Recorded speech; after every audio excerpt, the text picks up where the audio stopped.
Do do do do do do do do do do do do do do, and I shake my butt. Do do do do do do do do do do do do do. It's a chilly mofo today.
Okay, the trash is out.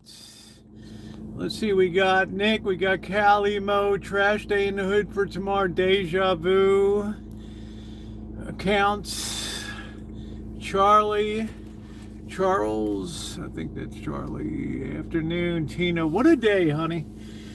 It's been months since my phone and my Gmail blew up as much as it did this morning. But all I can say is, if you followed this channel for years, nothing that's going on right now is a surprise to you. The problem I'm having now is we have people that are now coming in, starting to panic a little bit about the state of shit. And, you know, there's a time to squirrel the nuts away, and there's a time to chill out and start consuming the nuts. Right? I mean, the hard work has been done the last 2 or 3 years in terms of building a theory that is now holding up perfectly. And here, please hit the thumbs up button. And that, well, we'll get into that in a little bit. It's a very, very, very, very important update today. It's going to cover a lot of ground here, and then we'll have our fun or whatever. So welcome in, everybody. I cannot immediately say hi to everybody, but I shall once I get my coffee. It's a very cold and sort of overcast day here today. I've been kind of a homebody, working on stuff at the house. I had to ship off a vintage audio unit, had to send that off for, that's been sold. The tube tuner that we had been listening to for the last few weeks or so, that it was shipped out today. And happy to see everybody. Make sure you're on all messages and not top chat. We have a lot of important ground to cover today, especially in preparing people for the potential of what's coming up here to the best of our ability. Because it's not a pretty picture. How you doing, Elmer? But it's something that's been evolving. How you doing, Shimei? If you've been watching the channel for any length of time, not much that I say is going to be new to you today. But it will be confirming what I've been predicting and talking about for for quite a long time here. And it's certainly giving more and more explanation as the markets sort themselves out to the things, to underlying gold, silver, not not underlying Bitcoin and those things, but going back to a very ancient civilization basis of gold and silver as traditional measures of wealth, albeit psychological ones. People can poo-poo it and say it doesn't give any return or blah, blah, blah, but in times of uncertainty, people could care less about return. They care more about preserving capital. I'll be right back.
And I shake my butt.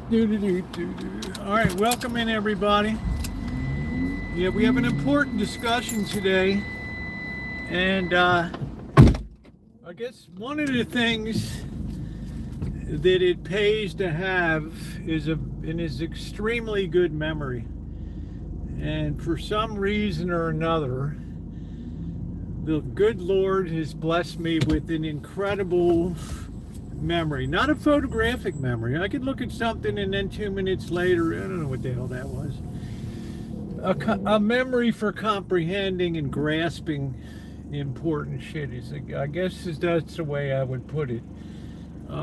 If I believe something is valuable or monumental in life, I never forget it, whether it's a piece of history, personal history, any of that kind of stuff. It tends to stay with me forever. And these things get locked in my head, whereas most other people have long forgotten these incidents.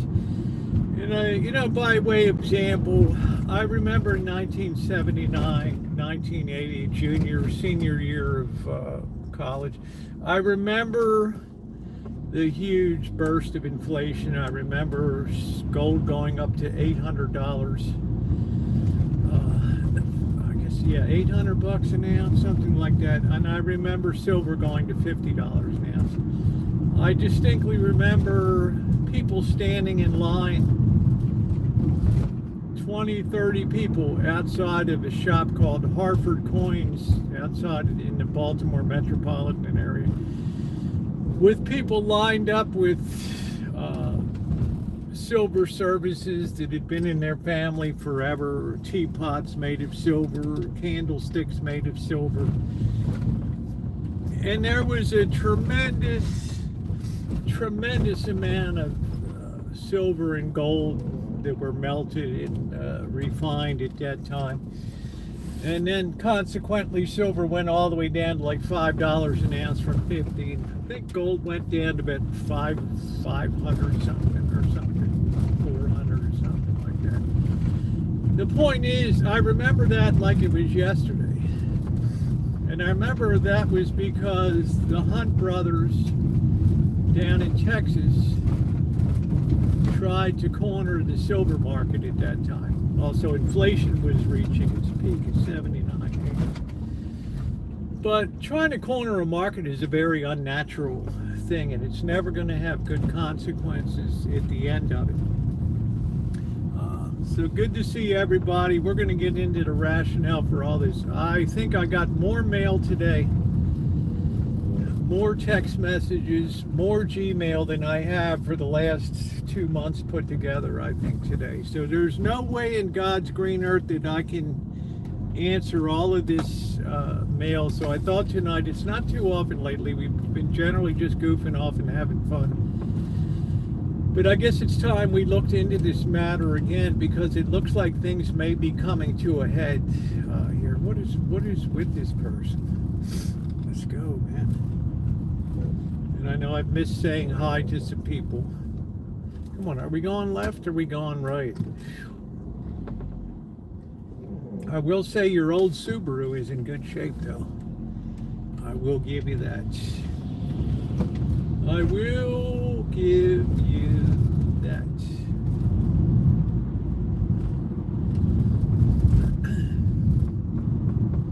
So it's a chilly one. It's 56 degrees today, but it probably won't be as cold tonight. What's going on, Smooth? How you doing? Smooth said, good advice. Your mare seems like a real loon there, Mr. X. I'm not sure. We're going to tear into it today as soon as we get situated here. Happy Tuesday, by the way. It's good to see Mr. X in the chat. I hope you and yours are doing well, Mr. X. It's always an honor to see you. So the number one question that people ask, of course, is where are we going? And far more important to me than where we're going is understanding if you need to know how we got where we got, if you're to believe where we're going. If you don't believe that we got where we are by the methodology that I tell you, then the resulting predictions aren't going to make sense to you. Yeah, unfortunately, that's always been the case, but all of a sudden I've had a dramatic upsurge of people in the channel that are paying a terrific amount of attention to what's going on in the world right now. And it all has to revolve around a story of economies that have outstripped their ability to pay for their lifestyles, the things that they have to support. We've reached a point where that's now untenable in a lot of the Western, and even in Japan, as we saw overnight. Now, anybody that has followed this channel for a while knows that Japan is not a new thing. We talked about Japan reaching a 30-year high of interest rates and stuff a while ago. And people said it ain't no big because the Japanese stock market's reaching an all-time high. Well, it ain't reaching an all-time high anymore. Okay, because last night the bond market in Japan pretty much collapsed over there. And Japan is a very heavily indebted nation. And when their interest rates were very low, what's Patty talking, man? How you doing? I love him. And then yes, the gas wars and all that. All right, here we go. And hello, everybody. Let's see if I can get this set up without knocking the whole damn thing off. All right, there we go. Anyway, when interest rates were low in Japan, and I'm talking about, 0.5% for 10-year bonds, 0.7%, ridiculously low levels, right? Because Japan was a big saver economy. Everybody would put their money in the postal savings system that they had there. You have extra money, you put it into the postal savings systems, and then they look across the sea and they say, well, the U.S. is paying, 4% for they're paying 4% interest for a treasury bill. Why can't we take our money and buy treasury bills here? And they used a lot of that. They used a lot of that to fund the United States debt. But underlying all that is a very, very serious problem for Japan. And that is that they are super leveraged themselves and very much in a tremendous amount of debt. And it seems to me that what's happened in the last year, especially since April, that night in April, when the Treasury Secretary had to call the President of the United States out of his sleep at 3 a.m. in the morning and tell the President, Mr. President, there's no market overnight for U.S. securities right now. I mean, they were selling the shit out of U.S. bonds and notes and stuff.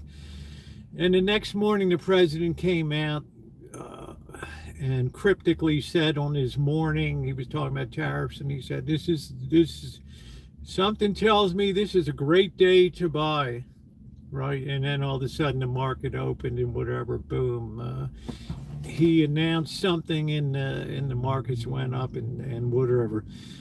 A lot of that was to save what was going on not only in Japan, but in our own nation here, that we're starting to get into these situations now where these bond markets and borrowing markets are starting to get a little bit unstable here. They're starting to get really rocky, like they're being hit like with the, I'm not saying it's an 8.0 earthquake right now, but I'm saying it's a good 5.0 earthquake right now. Because I think the prevailing thinking among the Treasury Secretary and many of them throughout the last 50 years has been, if it doesn't seem to upset the market that we're borrowing a lot of money and we're running tremendous budget deficits every year, then maybe it's not that important. Maybe the amount of money that you borrow doesn't have a huge impact at the end of the day on interest rates and things like that. And I think that introduced an amount of complacency over the last 50 years that really allowed not only the United States, but a lot of nations of Europe and Japan to pile on tons and tons and tons of debt. Every time the economy would slow down, there would be a stimulus package. Just like here, you get a check, it's like Oprah. You get a check, you get a check, you get a check, you get a check, you get a check. Yeah, Europe's threatening to dump 8 trillion treasuries. That's kind of a side issue that's throwing some gas on the fire. But you'll remember last year, the one thing I said when people asked me, people were like, oh, these tariffs, they're going to bring a lot of money into the U.S. This is a beautiful thing. Well, number one, we're paying the tariffs. It's not like the foreign countries paying the tariff or whatever. We're the ones that are paying the tariff cost, okay? It's a self-imposed tax on us, and it's like a hidden tax that benefits the United States Treasury. But you can see what's now happened, that tariffs are now being used as weapons of international negotiating demands and things like that. They're turning into weapons of mass destruction right now. And I think in Japan, they've realized they hit some tipping point. When I got to Japan in November, the yen rated 180 to it got all the way down to like 115 to the US dollar. Was the low. It was very strong to the US dollar. But I think the point, and I think what this is why the Treasury Secretary, Scott Bessent, had to call over to the Treasury, the equivalent finance minister in Japan last night.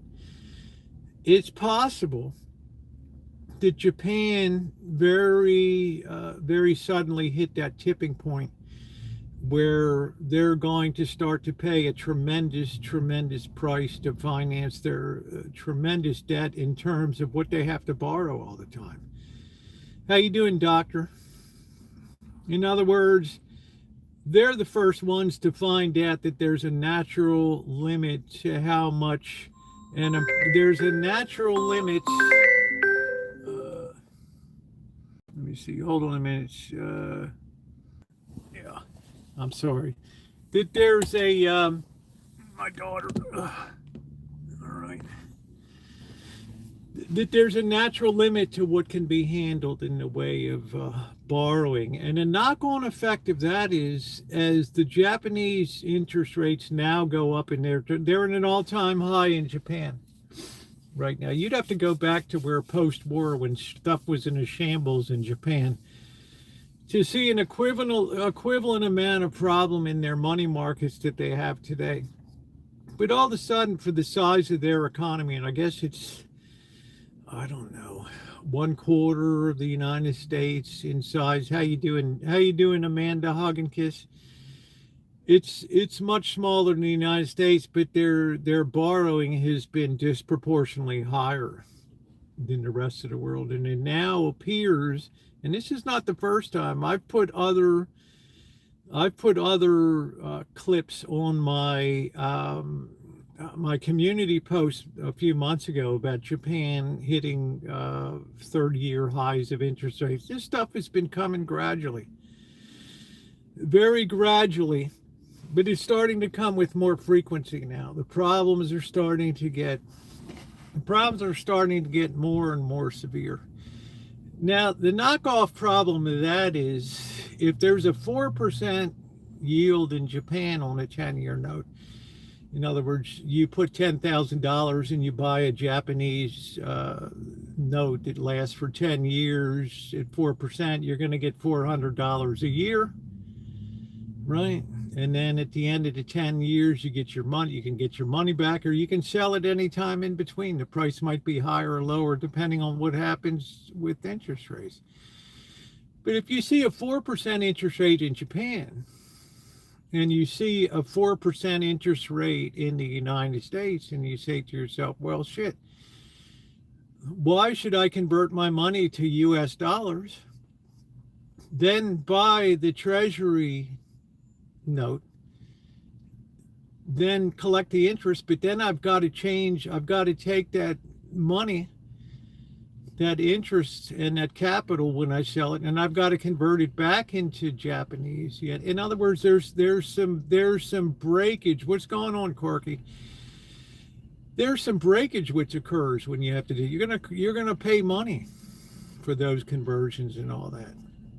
So there's now, Japan is such a huge holder of our governmental United States government debt here, that even them naturally pulling back and buying their own debt is going to have a dramatic effect here on future auctions and demand for our own debt.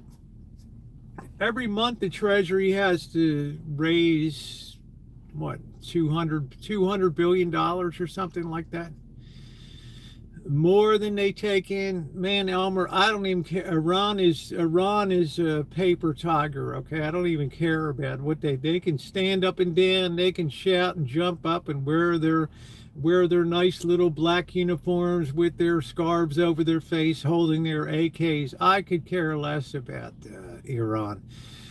They don't even factor into the world situation now. They're a bunch of thugs. A theocracy that's off the rails, but it is part and parcel of a new world order. It's a new world order that's unfolding. But back to the situation here now. what this has done is tremendously upset the borrowing markets for a lot of nations, and it's causing a knock-on effect here in the United States where our yields didn't jump that dramatically. But I knew that something was up the last two times the Federal Reserve cut interest rates, and the longer term obligations, the yields rose. So instead of interest rates going down, which was the president and the Federal Reserve chairman's intention was to drive interest rates down. In fact, they drove them the opposite way. As I'm talking to you tonight, the 10 years like 4.3%, with 5% being the, if we cross 5%, then we're in really, really, really, really serious trouble here, which I think we are anyway. The first beast is dying, the second is rising out of the people. Something like that, Corky. All of this starts to give a great deal more of understanding of why gold and silver prices have been going up. And it doesn't have to do with inflation. It has to do, I'm sad to say, with a world monetary system since the 1944 Bretton Woods Agreement that allowed for floating currencies and things like that. It appears now that the system is beginning to crack up here. And because the currencies aren't fixed to anything, they were never fixed to gold or silver or some kind of thing to prevent inflating the currency and all that. It looks like now it's an all serious problem. Yes, trust is gone to a great extent. And a fiat currency is only as good, a paper currency is only as good as people's faith in it, that it's going to be worth something. That is absolutely critical. It's the same thing with Bitcoin. Bitcoin only goes up if people think it's going to be more valuable in the future. If it loses that, and then everybody's like, well, what is a Bitcoin anyway? It's equivalent to a collector coin. I mean, it's it's no more or less than anybody's willing to pay for it. It's not tied to anything like gold or silver and things like that. This is the situation, that we find ourselves in today, that more and more we see that this interest rate pressure is building. I said that last week. I said that the week before.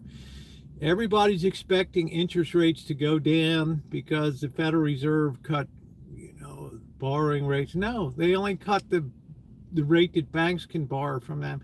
It had nothing at all to do with what you pay to get a mortgage or something like that. The Federal Reserve cannot affect that rate. The President of the United States theoretically cannot affect that rate. That is a global credit demand figure. Does it mean that manipulation hasn't gone on? Oh man, manipulation has gone on like crazy. I told you back on April 4th of this year, that night when the Treasury Secretary had to call the President of the United States, this is my version, and say, Mr. President, our debt is in free fall in Asia right now. Nobody wants to buy it.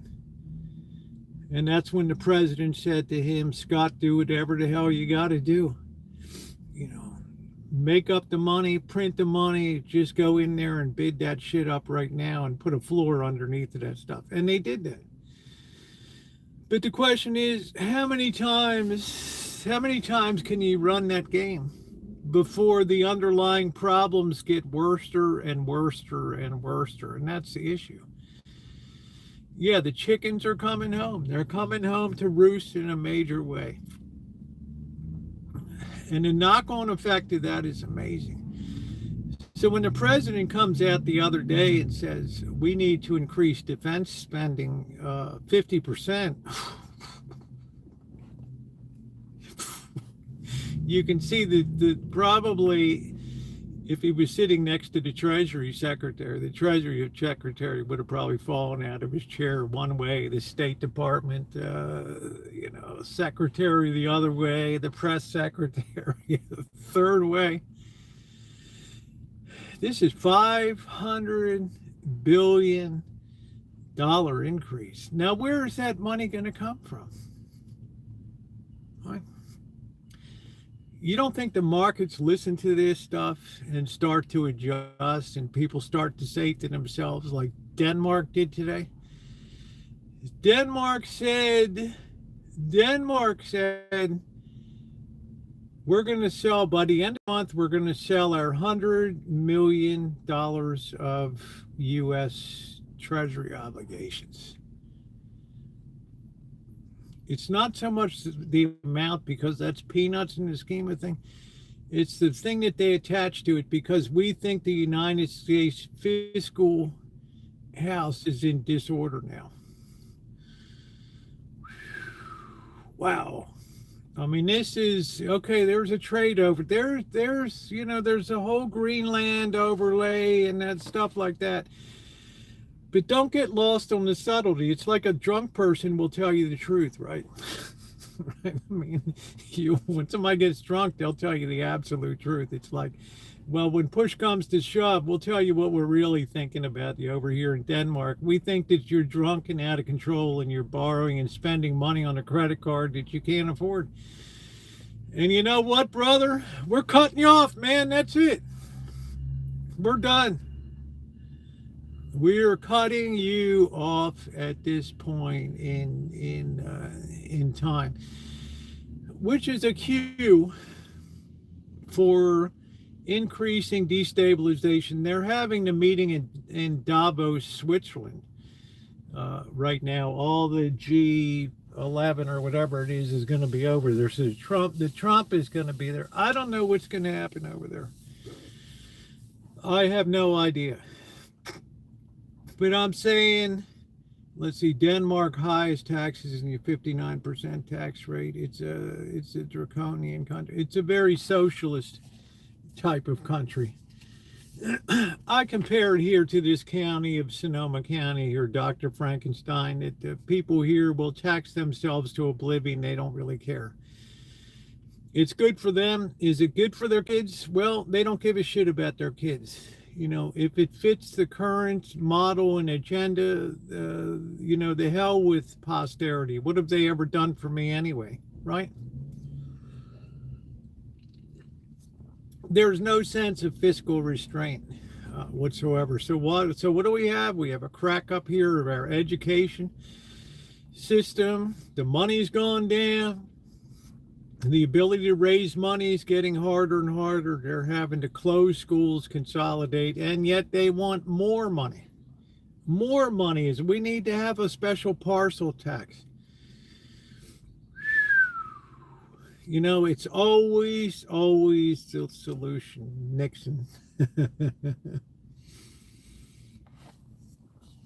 This all ties together because for the last 2 years, in the last year in particular, we have seen a lot of buying of precious metals. A tremendous amount of precious metals have been. Please hit the thumbs up button if you're this is important shit here. We have seen a lot of precious metals be bought over the last 2 years in quantities that defy the imagination. I don't know how closely. Corky's the one here, I think, that follows markets closely, like I do. Robert Barron Days 2.0. Corky follows things like me, I think, pretty much. How much the wealthier tax has nothing to do with your life. Nobody said it did. I don't know where you get that from, carrot class. But anyway, the point of it is somebody has been buying the hell out of gold and silver, and now we have waited a long time for some type of composite picture to come into focus. And today, until today, that focus was a little like looking through a potato and trying to focus through a potato. Today, that potato is sliced a little thinner. We see a little more through the potato. We're starting to get the vision that people with tremendous wealth, whether it be nations, individuals, large banks, or whatever, have been provisioning themselves for the future with an understanding that the U.S. dollar's days as a prime reserve currency are probably coming to an end, and quicker than we think it is. And if that's the case, what do they want to do? If I tell Corky, you have a house that's filled with United States currency, piles of it stacked up to the ceiling and room after room, and I tell you, Corky, it's probably going to be going down in value now because, well, you don't have the only house that's full of, it's all over there. The whole neighborhood's full, the whole world is full of this stuff in their houses. What's Corky's inclination going to be? His inclination is going to be, I want to get out of this stuff and I want to get in something, some alternative value item to put it in. That's what I think has been going on with the gold and silver markets. And this more completely explains, I believe, in a more understandable and supportable fashion of why these have gone up so persistently. And like I said, Corky probably follows these markets. We're talking straight up. This is, I've told you before, for months, this is unusual. This is unprecedented. This is day after day after day and week after week and month after month. Regardless of price, people are piling into it. They do not care. I'm going to watch what you're buying. Yeah, I wouldn't be. I would more likely assume what you're buying is probably going to be gold-plated tungsten than actual gold these days, because the scammers are everywhere out there. When nobody cares, quality is good. When everybody cares, the counterfeits come out of the woodwork. The question is, can an economy run on gold and silver? Of course it can. It's not. This is the great disconnect that we have that's going to be coming up here.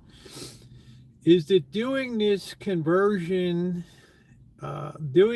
converting from one thing to another is a very, very painful. How you doing, Clooney? It's a very painful transition. Okay. I am poor because I got screwed over. The rich didn't screw anybody over. The way the system is, I mean, the rich got rich for a reason. It's like Jeff Bezos. The guy had a good idea. Okay, now do we punish people for having good ideas? Well, there's people that would like to punish people for having good ideas, or the chairman of NVIDIA or Apple for having a good idea, right? They'll call it greed, but the people don't set the greed. The markets set the level of remuneration, right? That's it. It's a free market system. Okay, Rosie is cat. Yes, I'm very cat rich. So hating the rich becomes a very popular thing. But what happens in a communist economy is when everybody earns the same and nobody earns any more or less than anybody else, no matter whether you're a brain surgeon or you're the guy digging the roto-rooter guy unclogging your toilet, you totally lose inventiveness, incentives to that wealth creation incentive is gone. Creativity drives up, society stagnates, and you have a society like I saw in China when I first started going there, where every light bulb is a 15-watt light bulb in every building, and it's weird looking. I wonder how much silver is in a cat if you really find it. I don't know. I think, sad to say, and I've been years early here, if they don't get a hold, and I don't know how to do it, I don't know how you get a hold of the interest rate problem. I don't know how to do it. Now you have a case with tariffs and stuff like that. That if you guys don't agree to hand over Greenland, it's going to be 10% additional tariffs, 25%. I don't know. There's other things and stuff like that. You just bring international trade to a halt, right? You just bring international trade to a halt here. My friend hates the rich but shops at Walmart and eats at McDonald's. Look, we're not in a society that is populated with very intelligent people these days, okay? What you have is the human vice of envy, the human vices of envy and jealousy. That's at work, okay? Envy is feeling sad at not having what somebody has, what somebody else has. Oh, that guy won the lottery. Well, I'm envious of him. I'm a little sad that I'm not the one that won it. Jealousy is outright hating that person for what they have. Okay? We live in a society where jealousy is a prime vice in society now. And it infects many people's minds here because they struggle to make ends meet, so it's natural. It's a natural thing. I can't help it. Oftentimes I think to myself, and Jeff Bezos and Lauren Sanchez are floating around on the $500 million yacht, right? Enjoying the high life and living it up. Well, shit, every day that they're on that ship, 5,000 children a day in the world die of starvation. Okay? I mean, there's a little mental reconciliation that has to go on in the world. And I'm not saying they're not charitable people. I think that they do a lot for charity. But I'm just saying, did we have a Carrington event? Everybody was talking about that. I don't know. So where do we go from here? We're now at about 5.3% for interest rates. And the question is, how much more are governments of the world willing to manipulate these markets? In other words, how many times can Scott Bessent go in and buy his own lemonade? Because that's what we're doing now. That's the equivalent of what we do. We need to borrow money, so we reach in our own printing press, we print it, and then we buy our own lemonade. Right? It's not very good business at the end of the day. That's why I say Jerome Powell should be glad. Jerome Powell should be glad he's getting the hell out of the picture. The president's doing him the greatest service in the world to step down. He's gentlemanly enough and decent enough person to not resign, because he knows that would really royal shit if he stepped down from the chairmanship. He'd be the first Fed president that resigned. He has the decency to endure all the name calling and things that have come his way. Now I don't think he's the brightest bulb in the pack when it comes to the real world, like renovating the Federal Reserve and $2.5 billion for that or whatever. But that's not his job. He'll still be on he'll be on the board for a while. So he has the decency to know that appearances are everything. So I'm going to be the steady hand on the tiller here, no matter how rough the seas get around me. And let me tell you, ladies and gentlemen, it's rough right now. It's rough right now. And I think that the president's current theory is in for a dime, in for a dollar. I'm going to get all this roiling and all this shit done now. No matter how it goes, no matter how crazy ass it gets, it'll be over someday, and it'll be behind us. Well, Lisa Cook hearing tomorrow. This ought to be good. Yeah, I don't know.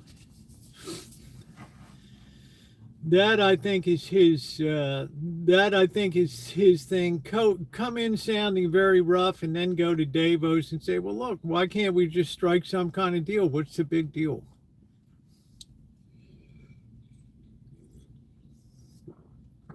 You know, what's the big deal?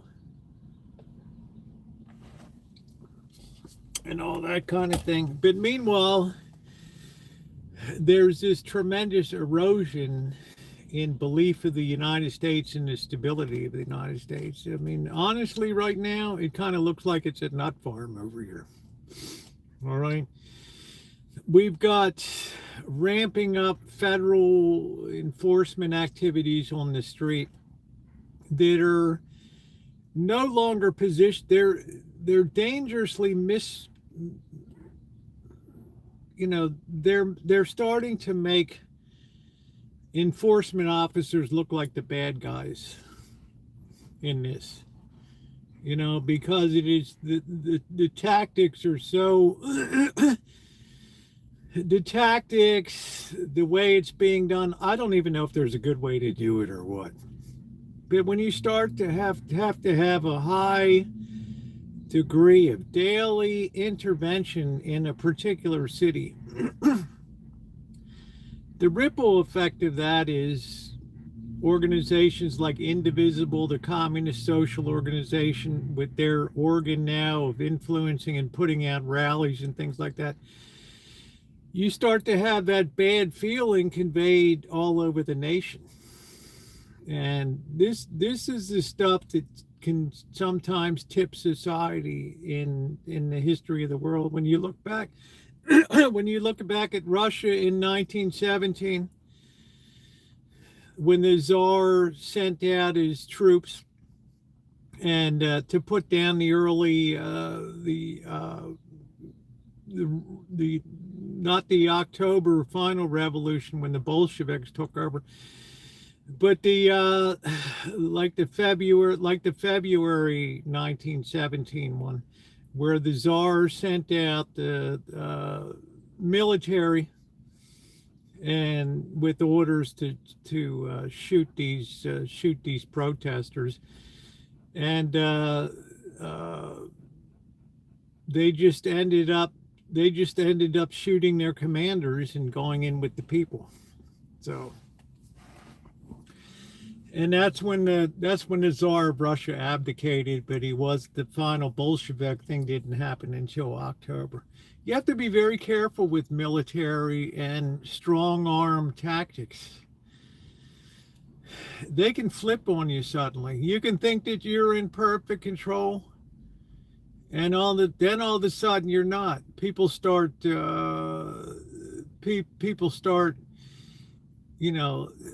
they don't pay me enough for this shit to stand here and have confrontations with people.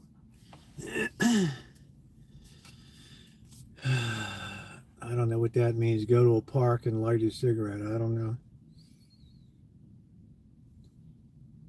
Yeah, the J.P. Morgan Bank building is special because of the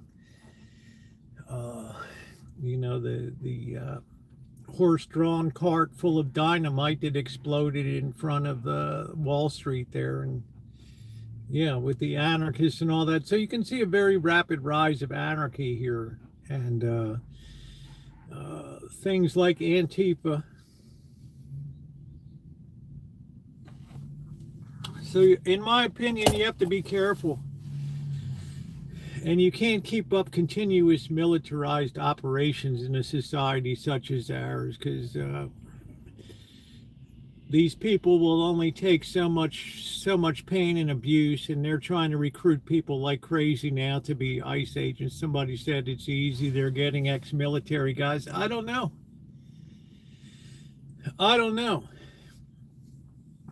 You know, I was smart enough to realize when this all began that it was never going to come down easy, because the real obstacle would be not the people that broke the law by being here illegally, but the people that the radical fringe that supports all these illegals and people that think that they're good law-abiding citizens in their community. Well, they broke the first law by being here anyway. So, Russian 1970 revolution and Russian chaos. Yeah, people just think of October 1970. They don't know the preceding earlier revolution. What happened in 1905 when they lost the Russian-Japan War and all that stuff. You have to have a very intimate and detailed knowledge of history to understand how authoritarianism goes off the rail. What do you say to employers that say they can't get to Americans to do the job anymore? I think for the most part, a lot of them have given up on what's in the market these days. I think AI is taking over more. No, Indivisible is it's just a radical communist socialist organization. They all have their roots in Eastern Europe and Russia, and a lot of it in traditional Judaism, the people that came out of that community. The Emma Goldbergs, the Karl Marxes, all those people that think they have a better idea of how to run a society and all that. It's all rooted in that. It's all rooted in the revolutionary thinking of Eastern Germany. I hate to say it because Elmer's here, and I'm 1/4 German, but Germany has been a wellspring of a lot of bullshit that afflicts the world. Some of the worst thinking, Nietzsche and Marx. I could go down a list of the bullshit that came out of Germany. And remember, at the end of when the First World War was grinding into its final year, and the Germans were the one that stuck Lenin on the train to go back to Russia. Instead of putting a bullet in his skull, they had to bite the bullet and pay employees more.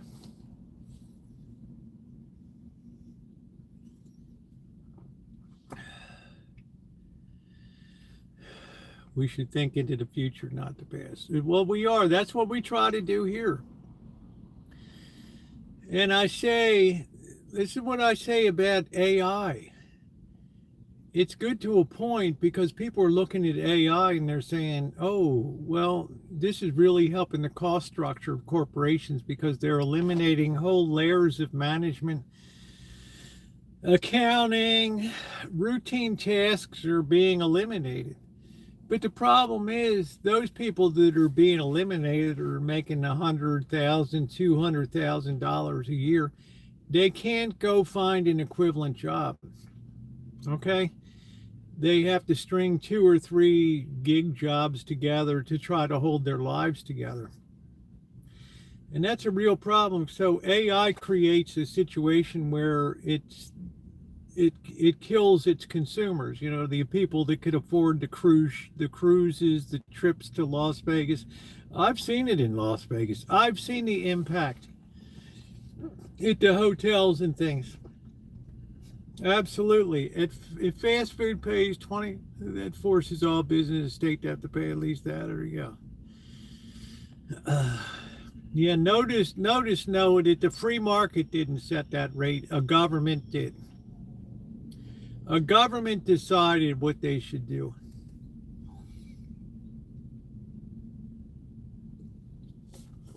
I don't know any janitor job that does $50 an hour. Maybe in Minnesota it is, but nowhere around here. It's about it's about an $18 to $22 an hour job here.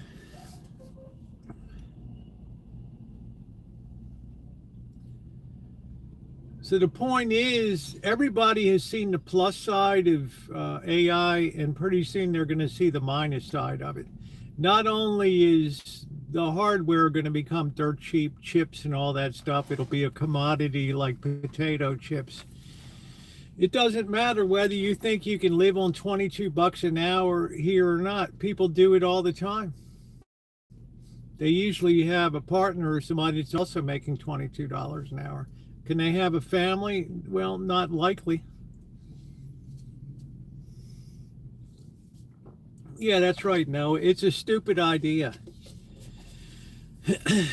That's why free markets work best. It's only when these deep thinkers think that they have a better idea of how to run things that shit starts to go off the rail. You have inordinate amounts of government borrowing and spending, and that creates tremendous dislocations in the economy.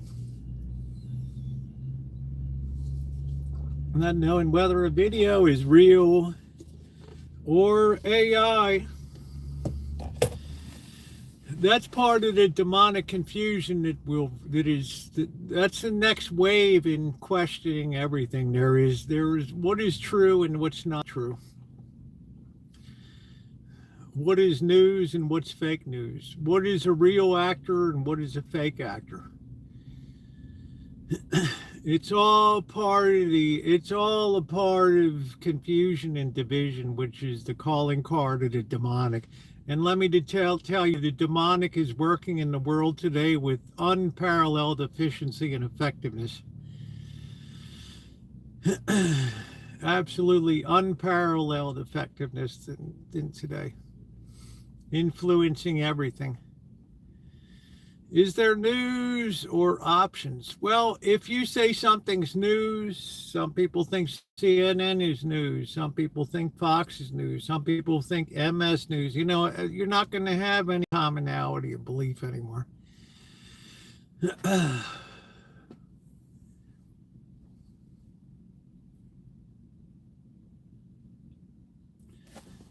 She can make $1,000 an hour. The question is, Carrie Class, what is fueling the ability to pay that?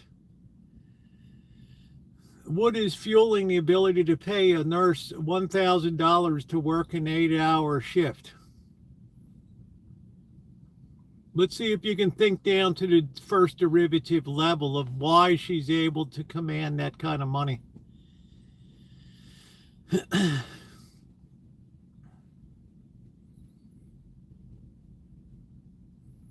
Anybody can jump in and answer.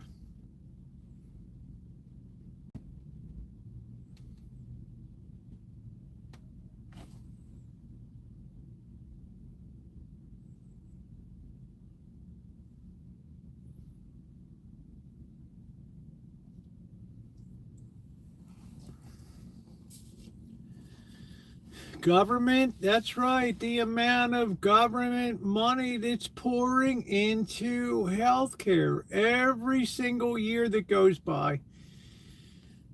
Hospitals requisition more and more expensive equipment. People demand more and more levels of testing. Doctors are worried about being sued, so they do more and more unnecessary testing. They trust less and less their own diagnoses. We have a society that thinks that everybody should live forever, no matter what the cost is. It's like I told you, this gal that had brain cancer or whatever, the medications that keep her alive cost like $140,000 a month. All right, at some point, you have a rebellion against medical costs. And younger people look ahead and say, well, what's the deal on this dude? What is this? This is like, what the hell? We're paying $1.4 billion a year for medication for this guy. For what? For what? You know, and plugs start to mysteriously be pulled out of wall sockets and things, and medications the wrong shit gets put in or whatever. It's untenable. This is why you can pay a nurse $1,000 an hour, because the money flooding into the system is beyond belief. And you haven't even reached the point of boomers where the maximum medical cost is.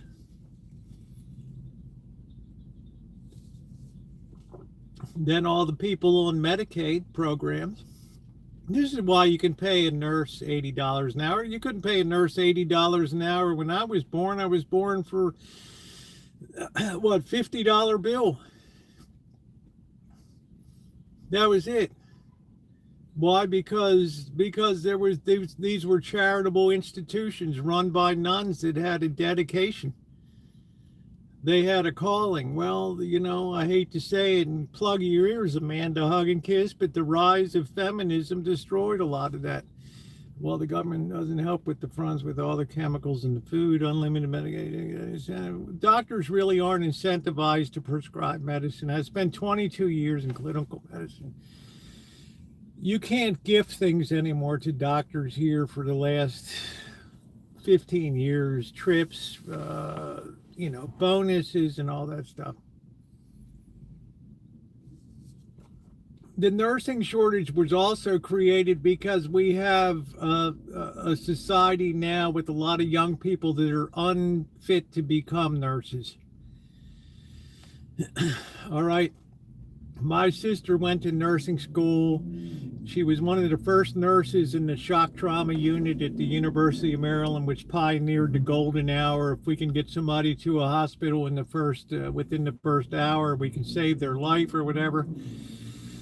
When she became a nurse, you had to have two semesters of chemistry, 4 semesters of biology, advanced biology, 2 semesters of organic chemistry.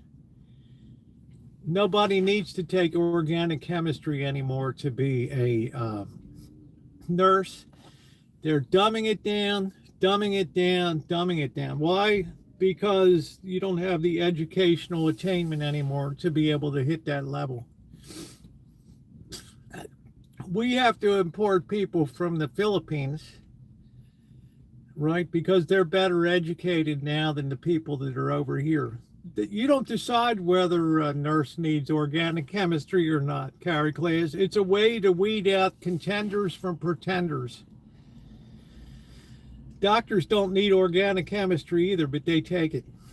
All right, you missed the whole point, went right over your head. Is the wind blowing through your ears today from one side to the other?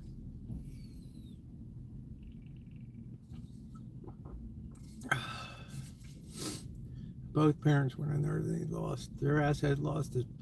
Yeah, we have an unnatural society here. Unnatural. We have some goof that's 40 years old that's trying to preserve his life through millions of dollars of eating well and the perfect diet and sleeping habits and exercise. It's unbelievable. It all has to do with this unnatural fear of death these days, this tremendous fear of what comes after, and an over attachment to things of this world, material things. I, for one, can't wait to push on. Nursing homes are awful. I'd rather die on the street. At the time, you may feel differently. At the time, you may feel differently. I think that you probably would. In the 1920s, there was no such thing as nursing homes. But when you start to destroy the family, which is the basis of Western civilization, everything else goes.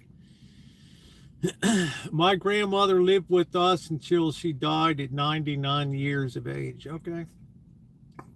Right? Now you have multiple people in the workforce. Oh, well, people had to work. No, they didn't. You can have a much simpler lifestyle. Look at the cars people drive. Look at the house. The average house size in 1929 was 1,000 square feet. Now it's 2,400 square feet. The cars people drive today, how many beater cars do you see out there? I grew up, everything on the street was a beater car. It was called sacrifice.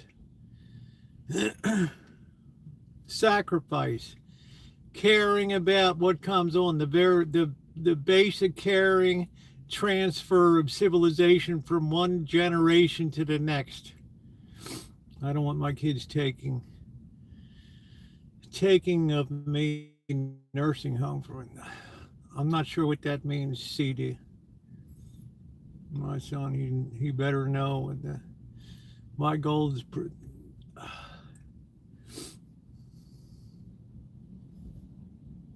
this is why families are so important.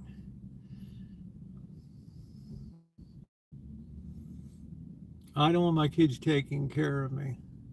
That is BS. Building codes will not let you build a small house. More minimum square feet in new subdivisions. I'm just talking on average, carry class. Yeah, they take care of their elders. So does China. It's a very traditional family-based society. So everything flows very naturally. It's a duty. Why is it best if you look after yourself? I just want to be eaten by a shark. I don't know. You better grab a surfboard and go surfing off the coast of Marin County here. Bought my first home for $24,000. Still have it. That's great. So what's coming up now is that now the problem is people ask me, is it too late to buy gold and silver? And, I guess the answer is, what would make it a bad thing? In other words, if it's going to be the basis of some new monetary system, which is possible, then what would devalue that going forward? I can see like it's in everybody's interest to have gold at as high a price as it can possibly be, right? And silver. But what that does, having precious metals as a basis for a currency system, it doesn't allow you to inflate the currency. You cannot, it's a lot harder to borrow gold and have to worry about paying it back than it is to print paper and pay back people or sell people a piece of paper. So it becomes a natural inhibitor against inflating and debasing a currency. Most breadwinners only had high school or less education. Yeah, college used to be a rarity until colleges started to lobby the government that college should be for everybody. So they enriched their colleges, fattened up facilities, tremendously fattened up salaries, and now they're at the point where they have a declining population of people age eligible for the most part to go to college, and less people from overseas want to come here. Yeah, government. It was all part of a thing, Dr. Frankenstein. It finally bottomed out when Corinthian College and all these fake colleges got into the game, right?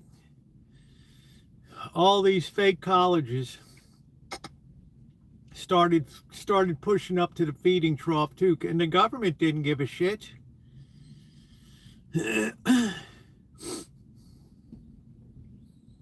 Well, who do we blame for that, Carrie Class? We blame the people that said everybody should go to college. What a bunch of bullshit. Yeah, open a college out of the Shine Shack.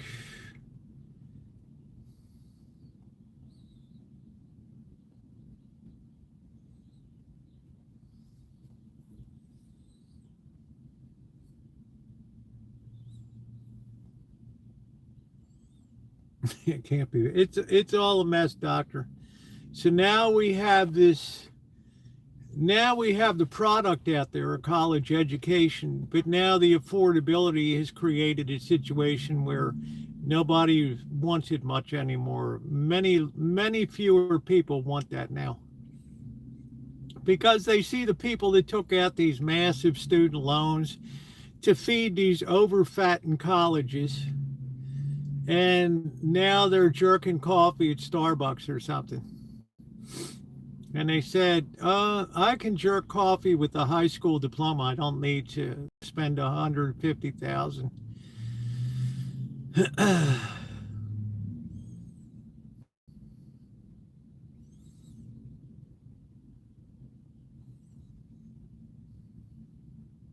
So that's another case where government involvement in education was a killer, absolute killer.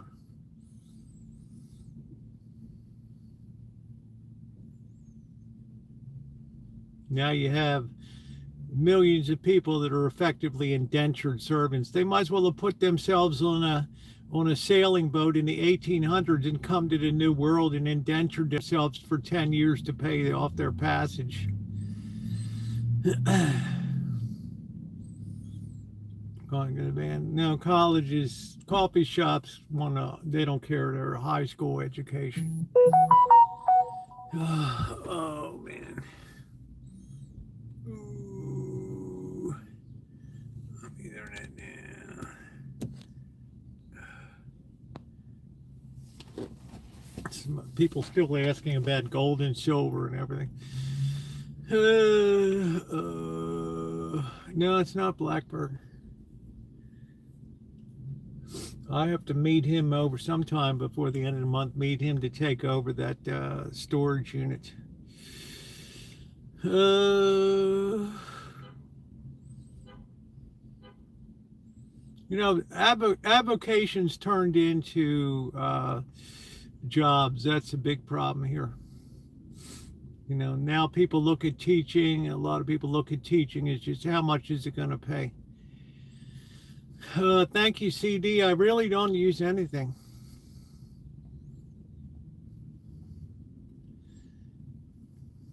I think it's probably the beer, maybe. I don't know. The best teacher wanted to teach in private. You know. Yeah, because they don't want to put up with the disciplinary problems. Generally, if you pay for something like education, elementary education at a private school, a high school, you're going to value that more. The teachers are going to be more respectful. The parents are going to be more behind the teachers.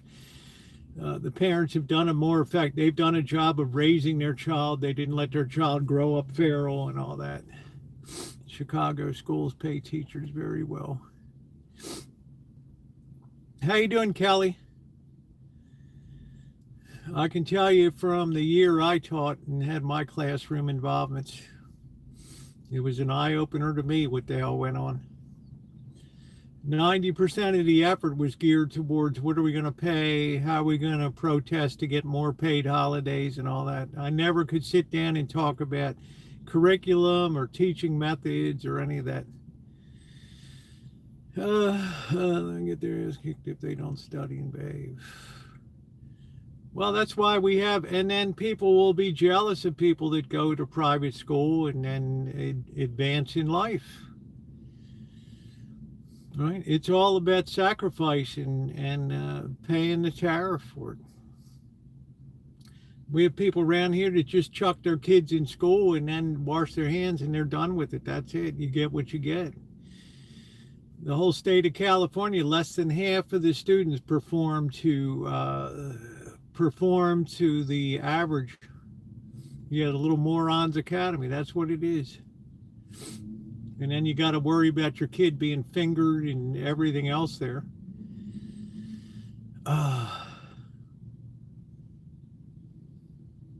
It's not designed for humans to be raised by other people, especially little kids that need a tremendous amount of nurturing and things. If someone is interested, I recommend becoming an engineer and pursue training jobs in big tech. I'm sorry to hear that, Kelly. Yeah, that's what they are here. Their teachers are just babysitters here, yeah. Yeah. There's not the caring about education. It's more a cultural experience here. I saw that with what went on at the Santa Rosa school board meetings that were on video. Not one person that stood up talked about academic performance. Every single person that stood up said these schools should be stay open because of cultural reasons. Even though their academic rating is 2 out of 10. In other words, that's perfectly fine with everybody. That's no problem.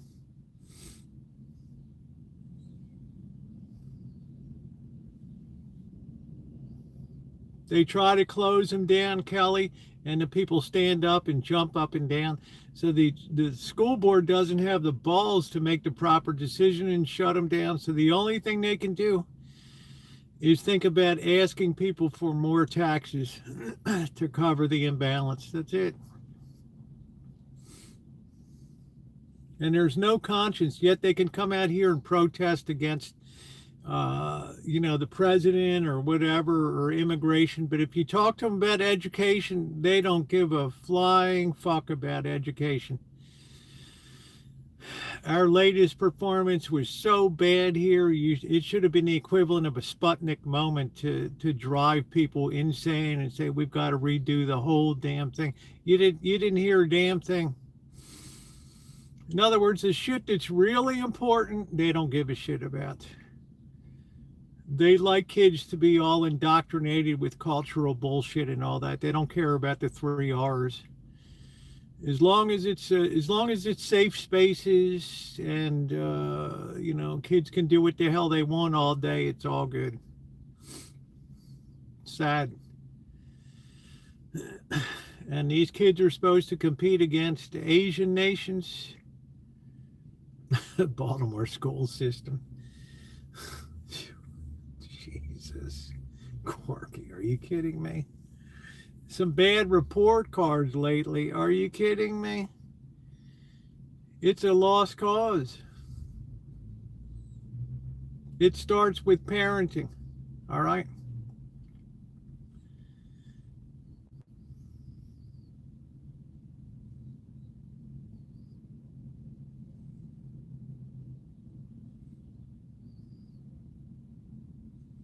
When I sat across the table, have parents come in on interviews, if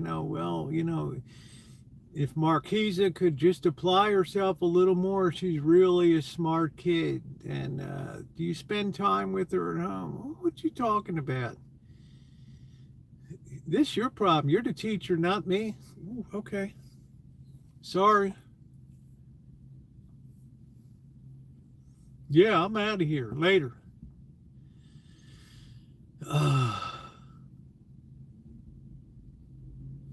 It's all across the nation, Doctor. I'm sure Alabama has some horrific schools in some of the shittier areas. Now it's Corky. It started to go downhill in 1974, 73, 74 with the first teacher strike. Never before in America teachers gone on strike. And for 30 days, there was no schooling, nothing. Roland Patterson was the school superintendent. That's when all the big societal ideas of busing came in and all that kind of stuff. Just disrupt everything. Parents, teachers, making sure you know what your kids are doing. Societal ideas became more important than the 3 R's. That was the beginning of that.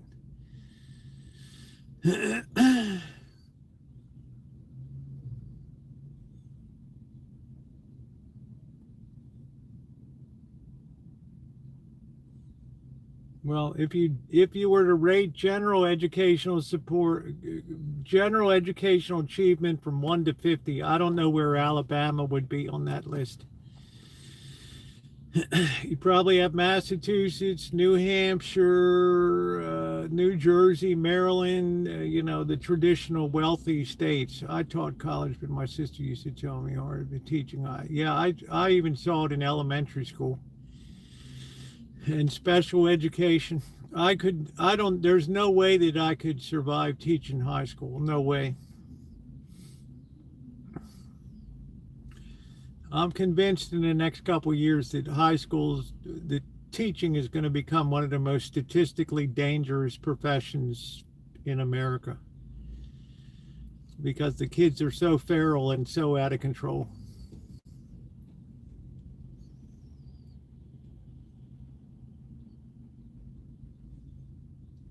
And the internet has just opened up stuff to them that has just absolutely polluted their minds.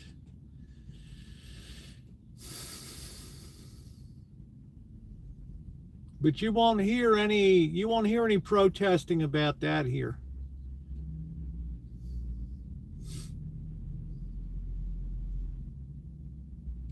Quirky. Yeah, feral it's a perfect word. That's when I graduated, deja vu. Feral is the perfect word. Feral adults raising feral children. We are, CD. And I think at first when I started talking about this a few years ago, I don't think a lot of people thought very deeply about it, but I can tell every month that goes by now, people do two things. Either they tune it out because they don't like to hear it, or they're starting to understand and look around their world and seeing how disordered it is. Drama at school, they aren't learning anyhow.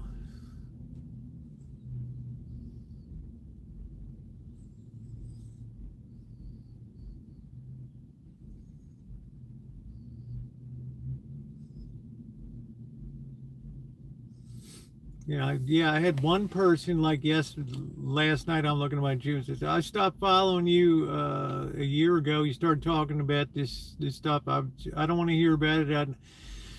I follow you for this. I don't want to hear about this stuff in the world. And then last night, I get a message from the same person. It's like, can you talk about this stuff tomorrow? And I'm like, wow, of course it's of course it is. You take God out of the classroom, and you now have atheism by default. There's no recognition of anything greater than man. You have to start getting your values horizontally instead of vertically. Well, that's all well and good, but Carrie class's values are not the same as Shemai's values. We are all over the boards. Of course it is. Let them go off and be let them be idiots. Shit. Of course, yes, God and Christianity was the founding cornerstone of Western civilization. You crack that, and that's the end of Western civilization. Once that's diluted, destroyed, denied, then that's the end of Western civilization. That's what my whole book is about. It doesn't matter whether you believe in God or Christ or whatever. The fact is it was founded on it, okay? Once those principles are gone, then the foundation stone of Western civilization is cracked. That's good for you. Good for you, CD. That's awesome. It's not saying you should have this or that. It's saying this is what it was, and this is what's happened now when it's not there. This is the price that's paid. You have a feral adults raising feral children, and for the first time since Christ walked on the earth, you have less people that know the good news today than at any time since Christ. I believe they were God informing this country. Of course they were. It was an important thing. It was the foundation stone of charity and love for each other and selfless giving.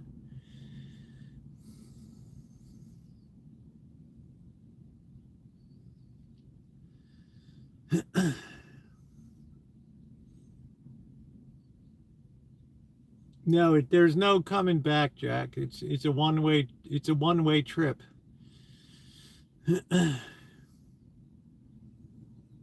a one-way trip.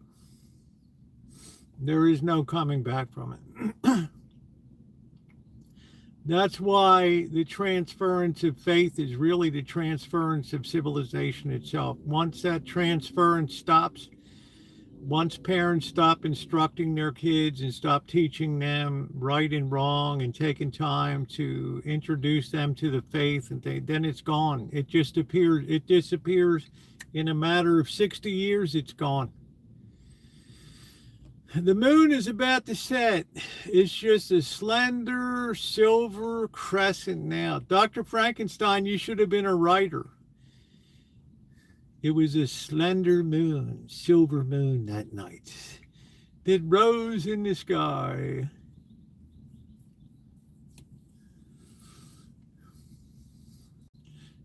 Life was not good tonight. If you were there, you would be praying to be. Nobody said it was good. It's like you cast a stone and you cast a pebble into a pond, Carrie class. It doesn't immediately reach out and sink into the whole world's head. It has to be carefully carried from one person, like a lit torch, from one person to another, from generation to generation to generation. Once that torch is extinguished, that's it. If you tell a child you should learn to be respectful to your teacher, or you shouldn't steal that candy bar, the child these days says, why not? I want it, I like it, I take it. What's wrong with it?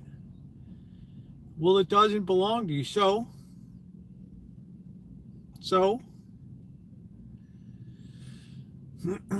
That's right. Degenerate behavior spreads like the plague. Why? Because it's natural human condition. It's animal behavior exerting itself once again. It's a decivilization of Western society. Plain and simple. Now that carries a price tag.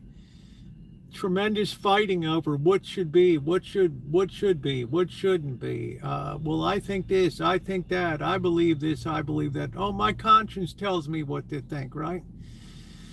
It's like sheep that will no longer be led. It's like a bunch of goats just wandering around. You can't herd goats.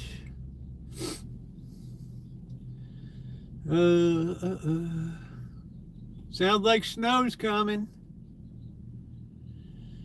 Decent societies existed since the rise of Western civilization. Stick to engineering, Carrie class. History's not your forte.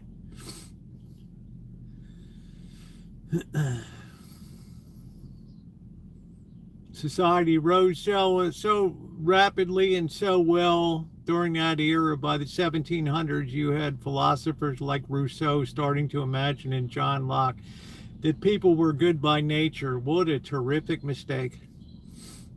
Looking around the world, oh, how wonderful civilization is. We must be naturally good.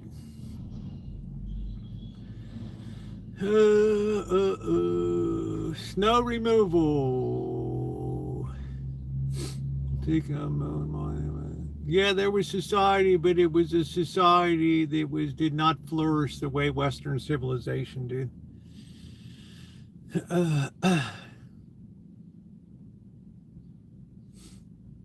No, peace is an unnatural condition. I'm talking about wealth, respect for people. And then the French Revolution painfully reminded people of man's true nature. The Western civilization did rise as a whole. It rose above its animal nature.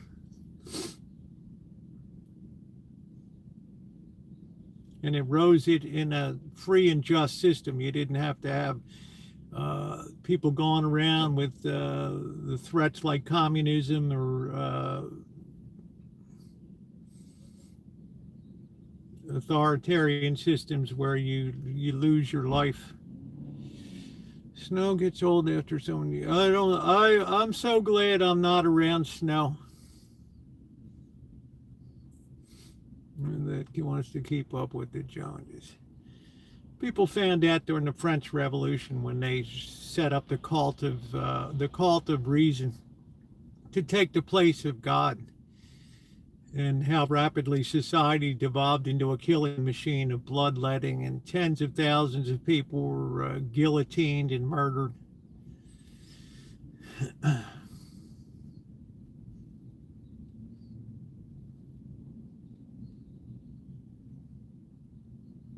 Take away an idea of something greater than man, and man falls apart every single time.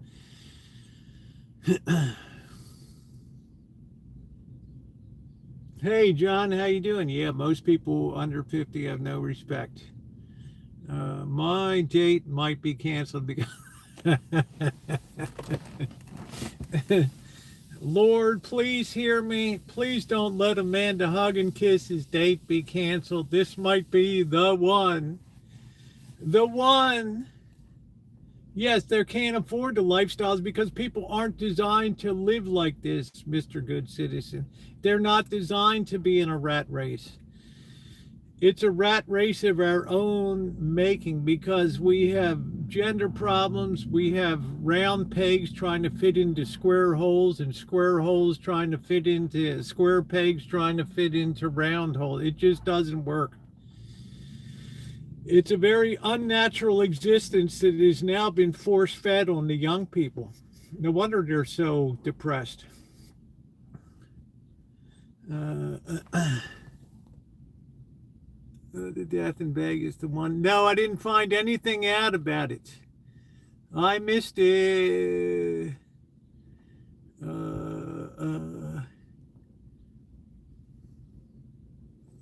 Aristotle never said any such thing. Find it, Carrie Class. I'll give you $100. I love calling this guy's bluff.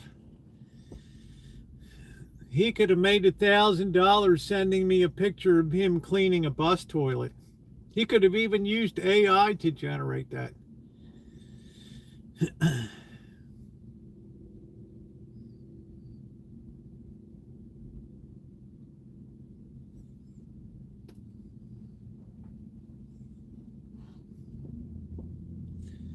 Let's just say, Carrie Class, that good old Cotton Mather ran a tight ship, okay? Well, come to Minneapolis and I will show you. No, you can just send me a Gmail and I'll share it with people. How about that, Carrie Class? Please don't make up stuff, all right? We try to be factually accurate. Hey, Ken, my day is going pretty good today. I shipped out another vintage audio unit, got that going.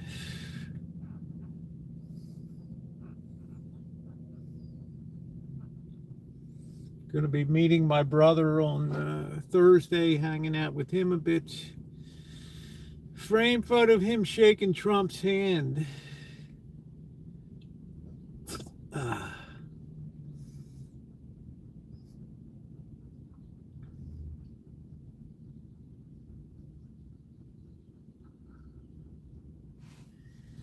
So I guess it just depends what's important to you. Is real education of children important, or cultural teachings more important? That's what you have to weigh off. You know, be educated or be culturally be a cultural fit. I shook Clinton's hand in the early 90s. I've never shaken a president's hand, Corky. What brand would you recommend for a new? I don't follow. After 1980, I know nothing. Running ADA lift on a motor coach. Would you like that? I'll text it to you. No, running a ADA lift is not cleaning toilets.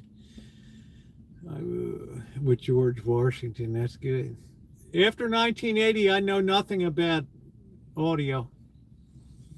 I'm strictly the golden age from 1955 until 1980. That's it. You want to go out today and buy a little black plastic box with a phosphorescent readout? Go for it. I like stuff that has beauty to it and style, besides good listenability. But that's just me.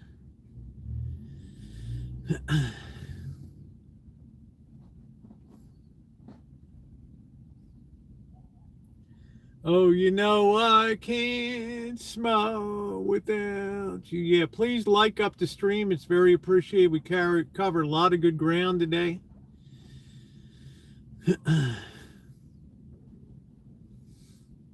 And I would just tell people, keep a close eye on interest rates, because the current equity market can stand a lot, but it can't.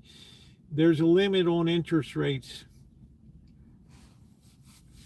But the free hot dog stand cut me off. There we go. Oh, yeah, it's been a good live. It is. We've covered a lot of important stuff today. Things that we've been talking about are really starting to fall into place. The whys have come. We knew what was happening. We were smart enough to observe that something is going on. Something's going on underneath the surface. You don't always have to have the explanation immediately for it, but just know something's changing under there. That's a beautiful thing to have. And I would hate to think that we're on the precipice of some enormous crash on a par of 1929, because this nation could not sustain a reordering of society on an order of the Great Depression in the 1930s. No way, no how. The survivability would be impossible. Would be absolutely impossible. And the amount of I hate to say it, this nation would turn into a bloodbath in a lot of the world.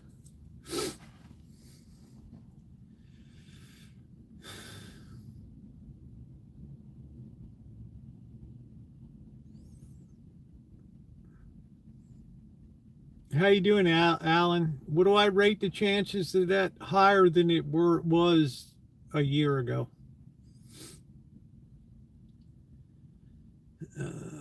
Is the violence worse now? No, the violence is not worse. We're still in the rise of intellectual barbarism. That means we're still willing to fight. We're still willing to get into each other's faces and yell and scream and stand on the floor of Congress and yell and be out there protesting. But eventually that tips over into physical barbarism, where we start running into churches and protesting and screaming and hollering, or we start beating people on the streets that have protest signs. That goes from intellectual barbarism to physical barbarism. And little by little, you can see that's happening. Police actions have to become more physical in nature. You can't just stand there and watch people protest stuff anymore. You got to be in there up to your elbows, and tear gas flying and flashbangs and people being killed and all that. That's a preview of coming attractions. And it may be that carry class is the ground zero where the pebble is thrown into the pond and begins to cause the ripples. I don't know. You can only have militarized action for so long. And then it becomes unacceptable really fast. Might as well break into people's homes. Well, that'll be coming too, but that's why I'm glad I live in a neighborhood that nobody has anything. Everything they have is on the street. That one congressman took his walking. That was Calhoun. Slammed Congressman Clay over the head and brained him. That was over the slavery issue.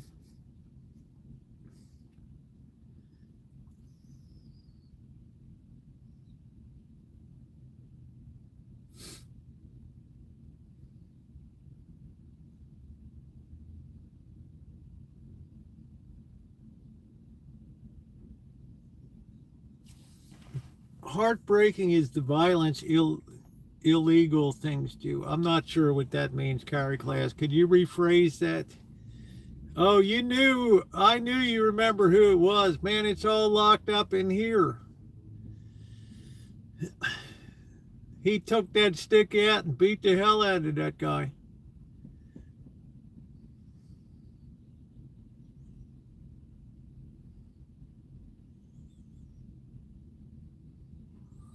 Same thing. Passions ran high about slavery and the Missouri Compromise and all that stuff. You know, it was very easy for the North to have that opinion about slavery because it was not an agrarian economy. You didn't need 50 slaves to cut your front grass in front of your New York City townhouse or whatever. The economy wasn't built on that. So it was very easy to take that opinion. Only gradually that started because of John Brown to take on a more moral overtone about things. Yeah, it's probably in the Smithsonian. It's not only illegals. I don't know. I asked him to restate it. I don't know what Carrie Class said something. No, it's not the illegals aren't out there. The legals aren't the one out there. It's the advocates. It's the protectors of lawlessness that want that. And we got lawlessness from the president right on down. I saw the tear gas flying, the flashbangs, the rubber bullets whizzing by my ear, Elmer. I've seen it all, brother. It's a preview of what's coming. This revolution will be televised.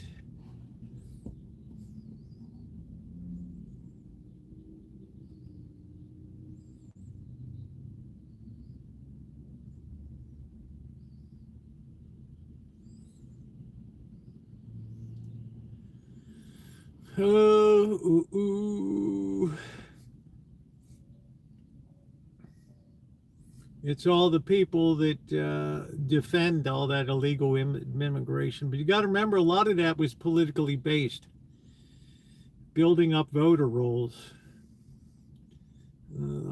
Yeah, I don't really care about, if I go nuclear or whatever, it's all right. What's going on, Rio? Like, I don't cling to life and material things as if they're so important.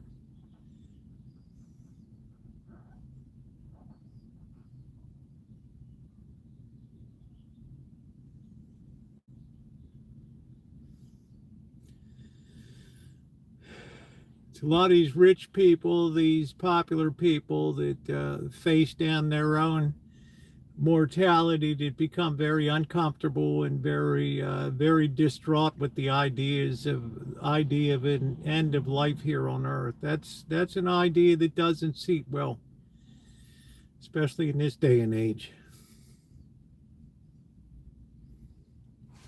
Oh, I can't remember the do do do do ba do boop ba do ba do boop ba do ba do boo boo ooh ooh. Funny you should mention ammo. The Roseland Armory.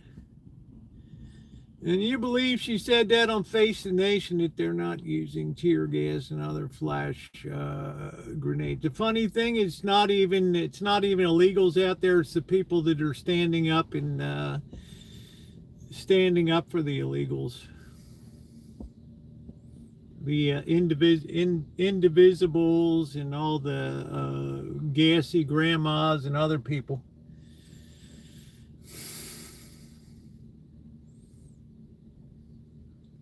People have a wonderful evening. Take care, CD. Thanks for coming in. Make sure you hit the thumbs up button. If you haven't done so already, it's very appreciated.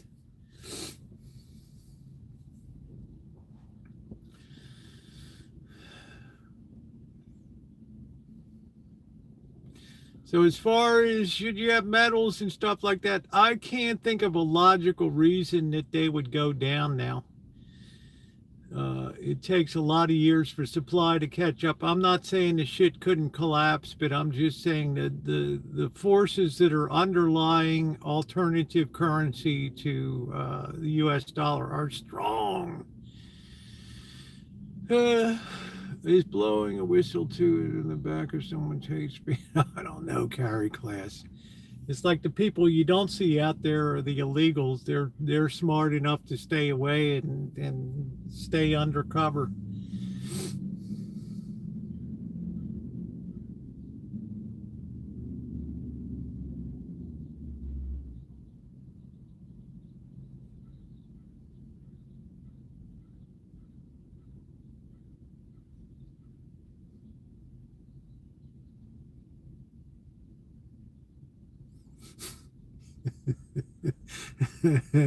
Yeah, take your whistle to the movie theater and see how it works out for you.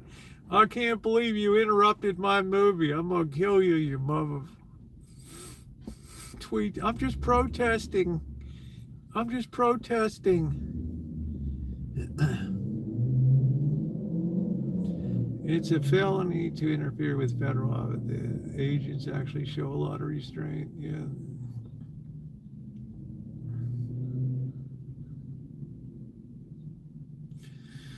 Well, I'll tell you one thing, Doctor. It's a good time. It's a good thing it's winter time right now. If this was in a hot month of June, July, August, September, something, boy, oh boy. But people enjoy the comfort and warmth of their homes.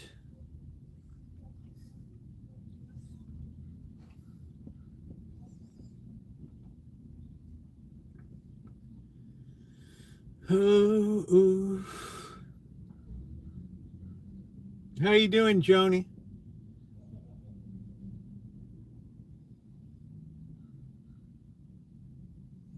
A lot of the ice age now, they just hit them with that tear. The stuff is not just liquid, it's sticky. Hold on a minute. Keep my opinion on ice to myself. Will federal officers go doing a lot of illegal things too and getting by with it? Beware of the septum ring. I don't know, Corky.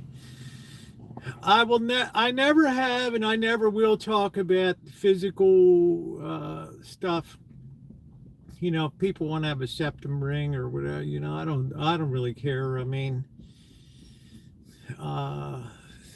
obviously, you know, we're coming up to generational wars here, where the focus will shift onto, you know, when you have the and it'll probably be, if things continue where they are, there'll probably a massive sweep of radicalism into Congress and stuff in the next election. At which point they'll examine budgets and all that kind of stuff, and it's yeah, it's gonna get pretty wild. They'll look at where the expenses are gone, and you know, it's gonna be tough sledding.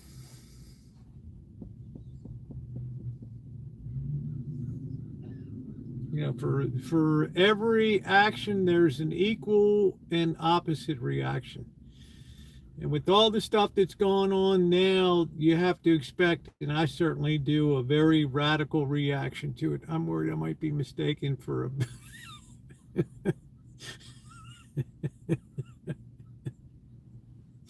a damn Corky. Best have receipts. I'm just saying, you can tell that the winds of radicalism are rising rapidly, just like they did as a result of you know, in the early 1900s and things.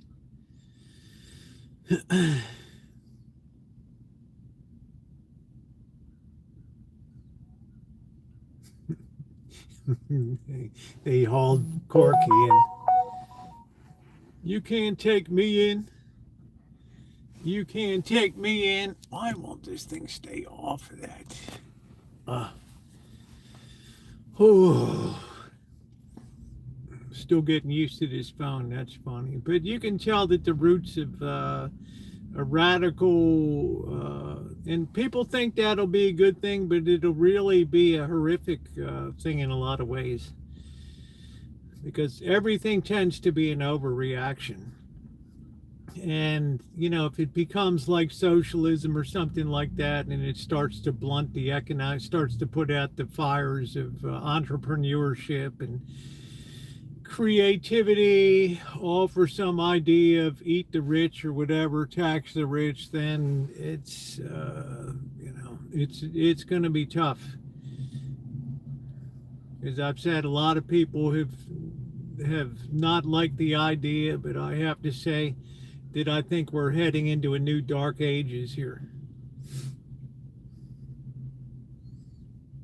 And that is just society tearing down its own house, that's all. People returning to a very natural animal state.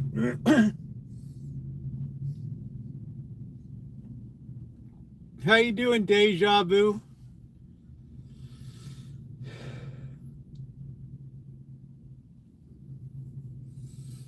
And I'm glad I won't be around to see too much of that.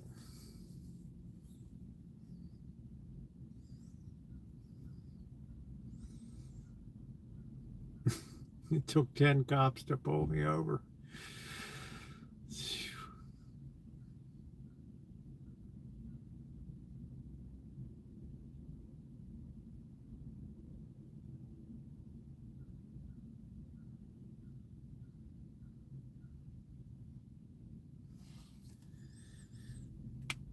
So, you know, at a minimum, Trump won't get anything done after the midterms, and at a maximum, yeah, he might be out on his can. He might be impeached. I don't know. It depends how if the economy crumbles, he's history, man. Tried to do too much in too short a period of time, and just too much adjustment in it. You put the overlay of declining religious faith plus the overlay of terrible educational performance, you put it all together, and it's a very ugly scenario. Heard the rubber bullets whiz past my ear. I did, Elmer. I was real stupid. I saw the cops at the end of the street down there on, who was that, 7th Street? And they had a line up, and the light was really cool behind them. And I thought, man, I'm going to set up my camera on the ground. I got down on the ground. I put this thing up. And I think the cops up there thought that I was setting up some kind of like firework or to fire at them, you know. And all of a sudden I got rubber bullets whizzing by my head and shit. And then I went to the side of the road to escape it. And the one guy got hit in the nuts. I kind of wish I did too, because he got a really nice fat settlement from the city. You know, like 600,000 for getting hit in the sack with a rubber bullet. I mean, holy smokes. AOC and Schumer should fight UFC Saul for that Senate seat. Oh, I think Schumer has zero chance of being reelected.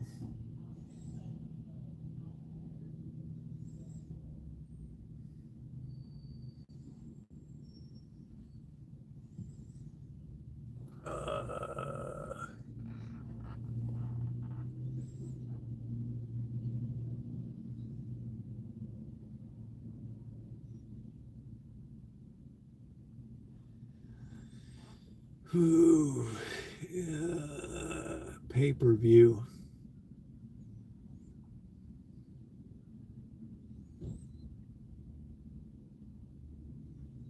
He's no chance of being reelected. He's too old school.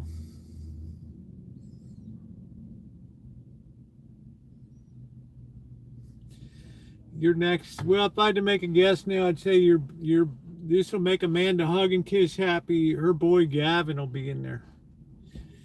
He was really firing off today. He's really positioning himself on the stage. He might be like the next FDR.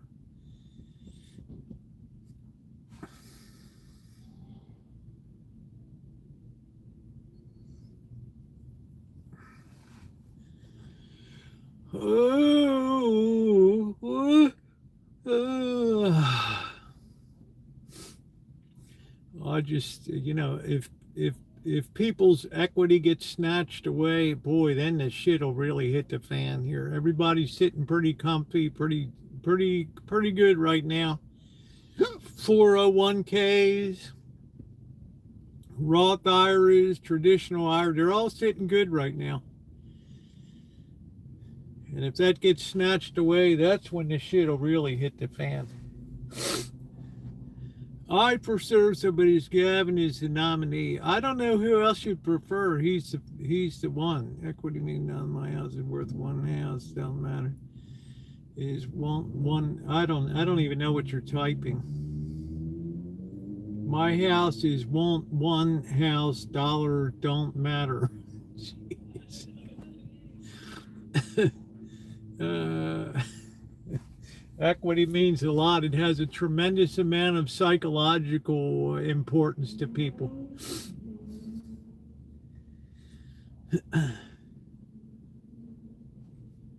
I think it's pretty much in that. I think it's pretty much in the cards, Dr. Frankenstein. He's running a national campaign now.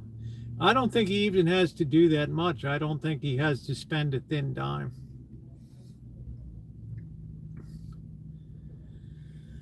Yeah, but people don't really care how shitty a governor he's been, or the mismanagement of this economy and things. He's been a beneficiary of good fortune to have companies like Nvidia, Tesla, Apple, Google, but it's the same thing with New York today. It's like the president said, wow, a lot of Wall Street is now moved down to Dallas, Texas. And he's like, you better watch out, New York City. You better watch out. You're going to lose your financial power there.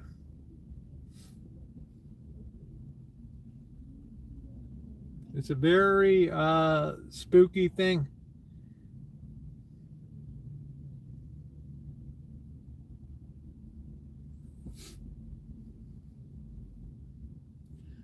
Oh, I can't smile without you.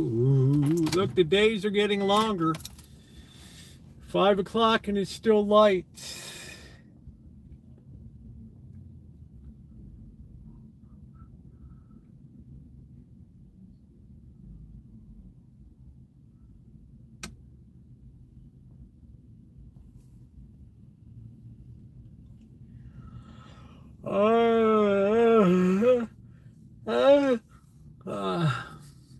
Oh, yeah, it's an easy prediction to make, Dr. Frankenstein. I mean, you take New York, California, Minnesota, Michigan, Ohio, Pennsylvania, New Jersey, New York, Maryland, Virginia. It's pretty much someone's going to put a tofu chicken in every pot.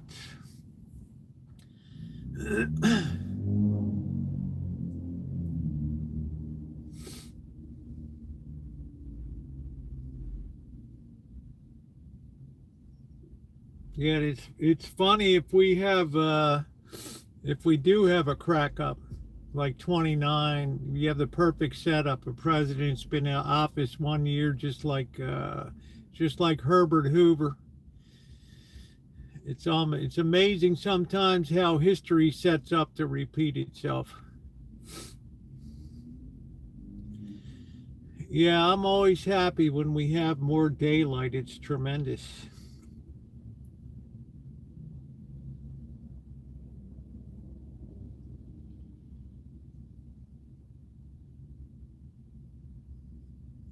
Been working up in some of my rentals. It's it's been spectacular. Walls is going to run for president. Vote FUD. Good for you, Alan.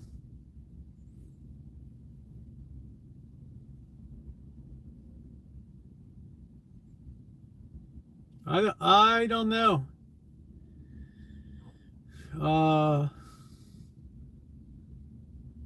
To me, Tim Walz looked like another politician that was just totally being run by the bureaucracy and by his staff. I don't know if he even knew what the hell was going on in there.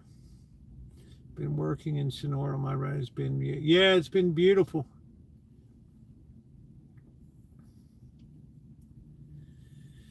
Carrie Class lives in Minnesota. He doesn't talk anything. He's right in the heart of it at Minneapolis. He doesn't talk anything about, the state. Yeah, I think it's a case of just a nice guy in office. It's like the Warren Harding syndrome. You get in there and the boys run your presidency.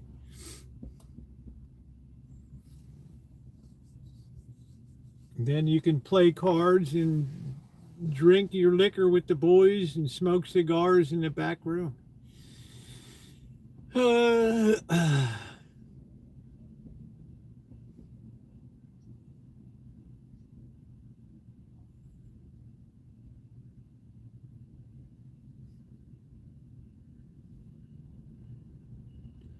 Omar strikes me as a mafia boss for all those tamales went to Minneapolis. A lot of them were in Metro Atlanta.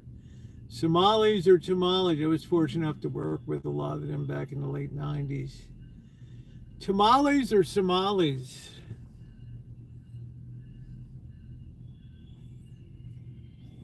I don't know. That's something I don't feel the slightest bit qualified to even.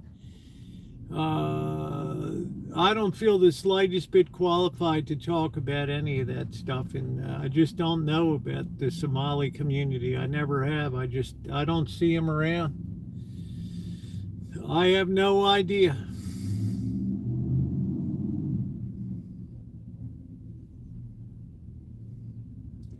Some Somalis here, but what the F is John? Who's John?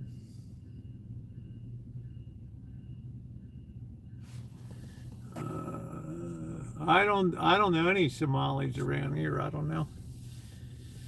My experience with the Somali community is firsthand experience. Was it a good experience or what was it? I don't know. I don't know any around here. We have some Eritreans. They've been pretty nice people.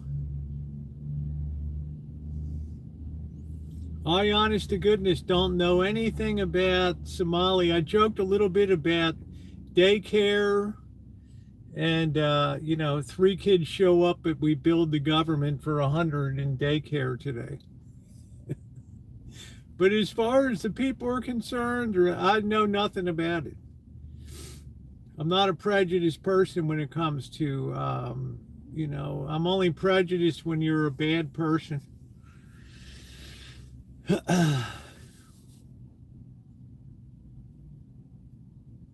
How you doing, Aquarius?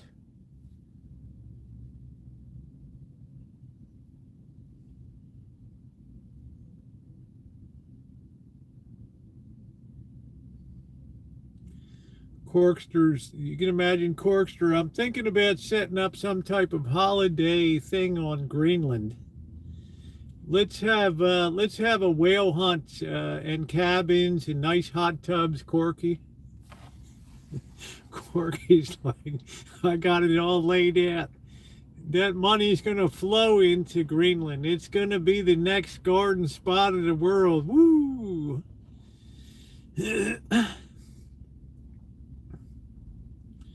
Spend your United States currency here. You don't need to change it or anything.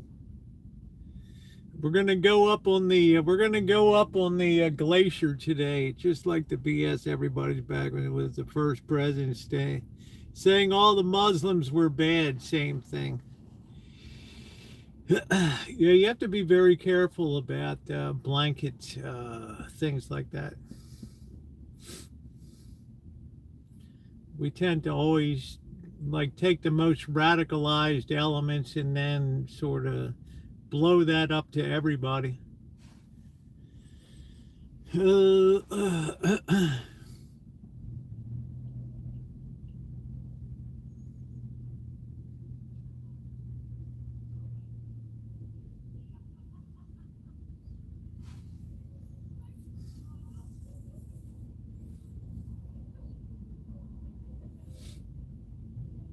Corky's Greenland Resort.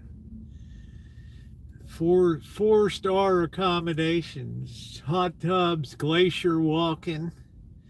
Sample the pure glacier water and springs, and then Corky sets up a bottling operation for it and starts exporting to the world.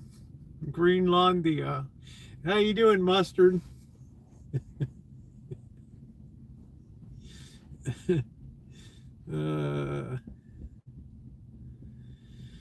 Oh man.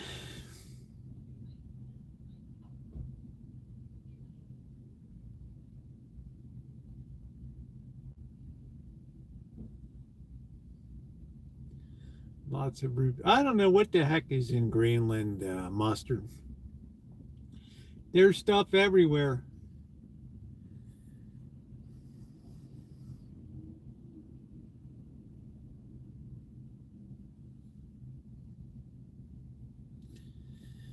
It just makes me think what whale blubber tastes like. It snows here every day. I'm ready for the invasion. F. Corky's like, let's not get distracted from the. Let's get distracted from the crazy Greenland stuff. Let's get the invasion where it should really be targeted up here in Canada.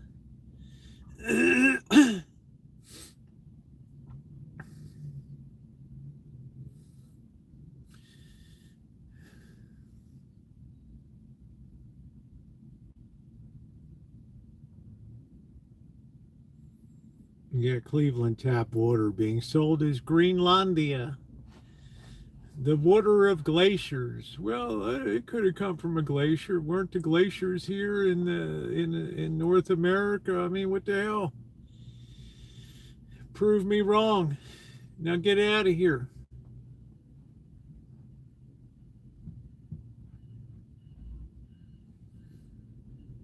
Volcanic activity is in Greenland. I don't know. It just looks like kind of a big blob on the map.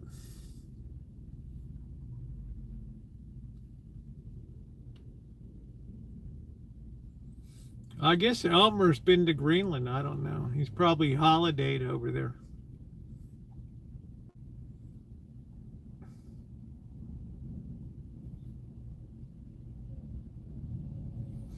Elmer needs to go to a nice holiday in the Canary Islands off the coast of Spain.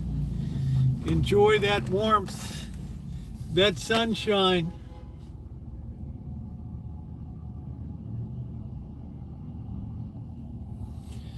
And another thing, how come since we went into Venezuela and got the Madeira out, that we haven't blown up any? It wasn't drug boats. It was bad. I think it was drug boats, but they've stopped running it. It's too dangerous. They can't get the crew. It's a classic pincer move. Take Greenland and then embargo Canada. I don't know. I use it in risk all the time. Oh man. Yeah, you blow up enough of those quote fishing boats with 5 Mercury engines across the back of them, and after a while it gets hard to assemble a crew that's willing to put out to sea anymore. It's hard to put a crew together. They're getting ready to vote. Are you kidding me? What province is it, Alberta? I don't think that you can secede from the Canadian Union. I don't know. Corky knows better than I. I don't know.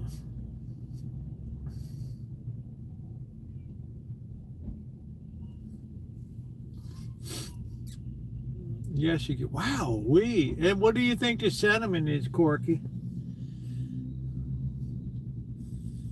That's pretty wild that people would want to join. Well, the drug boats can't outrun a Black Hawk helicopter. Yeah, it's every fishing boat down there has 575 horsepower Mercury engines on it.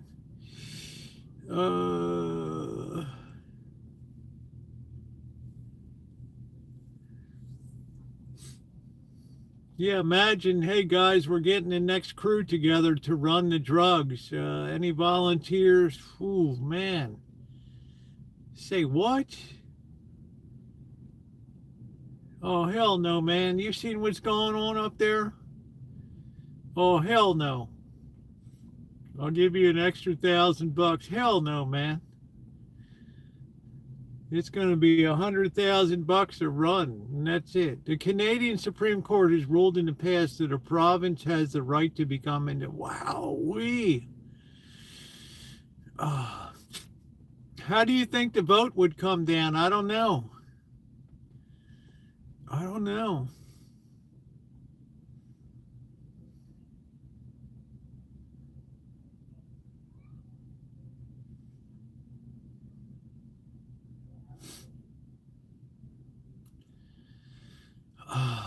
Our new 51st state.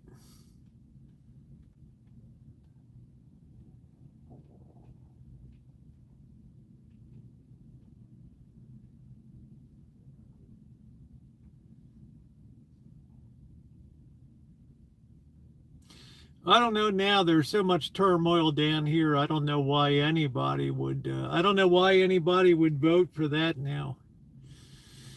All BS and lies. What's this BS and lies? The Federation was never ratified property, being with all provinces are legally independent already. Wow, I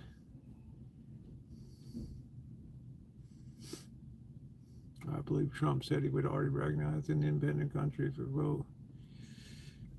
Huh. So the world map gets redrawn again.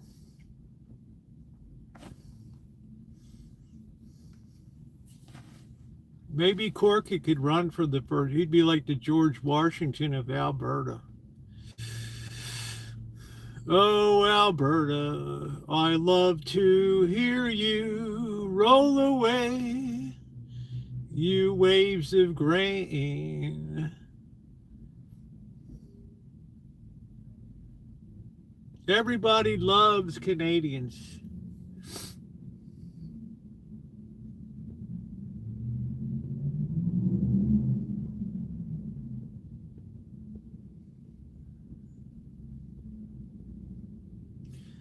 That was funny. The Treasury Secretary on the horn to the Finance Minister of Japan last night.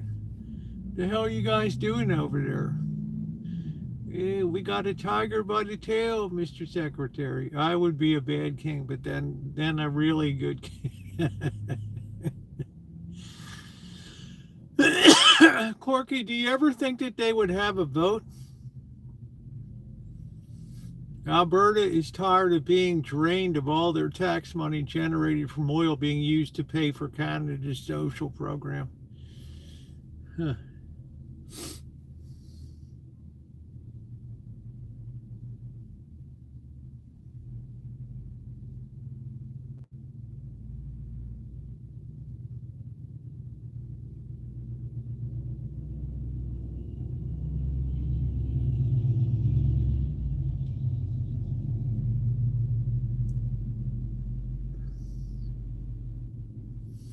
Yeah, and I don't even have opinions right now. I'm just discussing. A lot of this stuff I don't know anything about.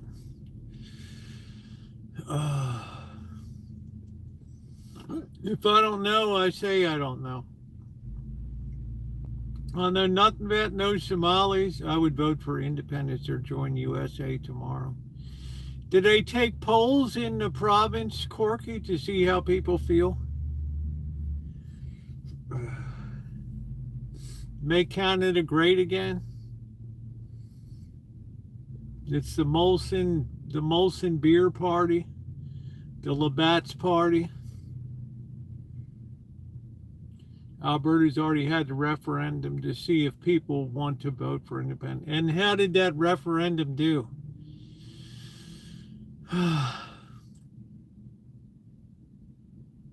Yes, they just did votes. And how did it turn out? That's just saying if they want to have a referendum or they've already voted on the idea or they want to have a vote on it.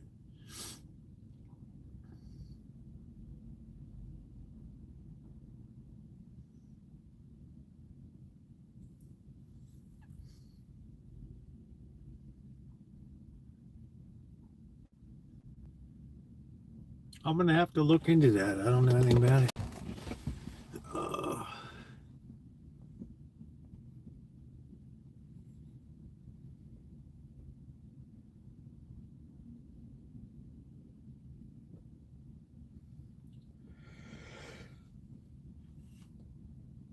Oh, shit, I've been on top messages. Son of a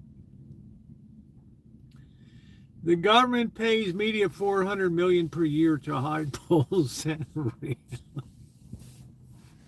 Corky. Damn, man. Everything is like everything every which way, left, right, everything is a scam. Everything is a scam.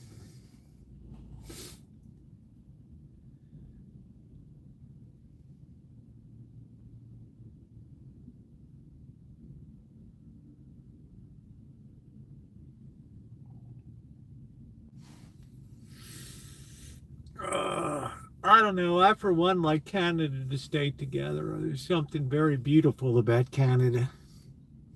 Scamanda. Oh, okay. I like it. I like a candidates together.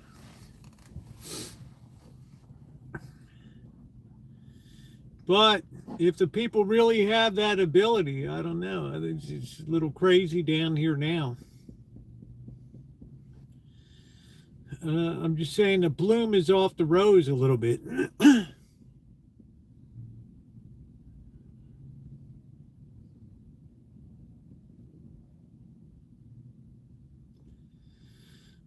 Rosie, you're harboring a deficit, a sleep deficit. No, I've slept pretty good last night. I just went zing right out. I was deficient. I'm still could use a little more sleep. For some reason, Saturday night I didn't sleep well. I had to get up early Sunday, and then I left about 3 o'clock in the morning on Monday. Slept pretty good last night, and I woke up at about 7:30 today. I thought I felt pretty good. What's going on, Simon? How you doing? Hey, Sprawley. Emerald Lake. I don't know. Elmer might be Canadian. I don't know. No, Elmer's und Vaterland. Und.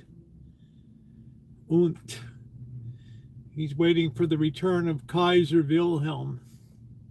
Alberta, they have 4 months to get 178,000 signatures on the petition.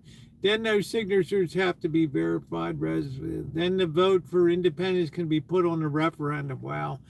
Suppose that passed. Then you have a new independent country. Alberta Corky.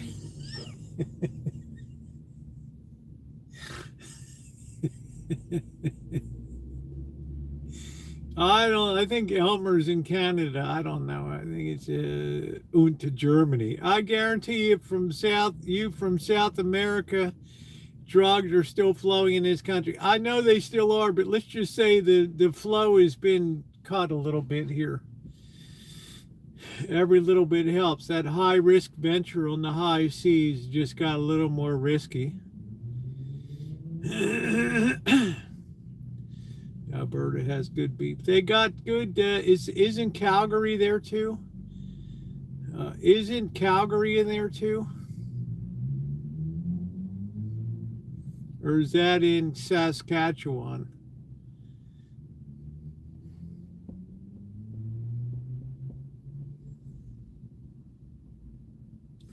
I'm pretty deficient for having worked 4 years for a Canadian company. But we didn't have a map of Canada on the wall. Right. The hell did we know?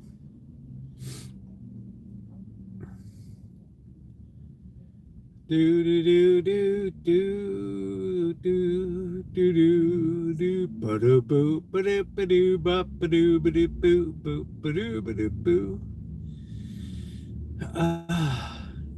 Doody-doo, we had a map of China and Asia on the wall. Gavin Newsom will be overseeing the Alberta petition.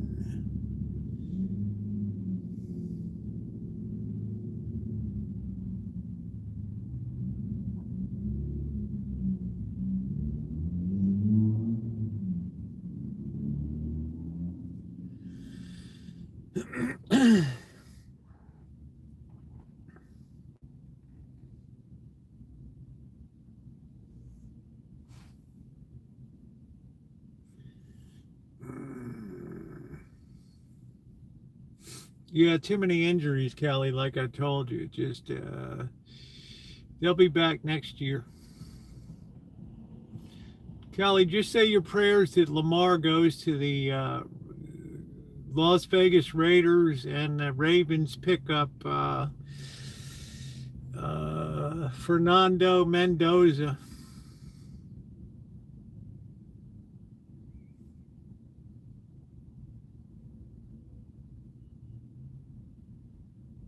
Let's see, the temperature in Santa Rosa is 54 degrees. We have a little bit of cloud cover, which means we won't be dipping down into the 30s tonight. It's just someone being an idiot. What does that mean? What does Newsom have to do with Alberta? That seems impossible. I really need to take time for yourself and decompress. Yeah.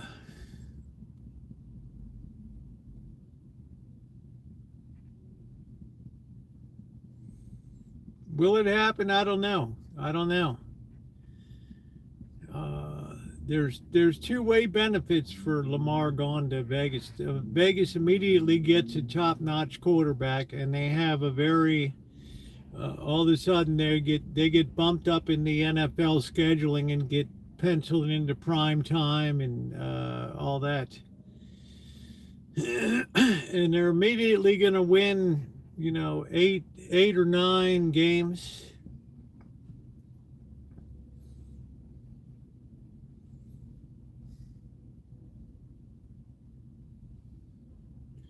Should enter the van and the chuck wagon races. Man, I love those teams racing with those wagons.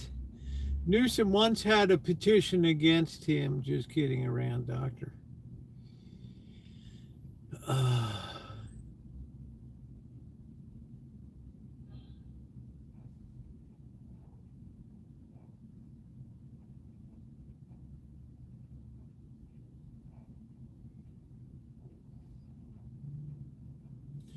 He's just in a front runner position. He'll be the one that's positioned for the next New Deal program when it comes in. The make work programs and all that.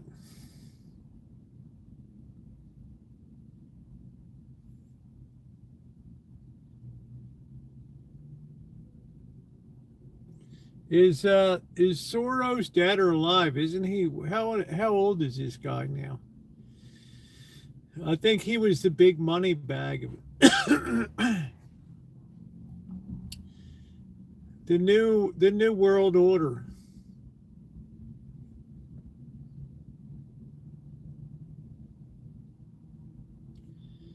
Do do do do do do do do do do do do do do.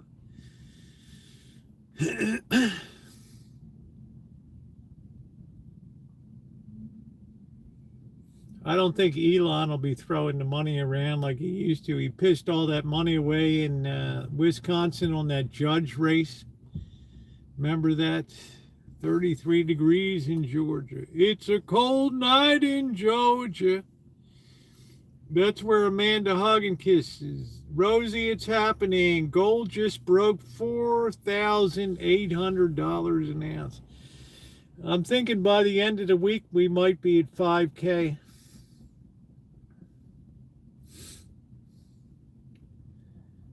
Which would make gold the number one investment of the last decade. George, wow, 95. Wow, hey Melody, how you doing? Holy shit. He might be dead and nobody would even know about it. I mean, who knows? That ghost could hang out there for years.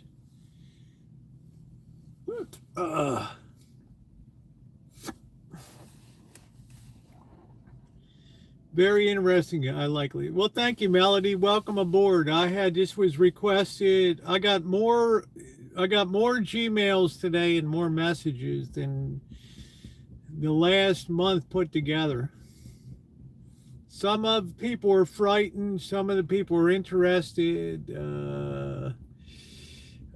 Some of the people are very concerned.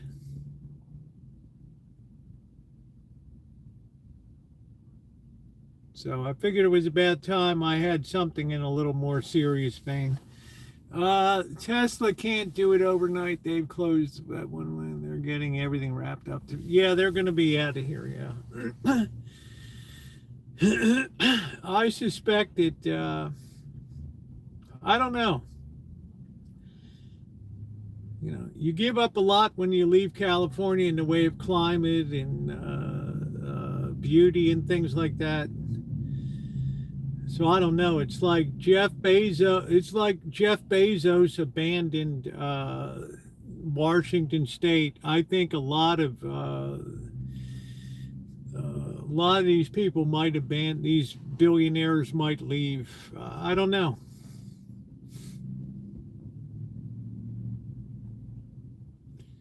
High tech companies not like you got to move a factory somewhere. It's all a very knowledge based business.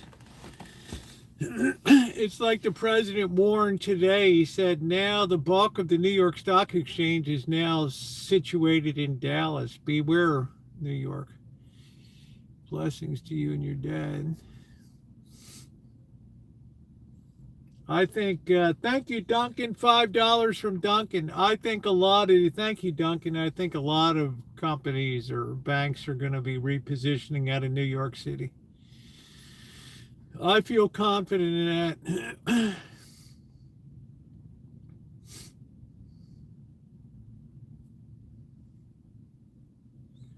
Especially if this new guy goes off the rails up there. Thank you very much. Thank you, Duncan. Always a good supporter of the Alpine route.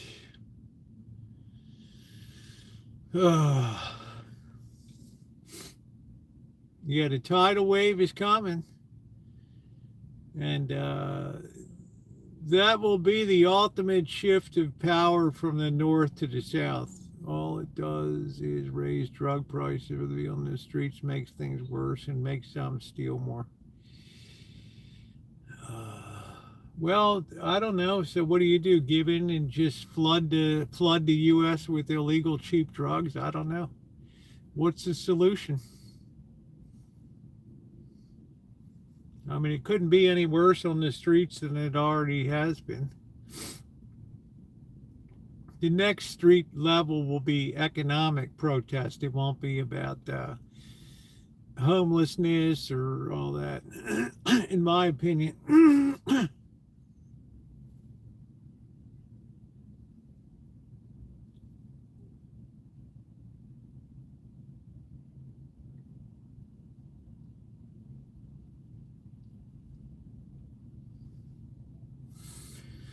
All I know, it's going to be a very interesting Davos summit coming up the next couple days in Davos, Switzerland, with Trump showing up with all these European leaders.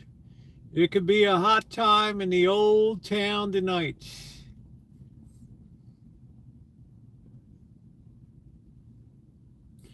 I don't want my VSOP to double in price, triple in price.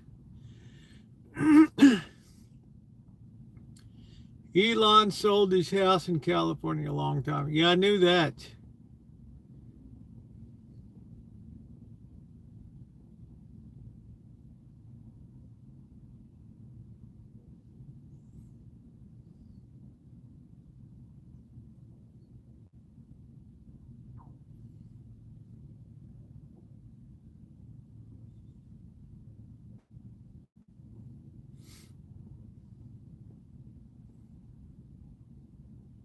They're still trying to deal with the aftermath of the fires and all that. Why is Tesla moving out of California? Well, Elon Musk said regulatory wise, tax wise, it was becoming too hard to do business in the state of California. Too many regulations and not a welcoming business climate.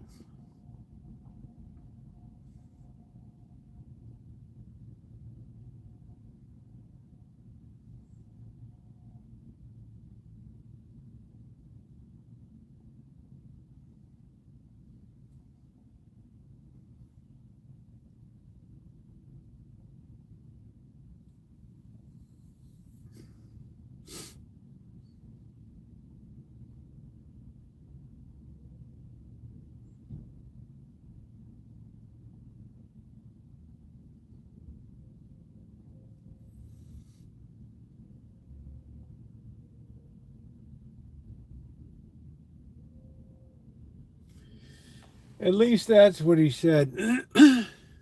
But he's not alone. A lot of people have complained about the tremendous overreach of government regulation and things in the state of California.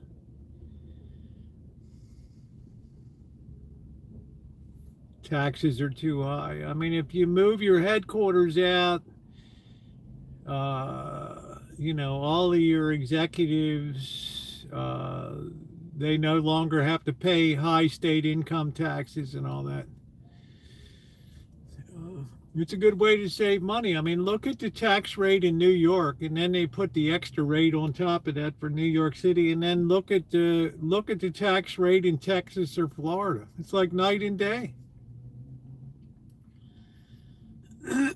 Same country, just different places.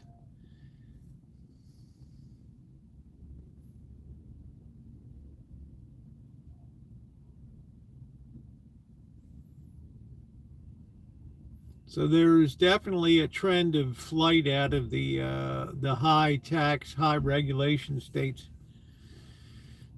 But that won't capture anybody's attention. Nobody will talk about that in terms of being a good thing.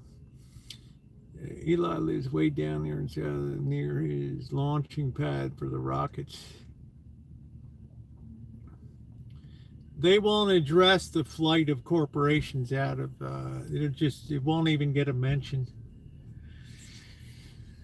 It will just be the unspoken 800-pound gorilla in the room.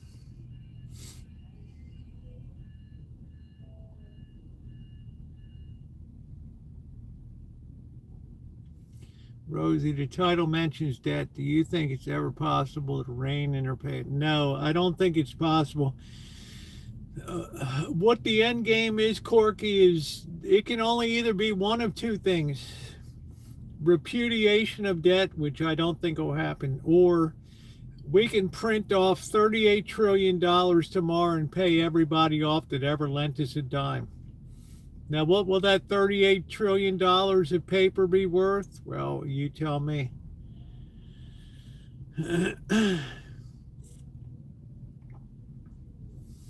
system can't keep going, especially now, Corky, that Japan is putting pressure on the interest market. That was totally unexpected, and it didn't catch.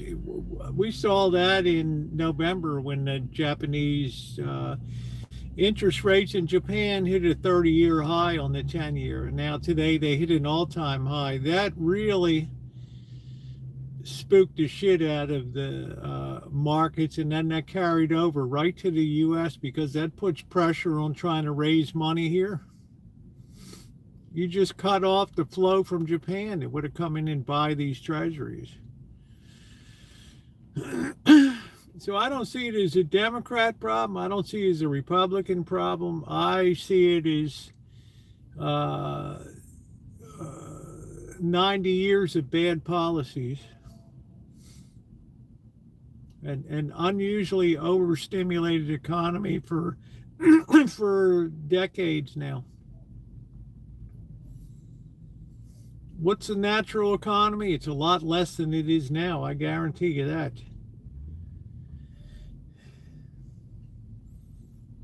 You take borrowed money out of the equation here, and you have a tremendously smaller economy here.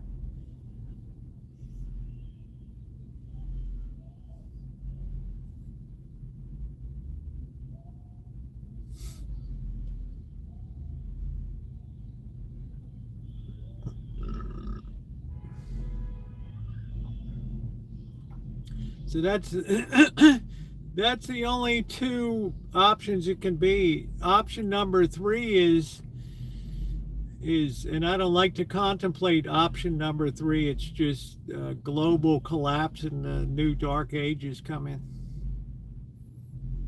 Yeah, nice boring supply and demand, but the people couldn't tolerate it. They're getting too much from the treasury every month.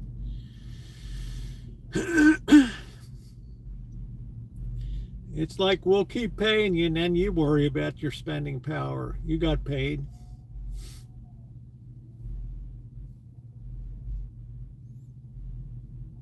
I mean, today, overnight was the first time people in concert began to question the totality of debt. And we've been talking about debt forever on here. All while the Fed is still struggling with neutral. Well, the Federal Reserve is they only have one lever. How can the U.S. debt ever be paid when the government can't keep the annual debt? It can't be paid, Melody. And that's the point. Too many years, too many decades, people have said, well, look, it doesn't matter. I mean, interest rates still go up and down, so the deficits don't matter, so keep spending. Now they're going to matter a great deal. Now, now the bond police are on the job. The bond vigilantes have arrived, and all of a sudden, the price to pay for borrowing is going to go up, up, up. Interest rates are going to be rising. So, yeah, it's going to be very costly to fund everything, houses, all that. So I would say keep an eye on the 10-year rate. If it goes above 5%, it's game over. That's where it stopped 2 years ago when the first surge happened. I talked to Corky about a flag formation on the chart, a triangle formation, a wave 2 corrective formation. It's been underway for 2 years. Well, sooner or later we're going to break out the top side of that, and then the next move up will be equivalent to the move that went into the triangle formation. So that puts it about 7 or 8%. Yeah. Triangle is just a consolidation wave, but it's going to resolve to the upside with higher interest rates. No matter what the Fed says, no matter what people say, oh, they cut interest rates, they can only affect the short-term rates. They can do nothing to affect the long-term rates. That's why the president told Fannie Mae and Freddie Mac to, you got all this cash, start buying up mortgages. This desperation to fund debt.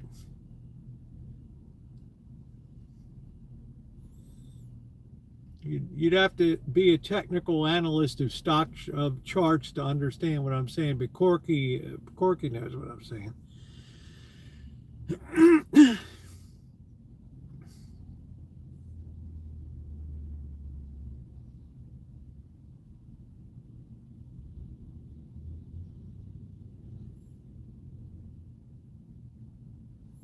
So we just have to see if it plays out. But I will say this: the crises are happening with more and more frequency now.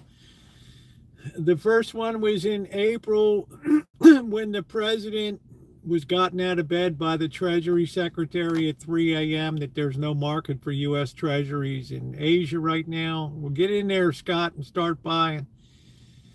I'll say something about the stock market tomorrow. Set it on fire, don't worry. Then in November, when the Japanese interest rates hit 30-year highs, now it's what?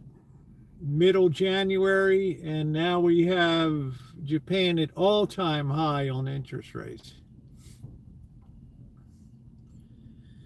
You see a pattern here of coming closer and closer together.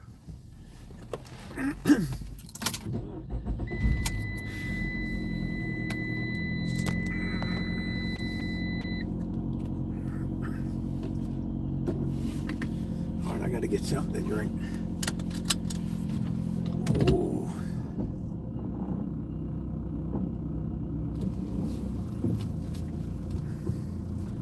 Well, think of it this way, Amethyst.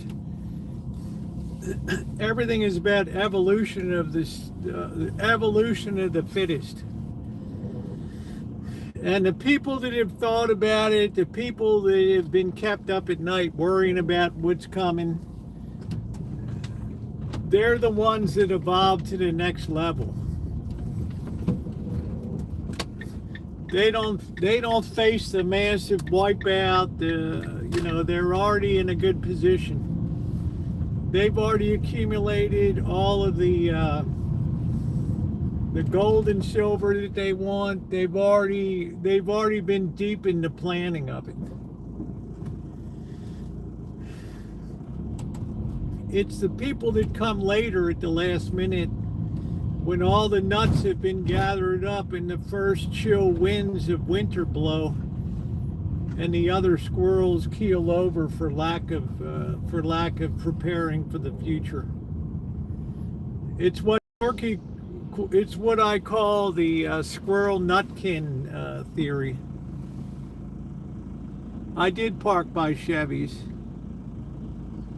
Yeah, nobody has to be upset. There's nothing to not be calm about. I mean, these are just my opinions. My moderator, Shimei, she puts it up there all the time. These are the opinions of the creator. You know, this is not shared by everybody. I'm sure other people have far different opinions. Some people say, you've been talking about this stuff for years, the market's still up. Well, it's all a cumulative thing. Timing is always the hardest thing to tell.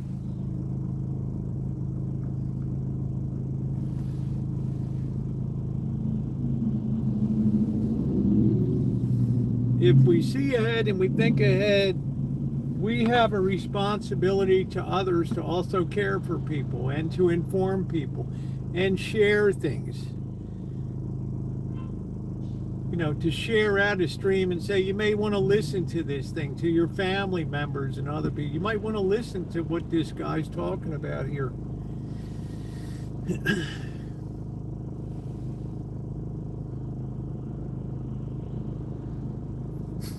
Corky. Corky, how about the Carrington event of 1859? When the solar blast was so strong, it lit the telegraph on lines on telegrams started to send themselves over the wires and shit. They weren't even on batteries.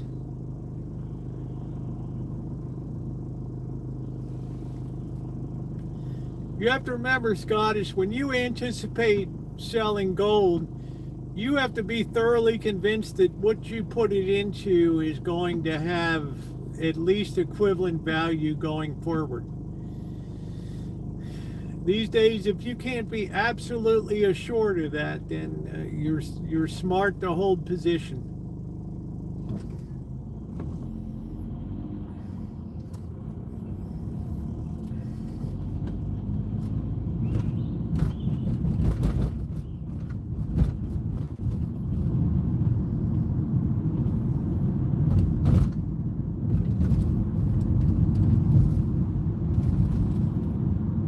It's like AI. Do you know how cheap AI is going to be in the future?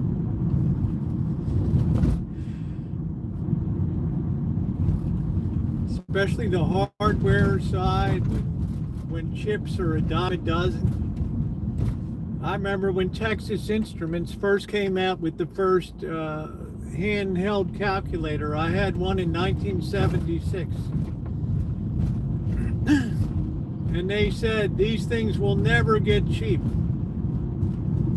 There will be a shortage of chips forever. Well, 5 years later, you couldn't even give them away. If the profit margin is high and companies are making it money hand over fist, that's a signal that that can't sustain forever.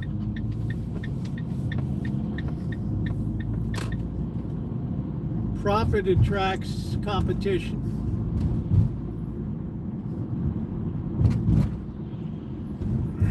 The cure for high prices is high price. I don't hear anybody talking about eggs anymore. It's like I said back then, the cure for high prices is high prices. You'll have eggs coming at your wazoo. Even up at Lola's, I paid like $2.40 for a dozen eggs. I mean, what the hell?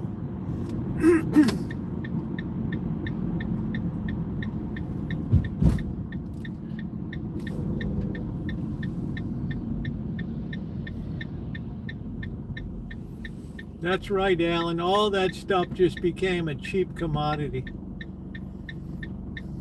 So I'll be very careful if I'm all invested in that and the valuations are sky high and what you're paying for it is through the roof.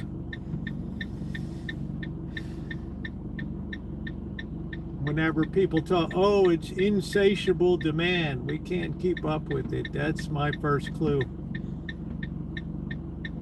It's as good as it's gonna get. How you doing, Angus Kisses?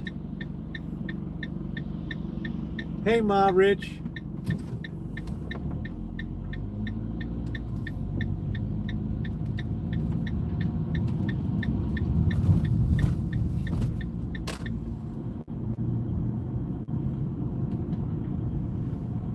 Yeah, and people were saying a year ago they'll never come down in price again.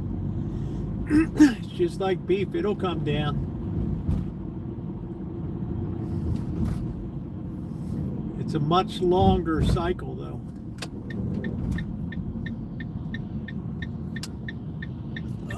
Okay, the trash is out. I gotta feed the beasts.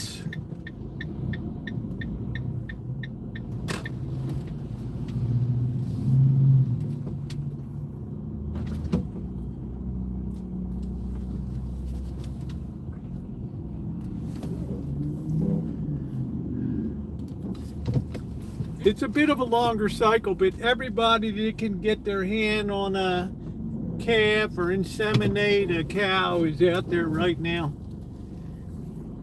doing it up.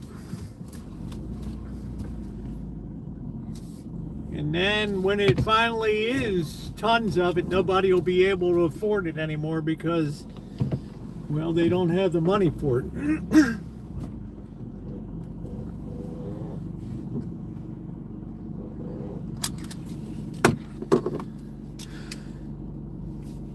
You'll have to borrow it from Amanda Hug and Kiss.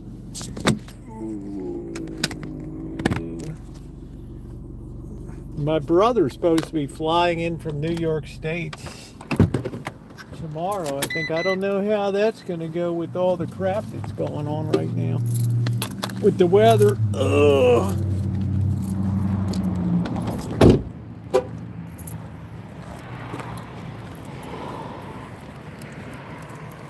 Ooh. Tomorrow is Wednesday.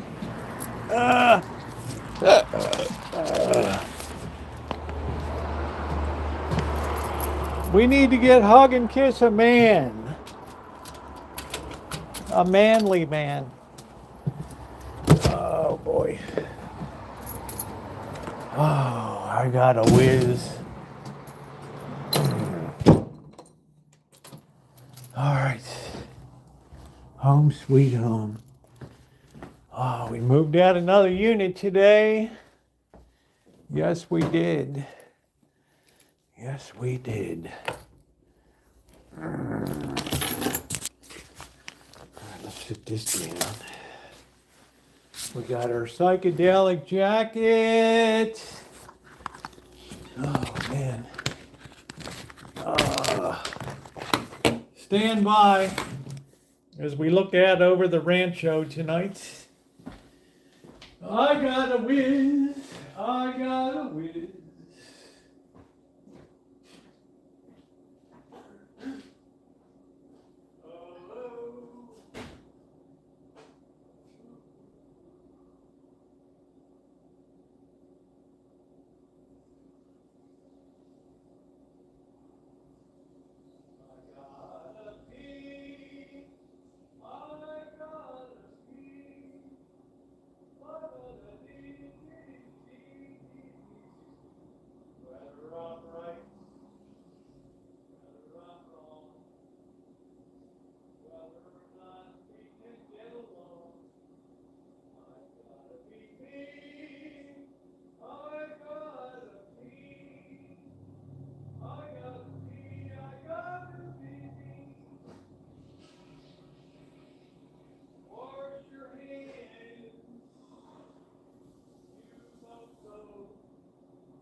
po. Wash your hands. All right, let's feed the brutes. The brutes. I gotta be free. I gotta be me. Simple and free. I gotta be me. Oh, these cats. Ugh. This is not Cats the musical. Ooh, I thought I stepped on a cat. Damn, it's a rag. Okay. Woof. Wow. All right. Uh.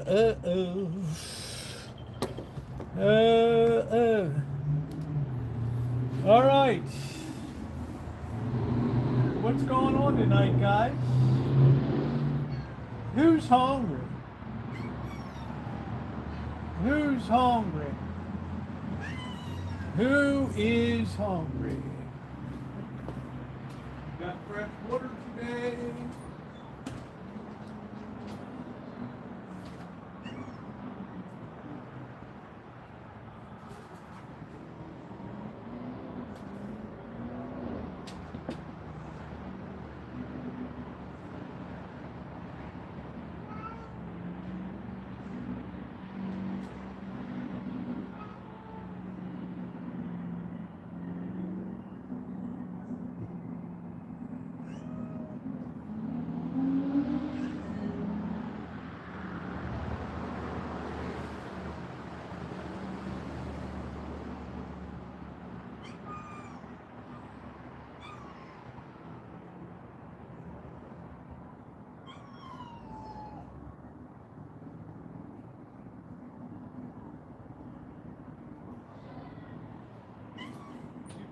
Better back the hell off here.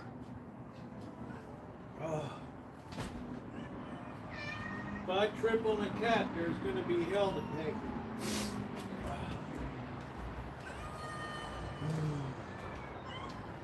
Are you going to move so I can feed you, or are you going to sit in front of me all day? Can you get down?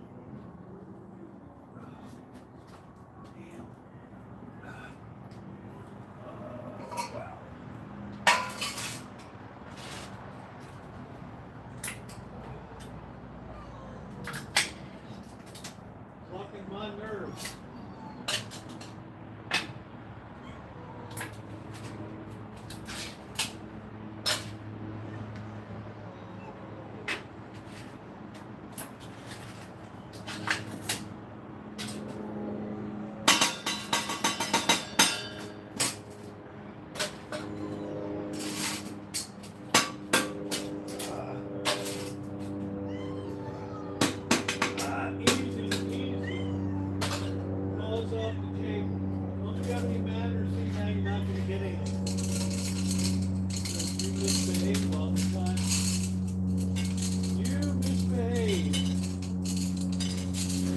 Nothing.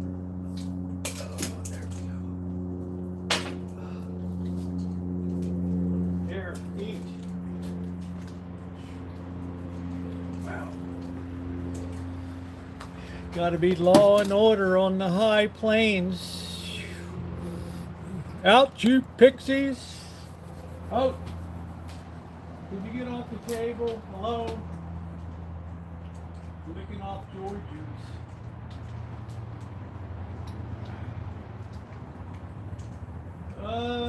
Let's see, where in the hell is Tiger? I just saw Tiger here. The hell's Tiger?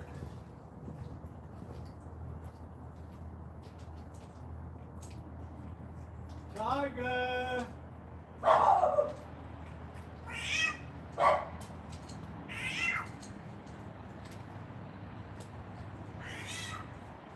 I see a little sliver of the moon tonight. There's a moon out tonight. Ooh, Hop Sing. Why you not like Hop Sing cooking?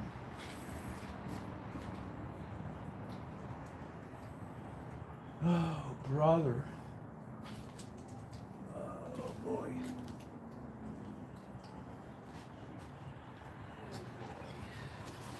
Why you don't like Hop Sing cooking?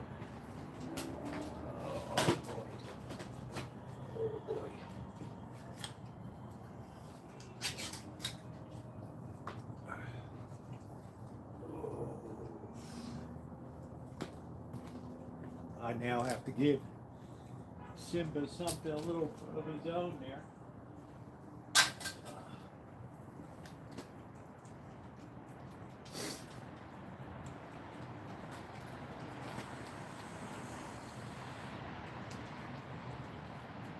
Here comes Magic. Big Magic's gonna swat somebody. There's Tyga. Tyga.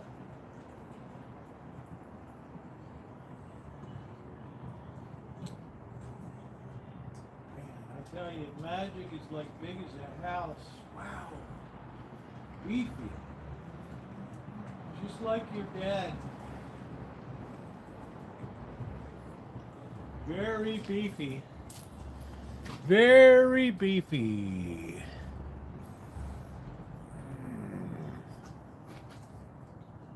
Isn't that amazing? That Rosie's got the worst personality of all of them. Just always sour. Always sour.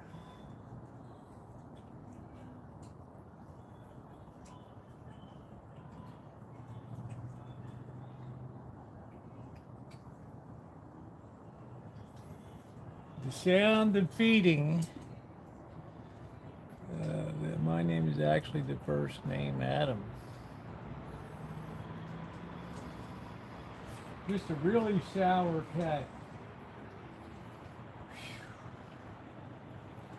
If that had been the first cat, there never would have been any others. Let me tell you, ladies and gentlemen, that is one sour cat.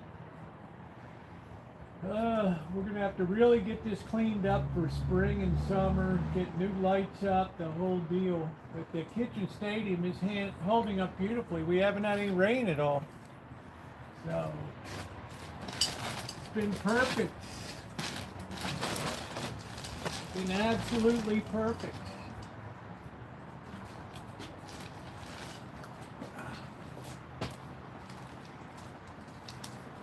Been really good.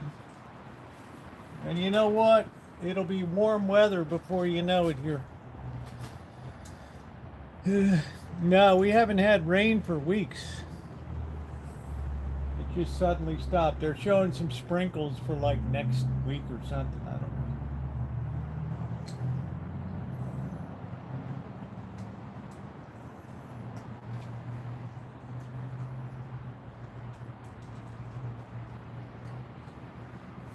Goliath is really packing on the pounds.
I got my boots on today.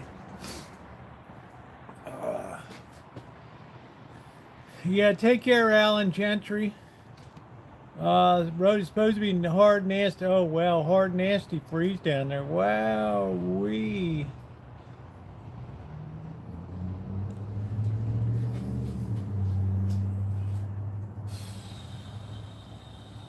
Yeah, Kitchen Stadium's holding up real good. This has been an easy, I don't want to jinx it, but we've had a lot of sunshine for the January's been fantastic. Here comes Big Magic. What a big eater.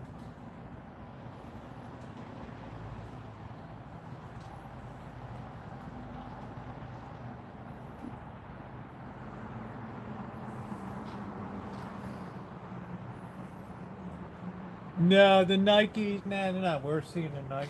Just my usual black ones with the white swoosh. I'll be out in a minute.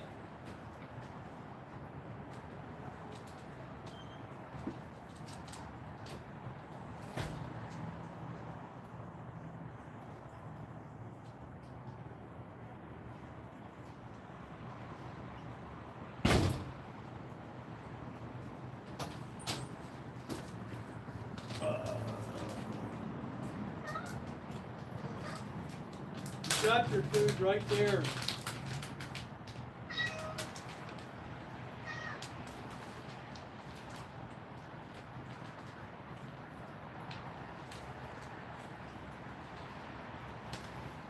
You got your food right there.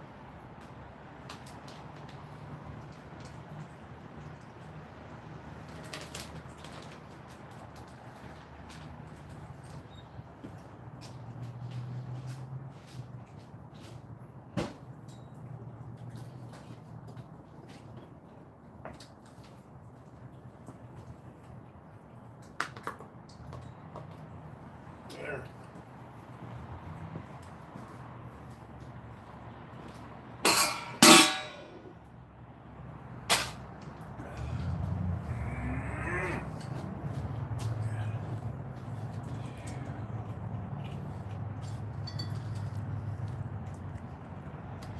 Wow. Are you still hungry?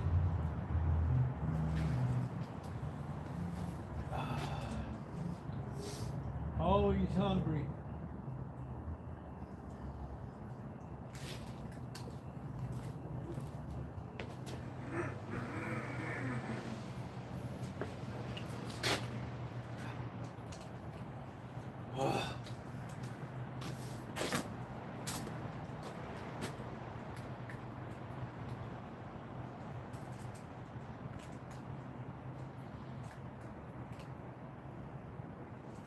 So nice, they're all fixed. I got no other cats that hang around whatsoever. It's nice. Nice, nice, nice.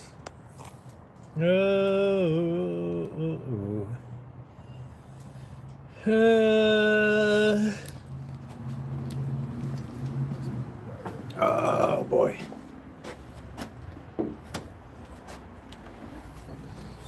Don't be a PRG pig. Well. Good. I don't need food this week. I got a whole another box of food.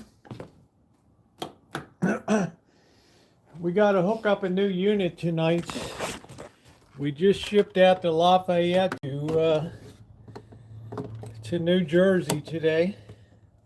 That's gone. Oh boy. So we're going to get down the Hampton FM80, which was the first unit that I ever restored. You can see all the videos. I don't know, my gas and electric bill was really cheap last month.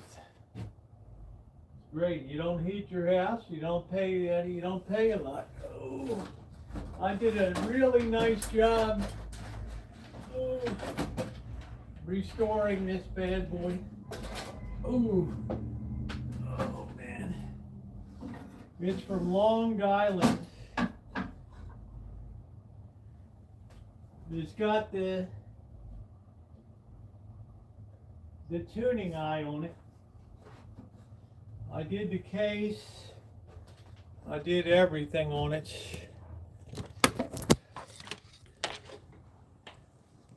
Corky, did you know in space no one can hear you scream? There it is.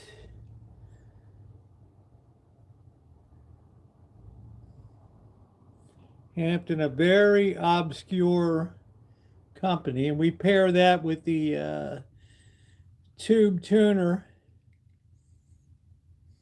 So let's go ahead and get this baby set up. Oh, brother.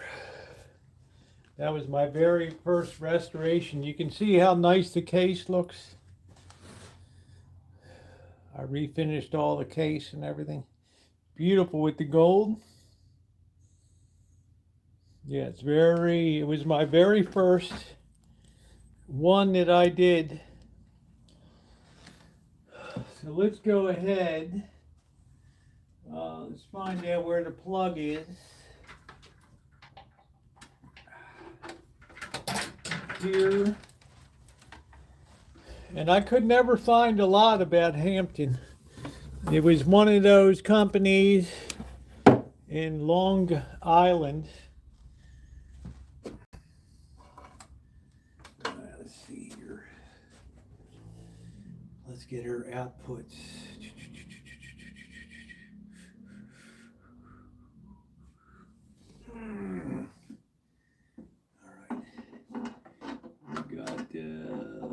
Multiplex audio.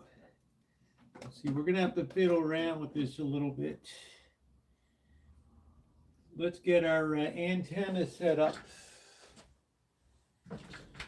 Oh, Delilah, how are you tonight, Corky? Delilah, I've got a bit of a problem, honey. So I heard, Corky. So I heard. Oh, man.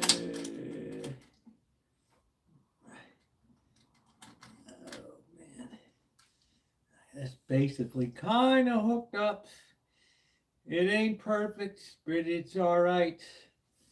Our beautiful FM 80 here. You always remember your first love. Isn't that color beautiful? All right, let's get the amplifier plugged in. The Widowmaker.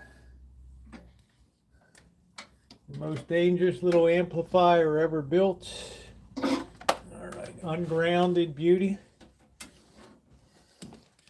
Let's get her plugged in. Oh. All right, let's cut the lights. Oh, let's get this put in. Oh, shit. All right, I'm gonna move this baby over here. All right, this is our basic. Here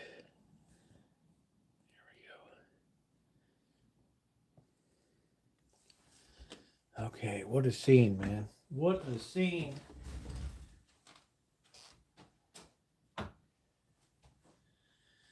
All right, there it is. Let's turn it on. Let's power it up. Power on. Power on. Watch it for the green tuning eye to come up.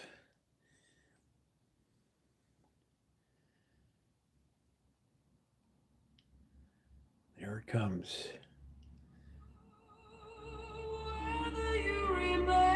Listen to that, man. Look at that tuning eye.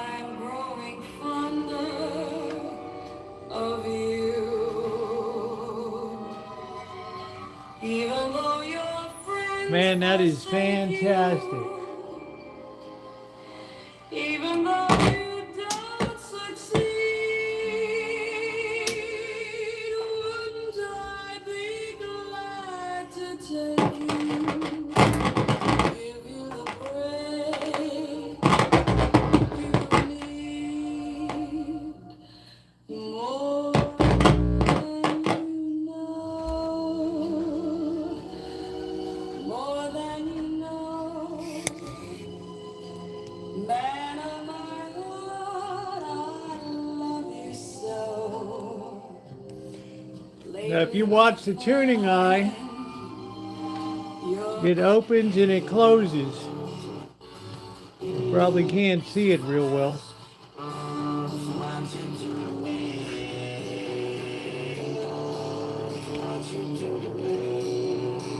Try to put that in there a little better.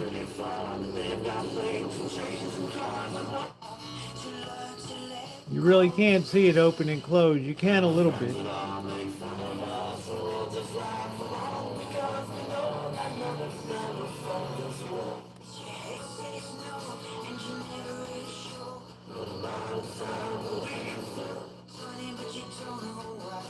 When you get a full circle, that means you're really tuned in.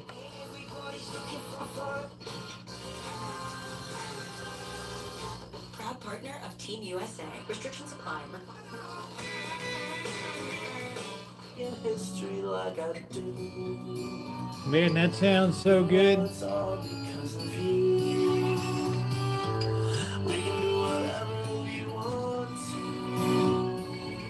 Hey, yeah, girl, I love you to you. This one's for me. I think we're down a channel. Hold on a minute. That's the way they used to be.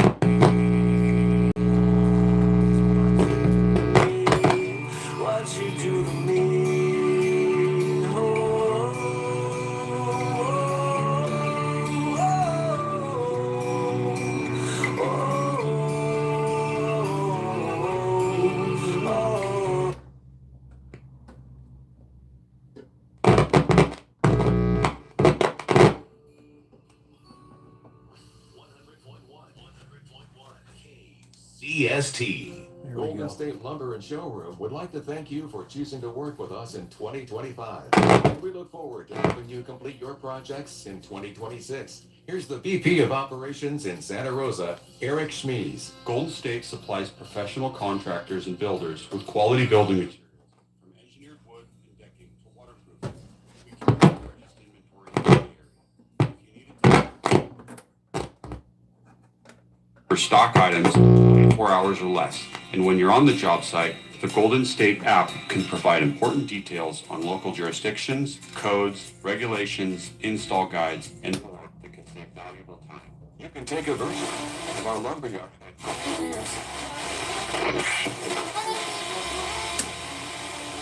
Porque el amor es incondicional. Difícil como un eclipse lunar.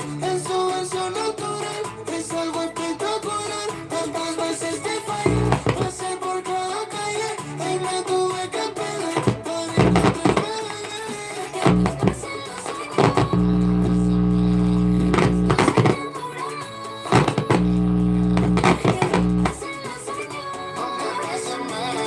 Más te quiero a mi lado. Cuánto dura el mal para ser perfecto.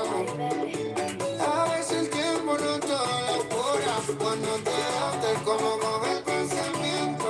Siente el amor justo en el...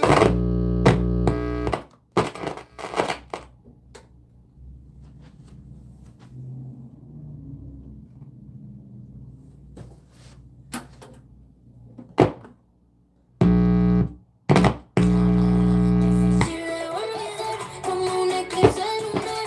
En su versión natural es algo espectacular. Tantas veces te fallé, pasé por cada calle y me tuve que perder para encontrarme, bebé. Y en realidad te voy a buscar como el mar busca la arena y la sal. Que supo cambiar amores. Difícil de Yeah, this was the very first unit. You can see my vintage audio playlist on restoration. espectacular. Tantas veces te fallé, pasé por cada calle y me tuve que perder para encontrarme, bebé. Y aunque pasen los años, más nos enamoramos. No wonder we were only getting one channel. Aunque pasen los años, más te quiero a mi lado.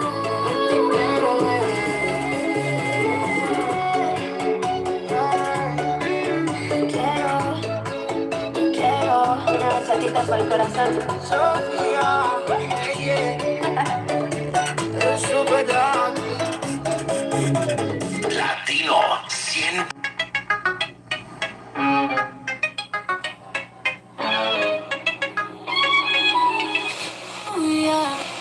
Step into something fun.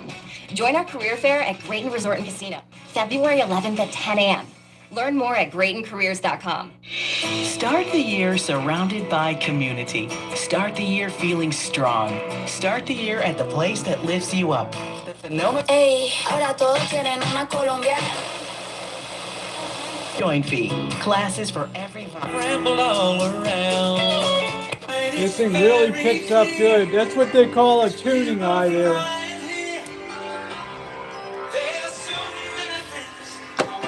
That's what they call a tuning eye. I will always love you. I will never leave you alone.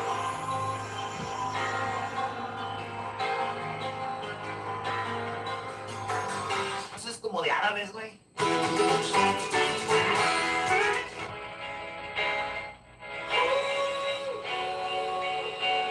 I was always shocked at how well this tuner I works. just woke up from a dream where you and I had to say goodbye. And I don't know what it all means. Really nice. But since I survived, I realized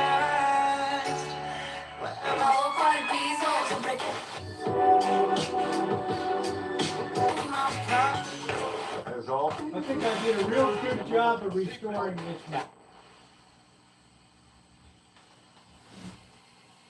The songwriting process. Fogarty told me the song's Of me and showed it to the other agents, and you know they were just NPR. laughing, you know, and singing. I started the job was I guess you were right. I should have left when you did.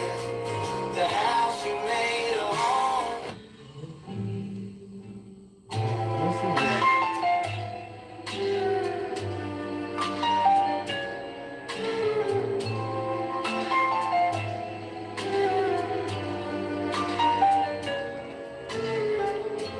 If you're fond of sand dunes and the salty air, quaint little villages here and there, you're sure to fall in love with old Cape Cod.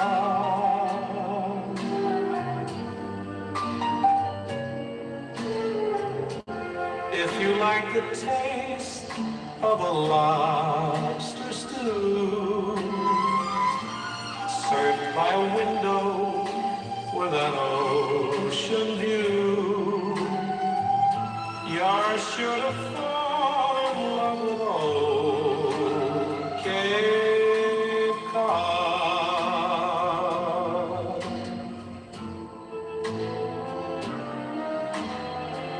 Winding roads that seem to beckon you, miles of green. One day I will conduct a symphony orchestra. Church bells chiming on a Sunday morn. Thank you very much, boys, and welcome in. The town where you were born.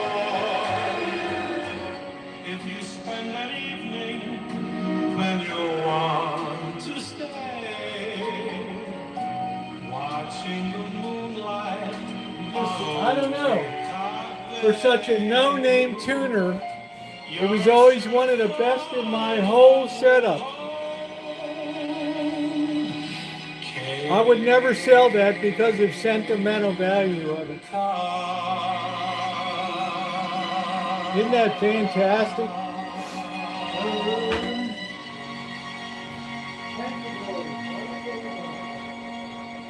KJZY. When you're craving Sonoma County's freshest foods, visit the Agricultural Community Farmers Markets, where you'll find local produce, meats, dairy, and more every week year-round. The Eastside Market at Lucchese Park in Petaluma is every Tuesday from 9:30 to 1:30, rain or shine. There you go. Amanda Huggins says, take me to Petaluma, baby. Rancho and Pacheco Farm, your trusted sources for high-quality selections. Seafood lovers can enjoy the day's freshest catch from Anna's Seafood. You'll find locally grown Thank vegetables you, from Ortiz Family Farm, Moni Rancho Muck. Farm, Wheeler Produce, and Tully Valley Farm, along with many other seasonal favorites. Strauss Family Dairy offers organic, certified kosher milk and cream. Enjoy baked goods from Redbird Bakery, Revolution Bread, and the Bakery. And browse handcrafted goods from local makers. Swan Haven Silk, Glorious Gypsy, and No Peach Flame Works. Ideal for thoughtful gifts or personal treats. Come for the food, stay for the community. Every Tuesday at Lucchese Park, your farmer's market. Fresh, local, year-round. Petaluma.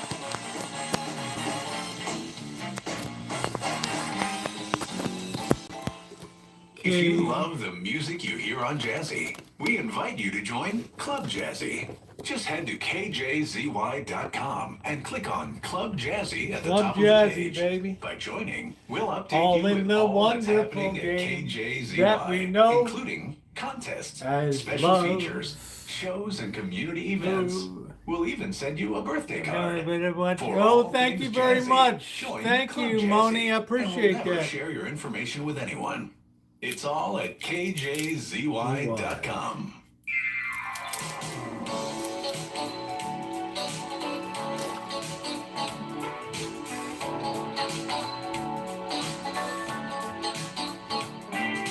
Morning, Mr. Radio. Morning, little Cheerios.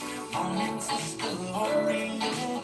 Did I tell you everything is fine? In my mind.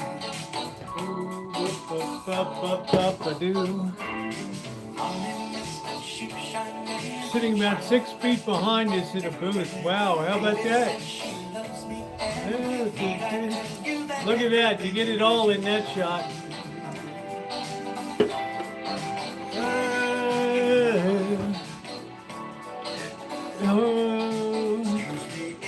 We discussed Toronto Pride. Church Street up there. I was there.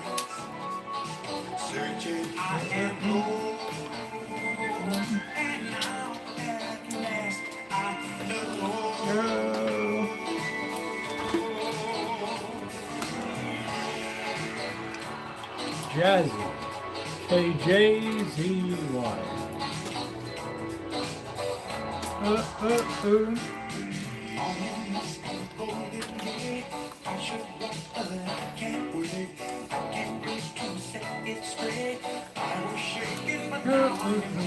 Shaken but not stirred.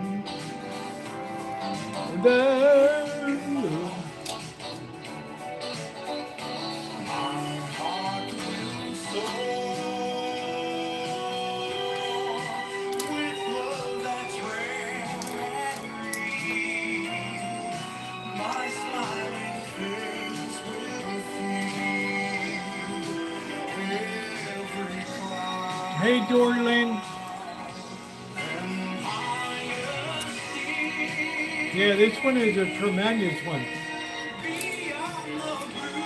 No, I'm the only one that does it, Scottish.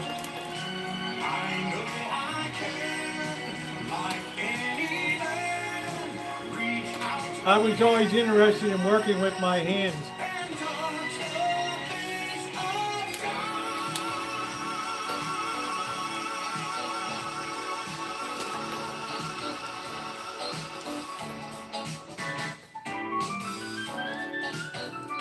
Look at that green tuning eye.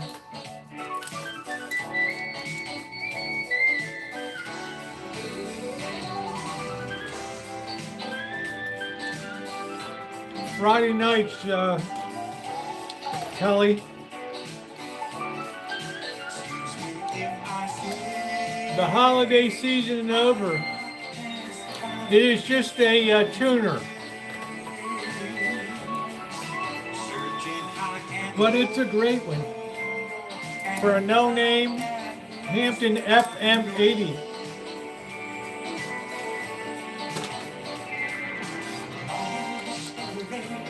Has one of the earliest multiplexers on it.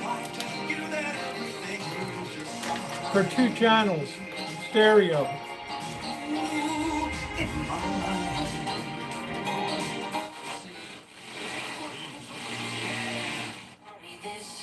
Ship will carry our bodies safe to shore.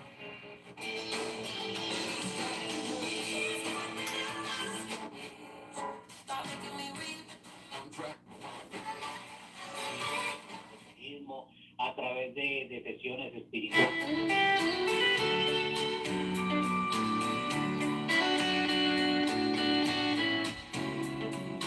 It's so clean and crisp.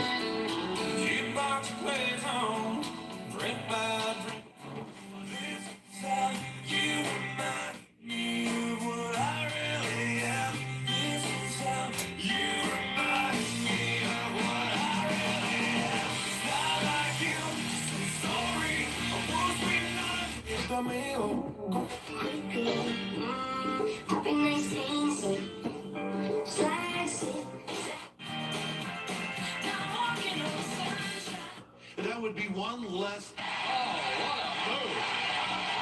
We'll hear from Jacob Rubin on the Coaches Show. Lots of action around. Con ese entusiasmo, their state Supreme Court made mistakes recently when it struck NPR. down two abortion laws. Wyoming Public Radio's Hannah Mertzbach reports. The state alleges that the majority of justices ignored the most essential part of the life as a human. La frase. Well, the Golden State Warriors are Unfair. I mentioned this before. Sin will take you further than you want to go. It'll keep you longer than you.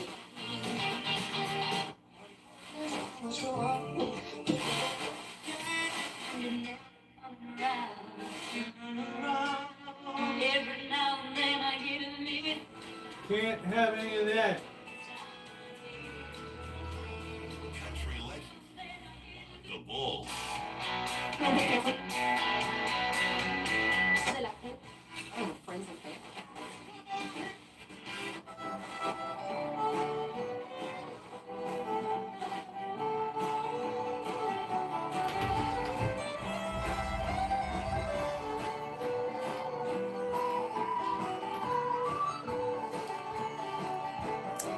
It's a nice picture here tonight.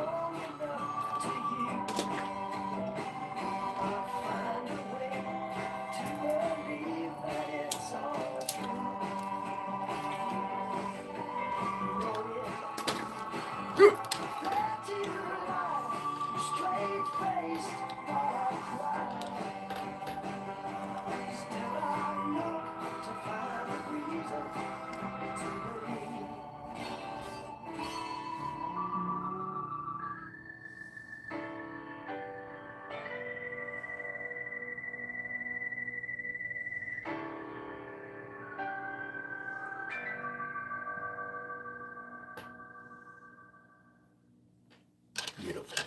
Listen to that. Someone like you makes it hard to live without somebody else. Someone like you. Cheers, everybody. Yeah, Kelly, I'm just a Friday night liquor drinker.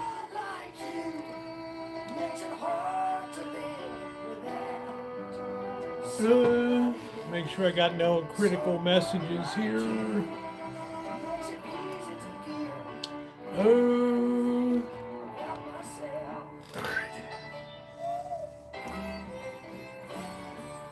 Do.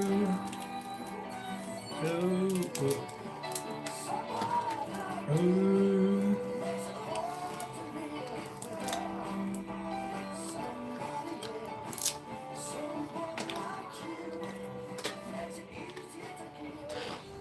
Nice.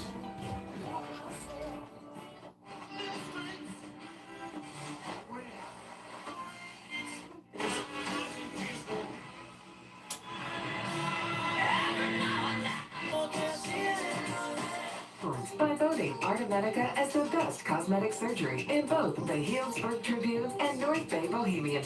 Discover why we are the trusted choice for all your cosmetic needs this year. Art America has 2 convenient locations in Santa Rosa and 1 in Healdsburg. Trust Art America to help you achieve your aesthetic goals. Of the beast. So we can be able to create because we all can.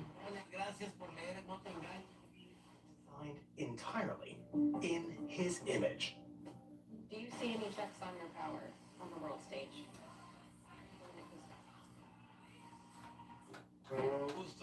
They're just.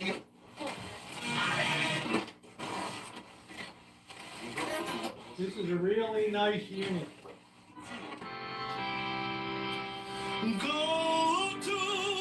A rendition of Crying in the Streets by Zishan B. It's Amy Goodman, Democracy This is Now. Democracy Now, democracynow.org. I'm Amy Goodman with Juan Gonzalez. Juan Gonzalez. President Trump's put U.S. military troops on standby for possible deployment to Minnesota amidst ongoing peaceful demonstrations against ICE raids and arrests. Thousands of ICE agents already on the ground now dwarf the local police department and have been accused of a brutal occupation.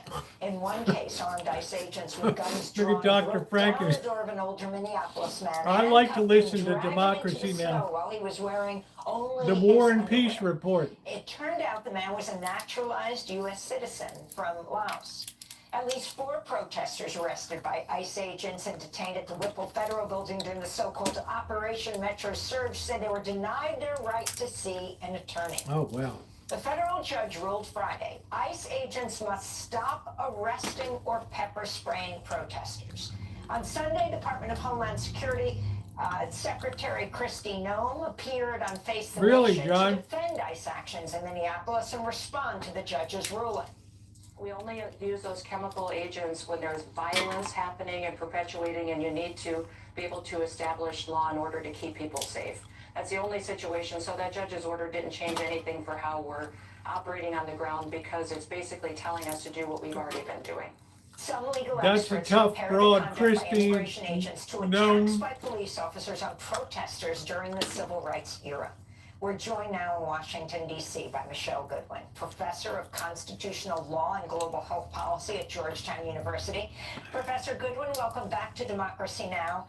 There is so much to talk about here. Oh, we don't even know what to talk about tonight, Dr. Frankenstein. And the latest information. It's the War and Peace report. Opened a probe and investigation into the ICE agent who killed Renee Good. Well, that's hard, Amanda, hug and kiss. We have baby killers out there that don't give it a second thought. The victim herself, Renee Good, and her wife. And then the news of the 6 attorneys in the U.S. Attorney's Office in Minneapolis quitting over the direction of the investigation, and a judge ruling that peaceful protesters should not be pepper sprayed and arrested. Your comments overall? Overall, this is extraordinary. In fact, the judge's order emphasizes how extraordinary it is to impose this kind of order. That is to say that the conduct that's taken place in this particular surge by It's like ICE every is not judge something is that different, is whether they're usual. It's not Democrat or something that has been Republican. lawful. It's not something that has been constitutional. It is not to say that ICE can't be present, but ICE certainly cannot do what it has been doing in Minnesota, much of which you've covered, which is horrific and does actually have flashpoints of the American Civil Rights Movement. The only difference then is that it was the federal government looking to uphold the Constitution, looking to uphold Supreme Court decisions, and to protect citizens against unlawfulness by the state. But here you have an inverse or reverse of that. And Michelle Goodwin, the threat It's of Juan President Gonzalez. Trump to invoke the Insurrection Act, I'm wondering your thoughts about Dorlin. that. I'm thinking especially, for instance, back in 1962 at the University of Mississippi, there was a mass rioting by white segregationists attacking federal marshals because they were trying to escort James Meredith into to integrate the University of Mississippi. There were 160 marshals injured, including 28 shot.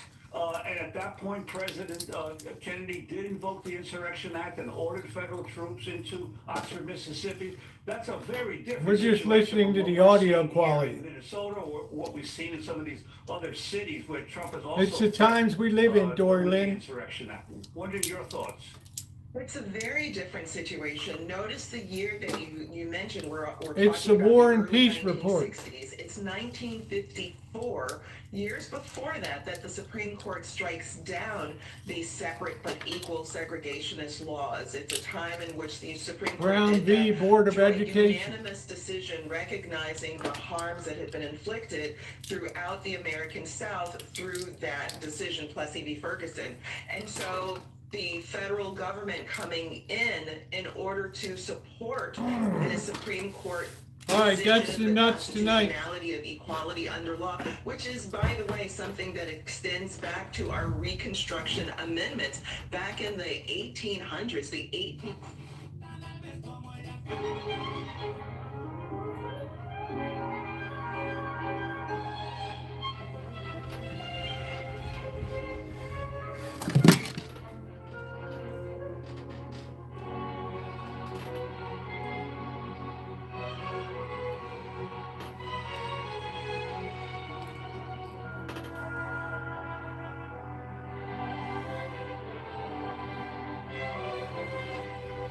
You have to practice.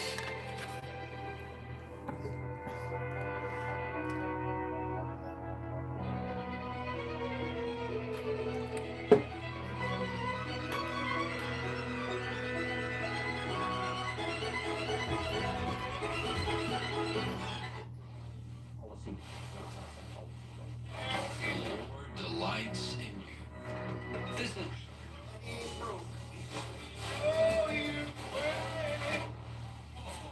If it's a little warmer than today, but it probably will be.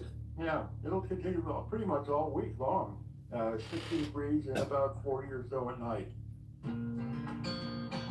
If you're a homeowner, then you know home improvement is what you do. Listen to that quality. It won't end. This will be an ongoing activity, so why not go where the pros go? Healdsburg Lumber. Contractors know they can get anything. Amanda in one Hogginkiss stop. likes You can get Healdsburg. lumber to build a deck, stain or paint. Yeah, to my mother protect was a that deck. classical Patio pianist furniture too. to enjoy the deck, even a grill to cook the steak that helps you chill on the deck. She used to Healdsburg play Lumber all up and has a down the dry East Coast. lumber yard, which means your lumber has been safe from the elements. Whether you need lumber, windows, doors, irrigation supplies, or a birdhouse, Healdsburg Lumber has got you covered. And wait until you see the knobs and pulls section. You're going to want to update your kitchen and bath hardware. Ooh. Contractor, homeowner, or do-it-yourselfer, you'll find everything you need to finish or start your project at Healdsburg Lumber, 13534 My mother liked Healdsburg Avenue in Healdsburg. Chopin. If you're ready for a little Southwestern flavor in your entertainment, you won't want to miss Hands on a Hard Body, opening February 13th at Spreckles. Yeah, she studied at the Peabody Institute of Music in Baltimore. Life is so close they can touch it. Under a scorching Chopin sun was for days technically on very end, hard armed to with play. Nothing but hope, humor, and ambition. But she they'll played fight for a to lot keep of it this fashion one shows hand and on a things brand like new that. truck in order to win it and the freedom it offers. In this hard-fought They're like contest, cocktail only music one kind of winner crap. can drive away with the American dream. Uplifting, touching, and hilarious. He Hands on a didn't Hard play Body a is lot of inspired by Mozart. true events. I never really Country, cared for rock, Mozart too gospel. much. It's all there in the exciting score by Fish's Trey Anastasio with Amanda Green. My mother liked Hands on a Hard Brahms Body and runs February 13th to March 1st Chopin. at Spreckles Performing Arts Center in Rohnert Park. Get your tickets now Gershwin. at sprecklesonline.com. That's sprecklesonline.com. She never played, rags. Does your son or Like daughter have a hard silver time interacting with maple peers? rag Are you overwhelmed and and concerned about Scott what is happening at Joplin home stuff. or at school with your child? First, know that you are My daughter played a lot of that. entrepreneur, author, and founder of the nonprofit KFS School in San Francisco. My weekly podcast, Parenting Vanessa Club, helps families by providing parenting tools and strategies to work through child and family struggles. If I can help, find me at Vanessa, KAHLON.com, and listen to my weekly podcast at KRSH.com. Keeping it interesting for Crush listeners. Wine Country Radio. You got blue, jazz, and blues. The Crush. The Crush.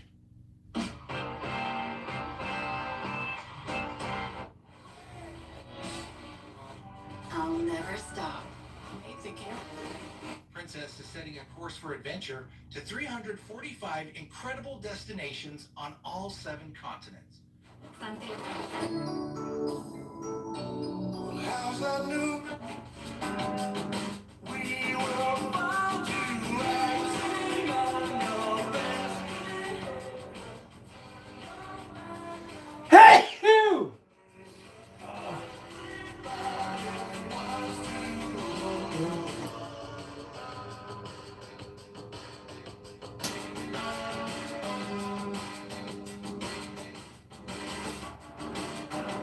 Hey, you!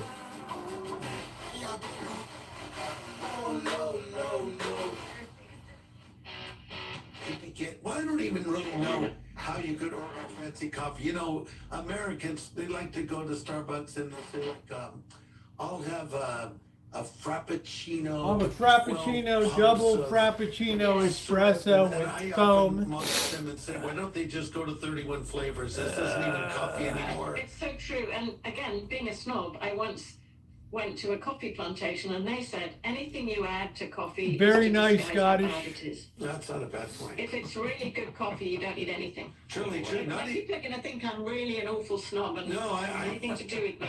I don't think of you as a snob. I think of you as somebody that knows how to order coffee correctly. And you also know how to write children's books correctly. And you have this brand new book, Jesus, Our True Friend. And let me ask you. With our offense, with pace and space and movement and ball screen. Where's the War and Peace report with Amy Goodman? I'm Juan Gonzalez.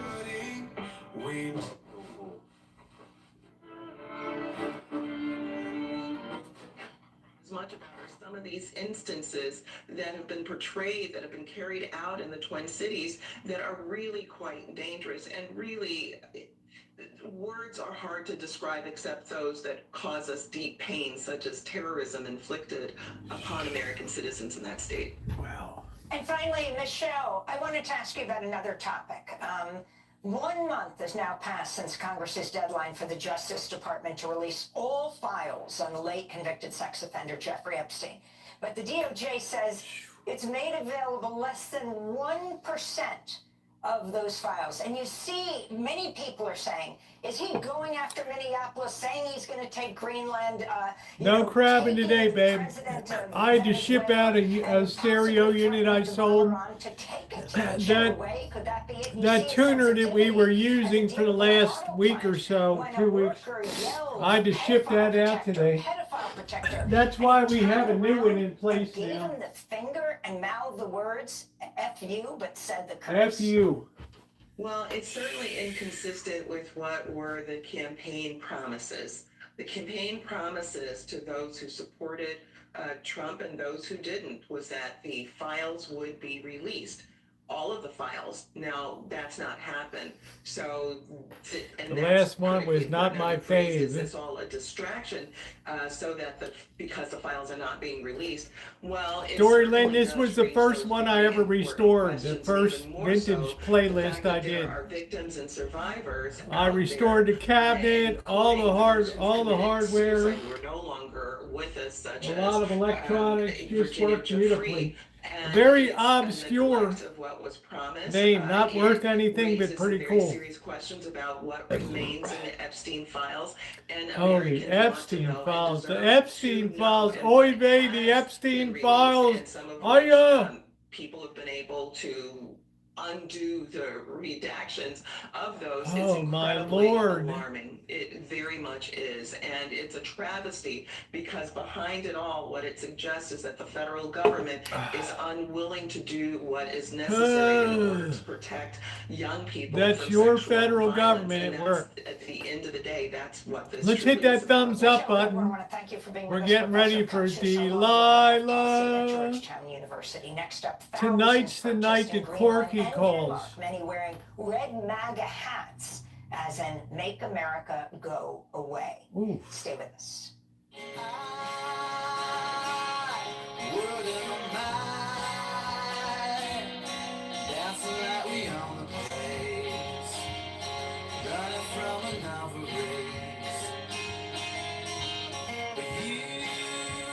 It's KPFA out of Berkeley, part of the Pacifica Radio Network.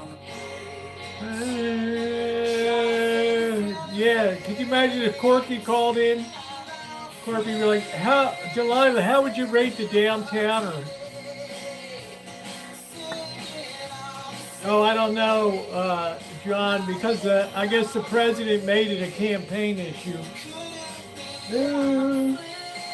Free by Matthew John Finch. This is Democracy Now! I'm Amy Goodman with Juan Gonzalez. Tensions are escalating between the United States and Europe after President Trump threatened to impose tariffs on 8 European allies. Tell her about relationships. That's it, Corky. Take over Greenland, the semi-autonomous territory of Say, Denmark. Delilah, I want to talk to you about your relationships. Writing, quote, considering your country decided not to give me the Nobel Peace Prize for having stopped 8 wars plus, I no longer feel an obligation to think purely of peace. Trump went on to write, the world's not secure unless we have complete and total control of Greenland, unquote.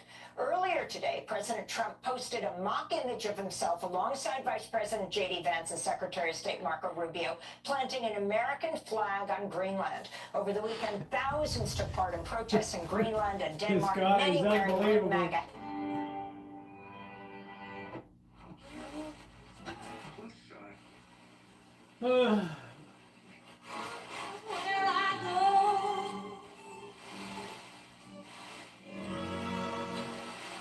Everyone I know. Listen, that quality.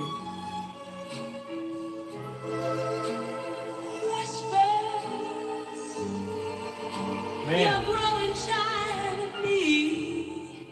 Say it isn't so.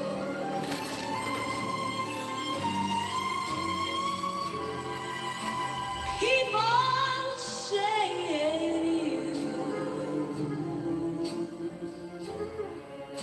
you found somebody new,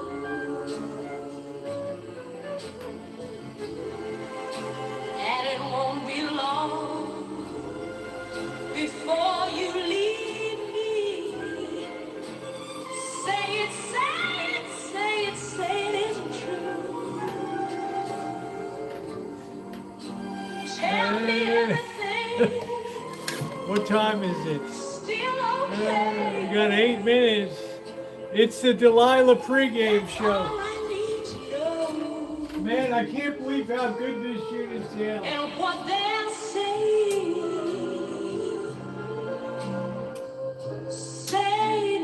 isn't so. Man, what a great combo. Ain't alright.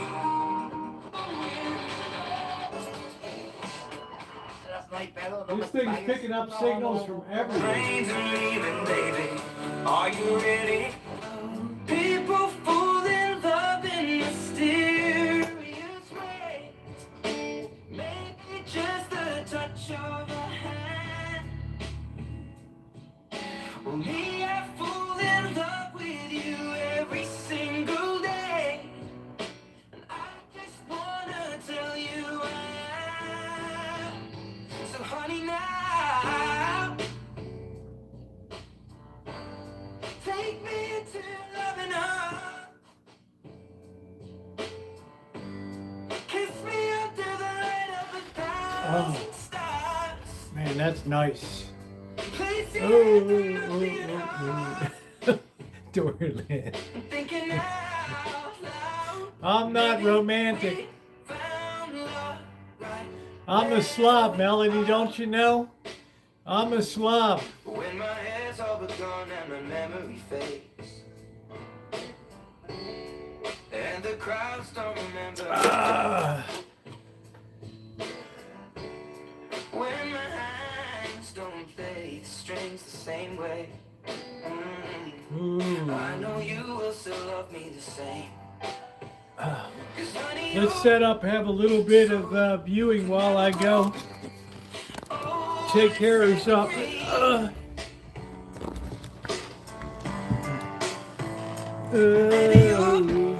Smiles forever in my mind and memory. Oh, that is that might be as big as this thing gets. I don't know. Mysterious ways. Maybe it's all part of a plan. Well, I'll just keep on making the same mistakes. Hoping that you'll understand. But baby, now take me into your loving arms. Kiss me under the light of the Kiss me on the lips. Oh, darling, place your hand on my big heart. Thinking out loud that maybe we found love right where we are. Maybe we found love right where we are. and we found Love.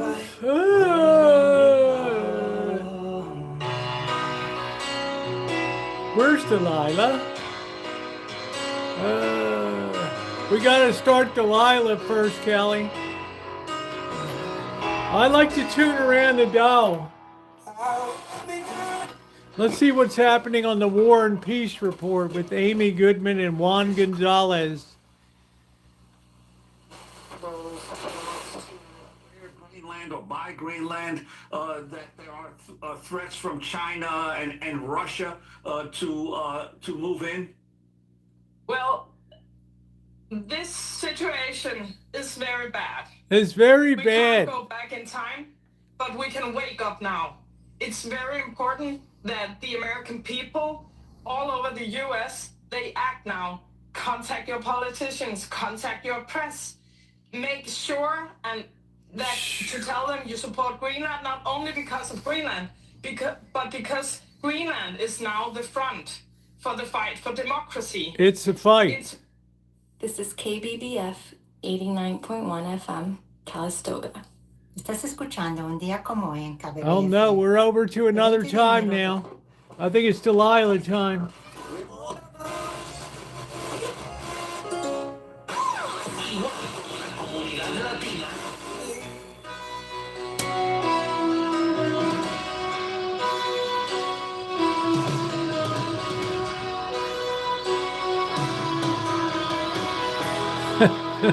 Lubber.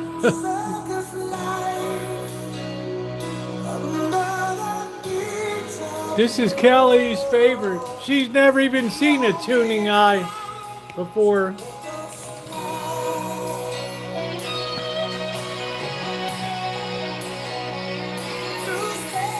Look at that beautiful finish on that.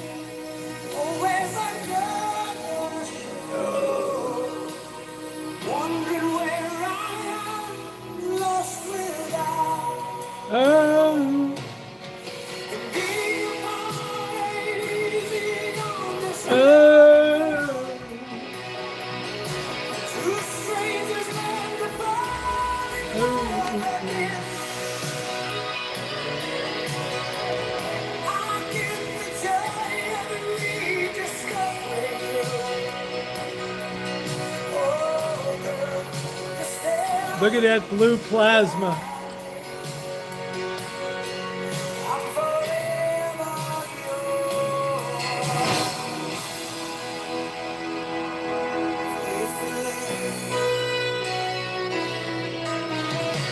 Thank you, Melody.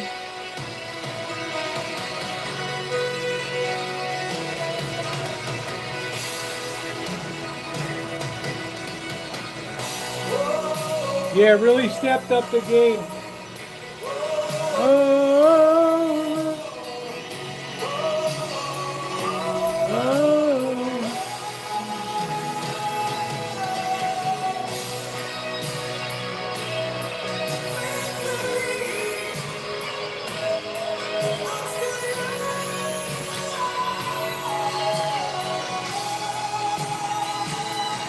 How romantic.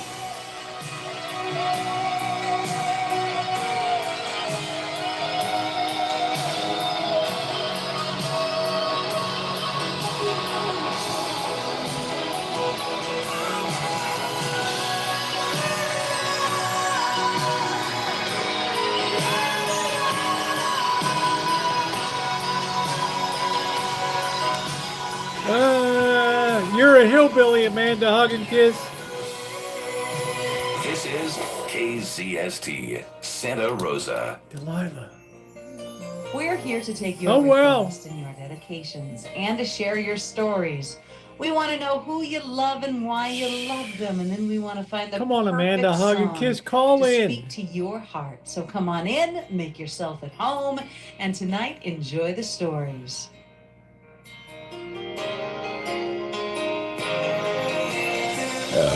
Delilah.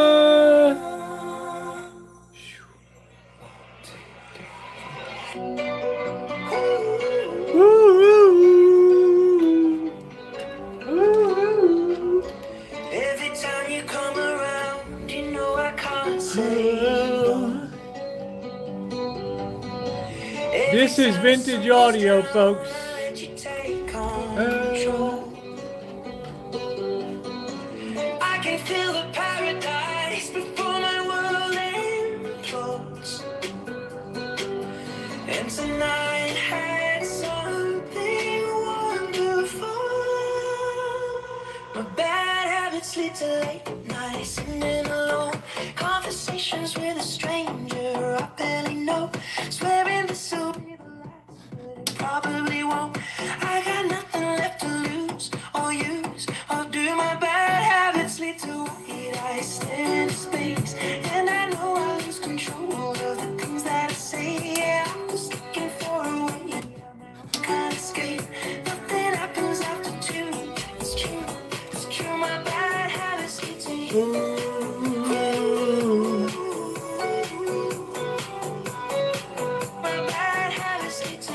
It's Delilah.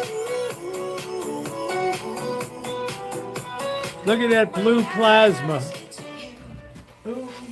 Every pure intention ends when the good times start.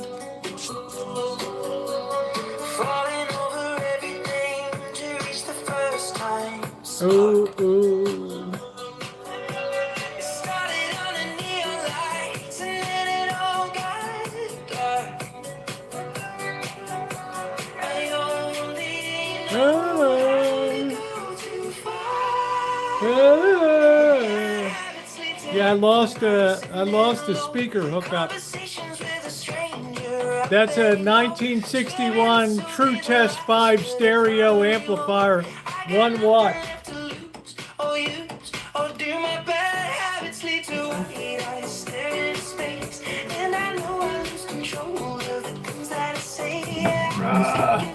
Damn, I just hate this JBL, the way they hook up the speakers. It's terrible. Ooh.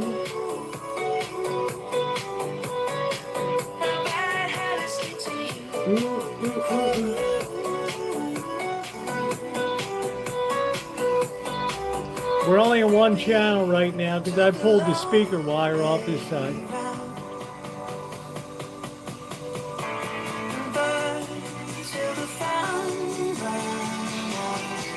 Remember, all your tubes in series have to add up to 110 volts. We're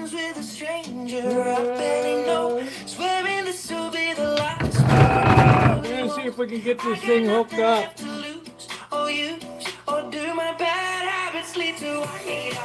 Another one of these stupid ways of hooking up speakers.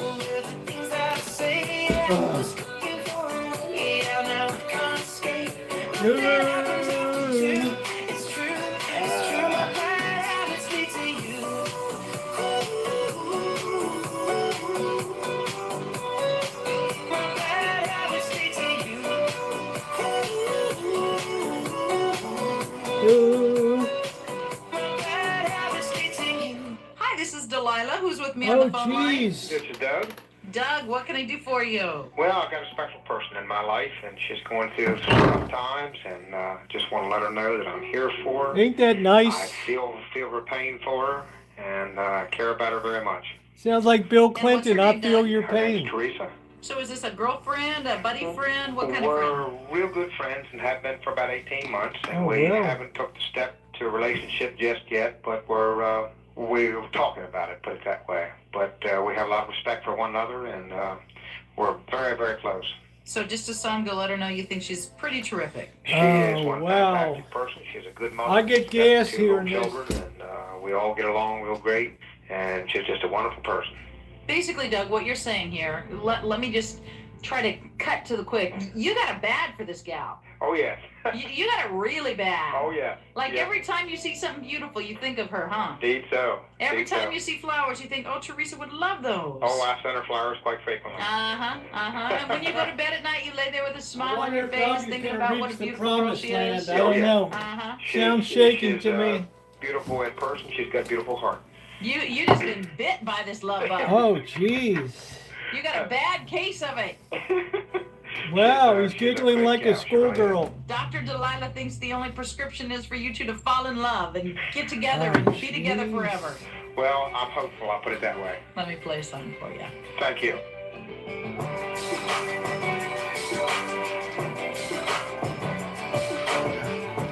Man, I finally got this other speaker hooked up. Son of a bitch. Ah. Now you got stereo.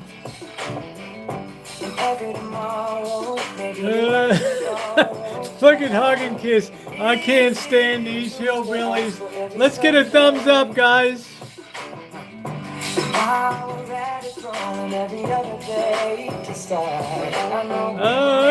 Hillbillies. Imagine a hillbilly calling a hillbilly a hillbilly.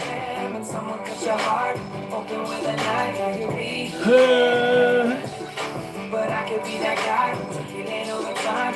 I won't stop until you leave. Imagine a hillbilly calling a hillbilly a hillbilly.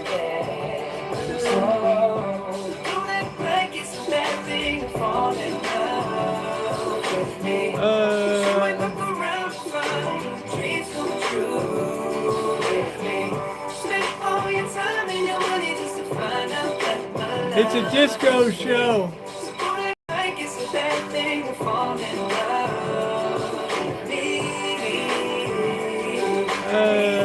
It just doesn't sound sincere. Sounds like her father was calling in.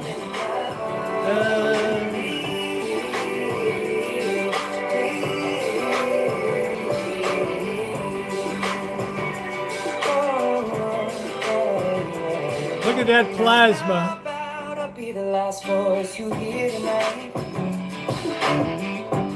Every other night, for the rest of the nights that arrive. Every morning, I just wanna see you staring back at me. Cause I know that's a good place to start. I know people make promises all the time. It makes her right around and break it. And someone cut your heart open with a knife and you bleed it. Don't you know that I could be that guy to feel it over time? I won't stop until you believe it. Cause baby you're worth it. So don't act like it's a bad thing. Man, that sounds fantastic.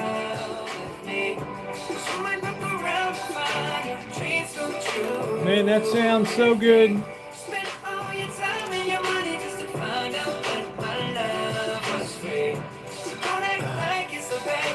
Hug and kiss is like a hillbilly calling a hillbilly. Really? You ought to be ashamed of yourself.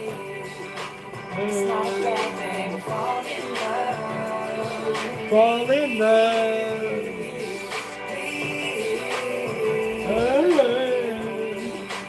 That's such a bad thing to fall in love.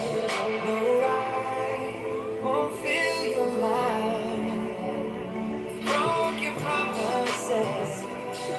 Hi, it's Delilah. Hi, Delilah. It's Corky from Canada. Corky, how are you? I remember you from, what was the show, Corky? Remind me, what was the show? I don't know.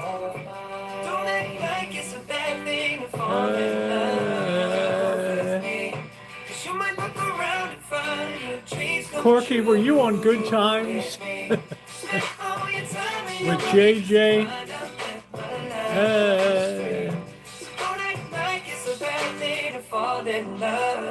Yeah, please hit that thumbs up button.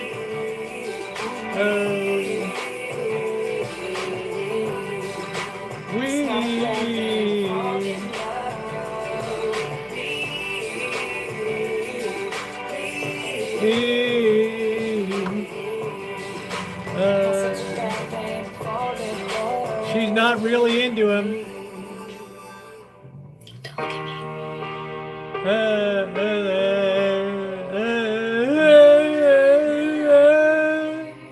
I'm only you. You are beautiful.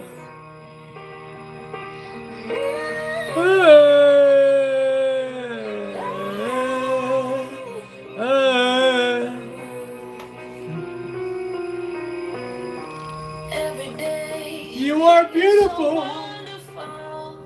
And suddenly, it's hard to breathe. Now and then, I get insecure from all the pain. I'm so ashamed. I am beautiful, no matter what they say. Words can't bring me down. I am beautiful in every single way. Yes, words can't bring me down. No, no. Can't believe dating, hug, and kiss. What about it? Yes, they have classical music.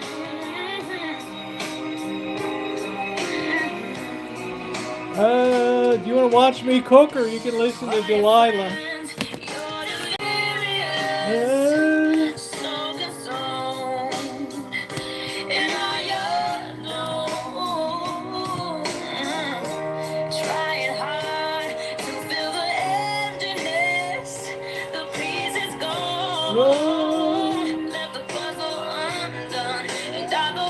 Cook, cook, cook.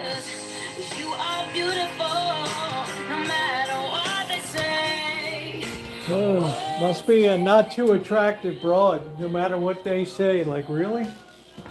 All right. Everybody blew a tube about Delilah tonight. Jeez, I thought you liked this broad. All right. We've got the pan. Look at that baby. Used stainless steel. You are beautiful. You give me gas in every way. Ooh, ooh. Pam is a scam.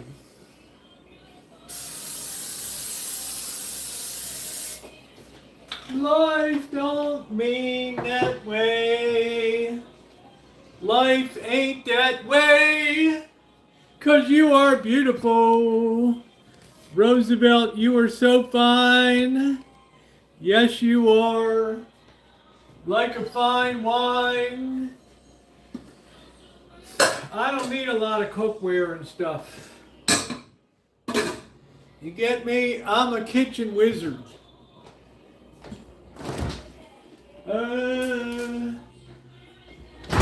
This is the days you could get a nice little piece of beef for $4.20 at Oliver's, no less.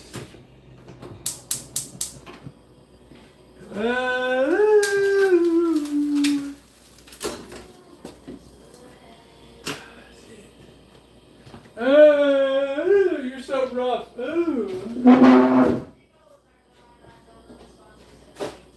It's Delilah. Dag, I wish Corky would call in. Corkster, you're on.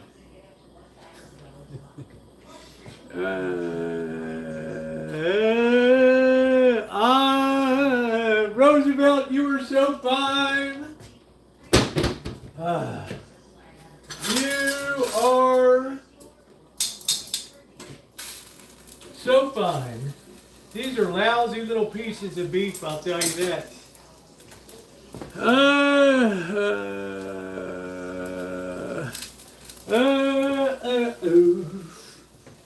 'Cause you are beautiful, Roosevelt, in every way. Words can't tell you you're a babe. 'Cause you are beautiful. There's only one Roosevelt. Only one. That's a very small dinner. We're going to add a potato to it.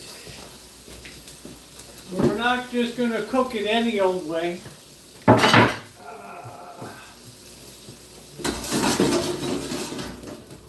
You need to have self-esteem.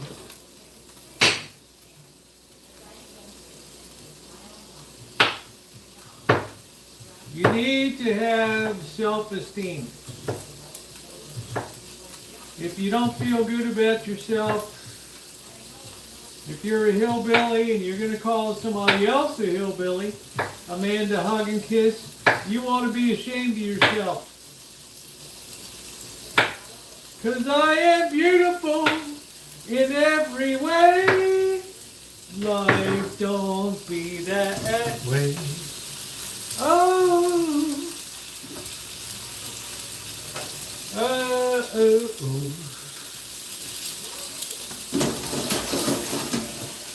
Roosevelt, you are so fine.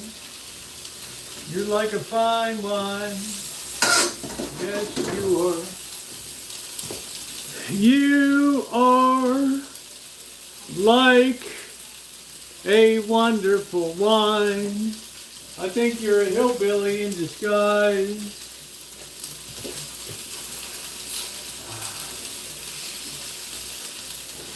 'cause you are beautiful in every way. Roosevelt, you are fine that way. Oh, 'cause I am beautiful in every way. Words can't describe me that way. Oh, oh, oh, 'cause I am beautiful. Oh,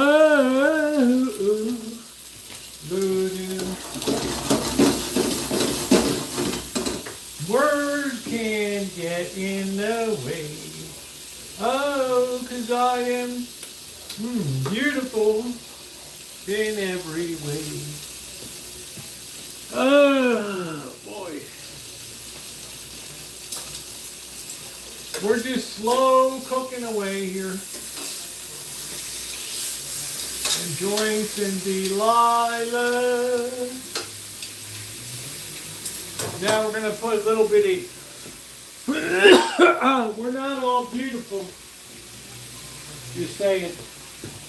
All right, we're going to put a little bit of oil in here. A little bit of EVOO. It's the good oil. All right.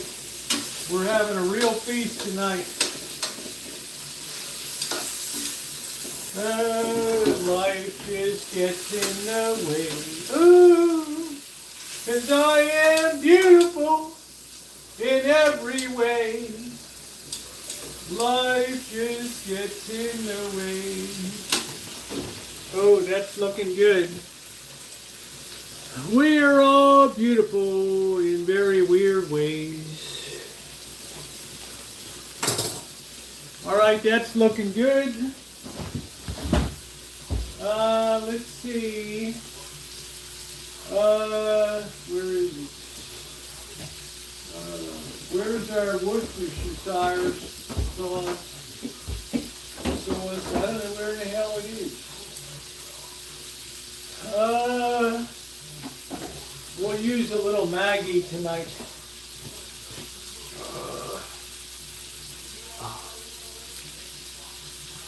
Just a drop or two of Maggie, that's it.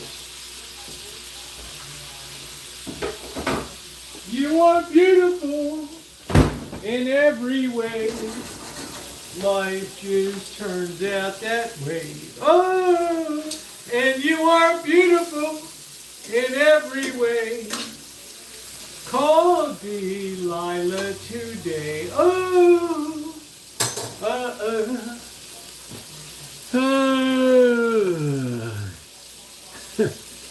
Gary class. Not everyone, man. Not everyone. We can't all be the Roosevelt. All right. Aging like fine wine on the Philadelphia transit system, baby. Feeling good in the hood. I got my beautiful pan. Oh, life just meets us that way.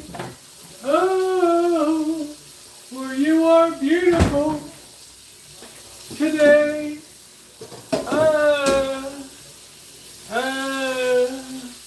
Kelly, don't bring me down. Don't bring me down.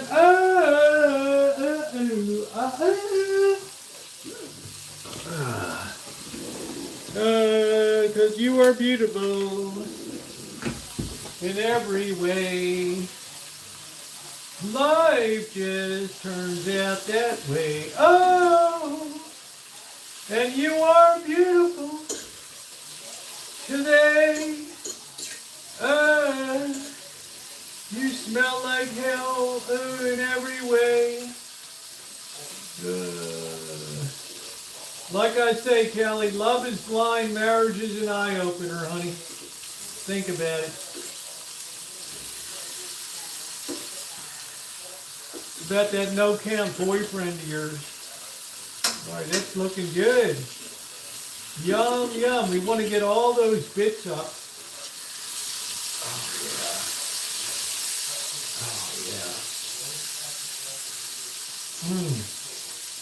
Delicious. Man, that's good.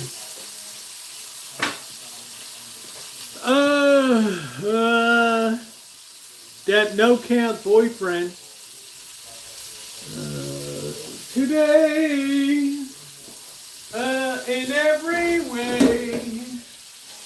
You talk to Shimei. She used to have a no count boyfriend. She got cured of that mess.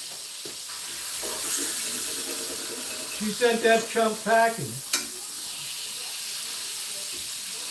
All right.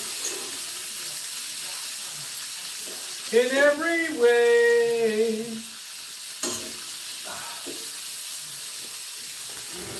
Delicious. Ooh.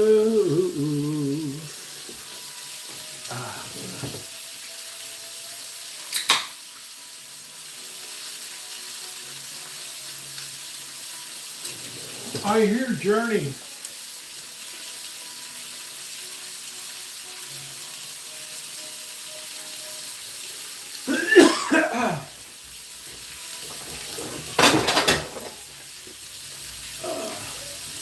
Living in a nasty world.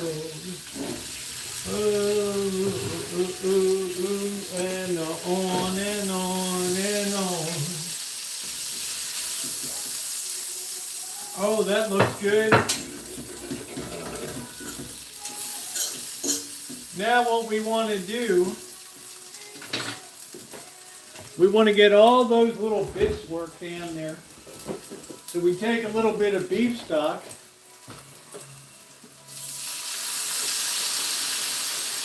And that softens those potatoes up.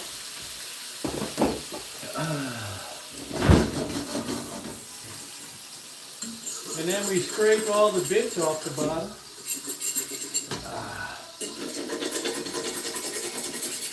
And we have a delicious gravy that we're working here.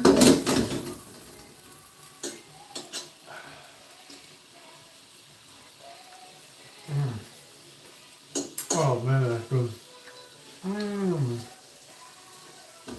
Oh, that is so good.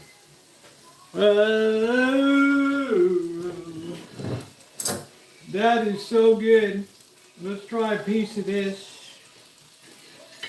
Perfectly done. Need a little bit of salt. Oh yeah.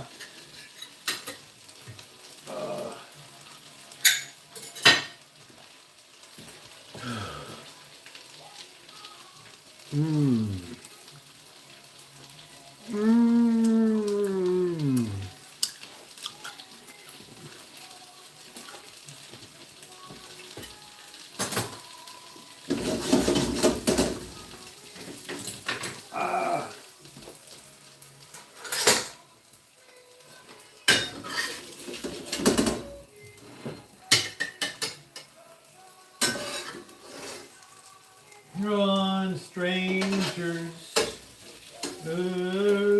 walking down the boulevard, suck my hiney today. Yeah. Oh, how wonderful.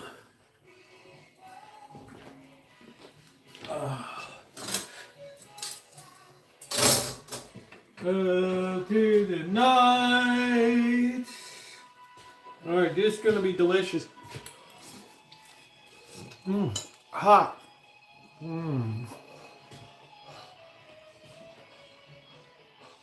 Cold in the house. It's like 50 some degrees in here.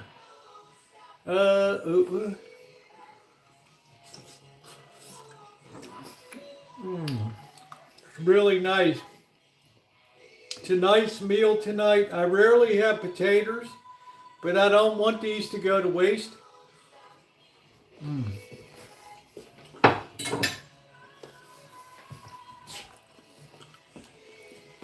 I'm so sick of Journey, I can't even see straight. Oh, don't stop believing.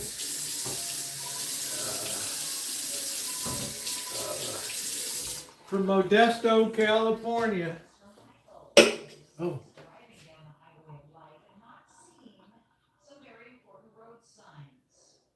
He is hoping that two lanes will merge into one. But Mother Delana doesn't think that's going to happen, Michael. If she were interested, I mean, she went on a few dates with you. Yeah, if she's interested, you know, she's going to let you know, bro. If you have to wonder if she's interested, she's not.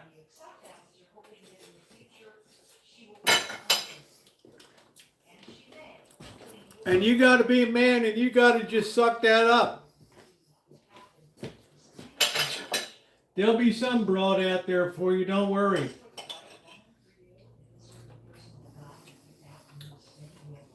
She gets too hungry for dinner at 8. She's always dishing the dirt with the other broads. That's why the lady is a tramp. Mm-mm. Mm-mm, mm-mm, mm-mm.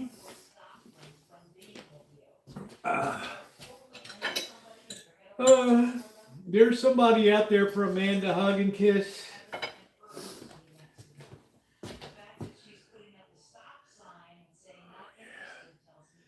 Mm. Mm, mm, mm, mm. That turned out to be pretty good for like a $2 little piece of steak. It's not bad, Dory Lynn. You gotta have the touch, honey. You gotta have the touch.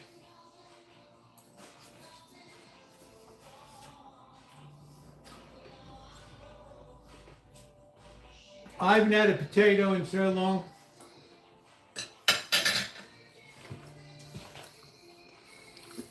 It was a good score. It's not as rare as you think it is.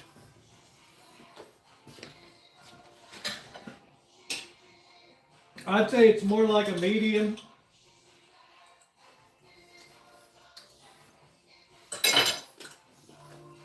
I don't know what kind of cut it is.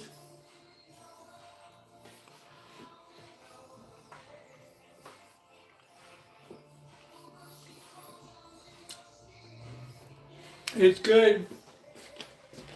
And then we got one of our nice oranges we picked today. A 1-pounder. It's a classic dish.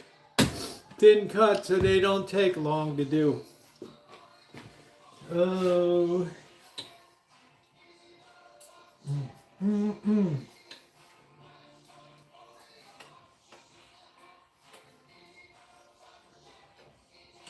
I might go crabbing on Friday. I got my brother on Thursday.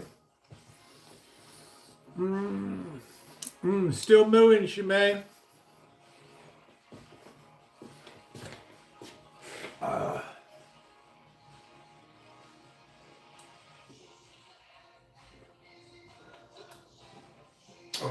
what a dinner. What a dinner, my little brother. Brother number 5.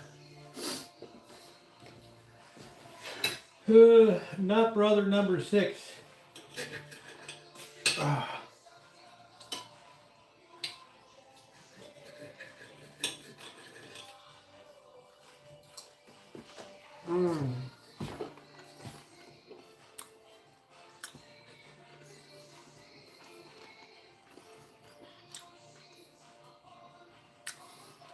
Yeah, Hug and Kiss is a real terrorist on that dating scene.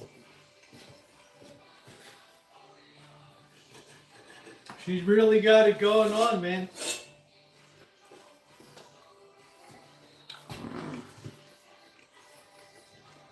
We keep calling people hillbillies.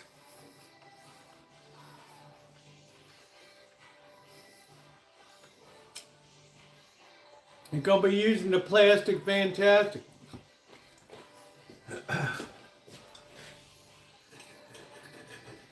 Oh, this is nice. I got all those nice drippings on there.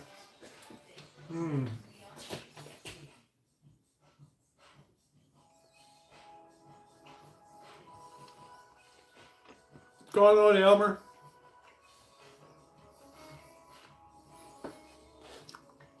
I still think Elmer was from East Germany or something. He probably came over the Berlin Wall.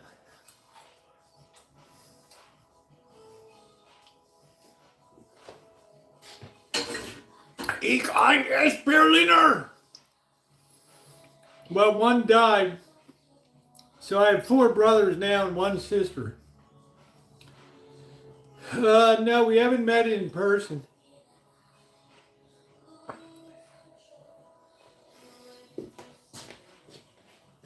But I did get sent a picture.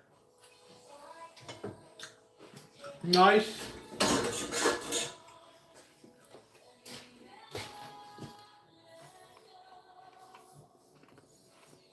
What's a sad song?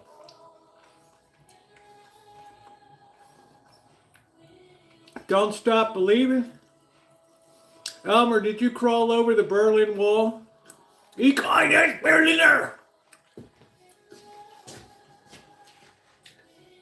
Was becken wir, was gestohlen verboten haben?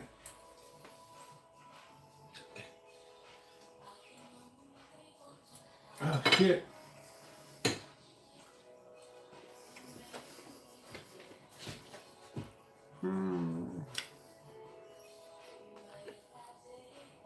What's sad about it? Did somebody's cat die or something?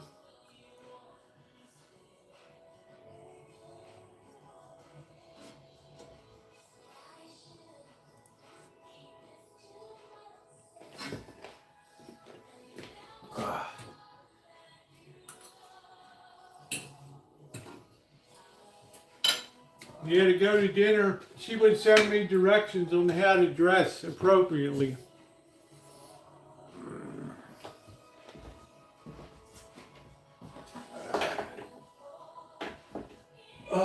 What an A+ dinner tonight.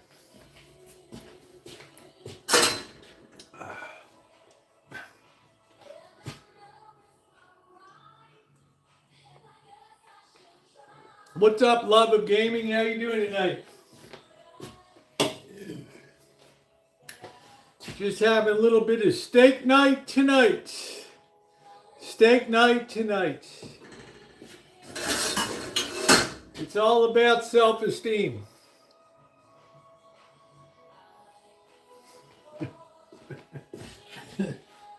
Yeah.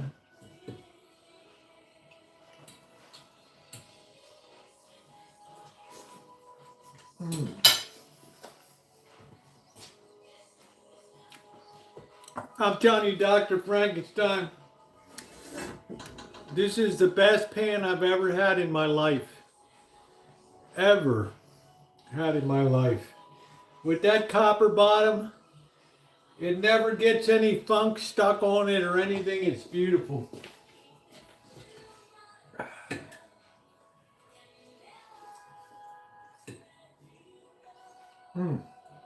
Delicious.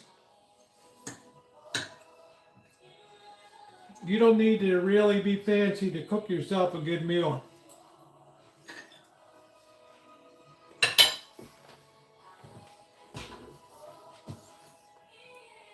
I ate that lottery. Please hit that thumbs up button, guys. Who's going to bed? Scottish?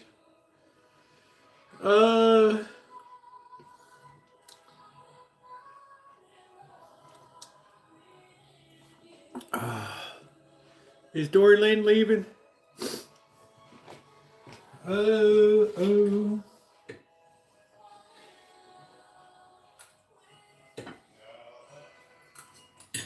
Hey.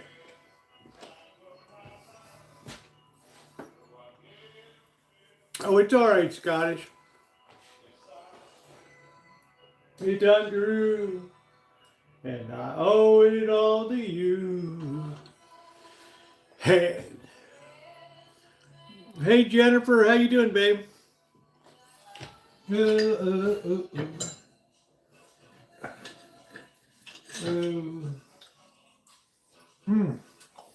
Sorry, Class says, get that protein, baby. High quality protein.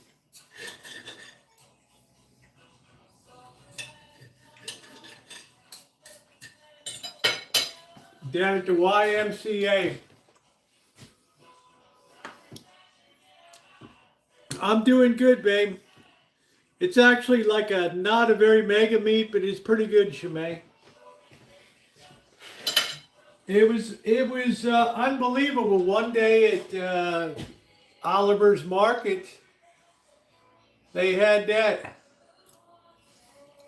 Yes, Dr. Hook and the Medicine Man.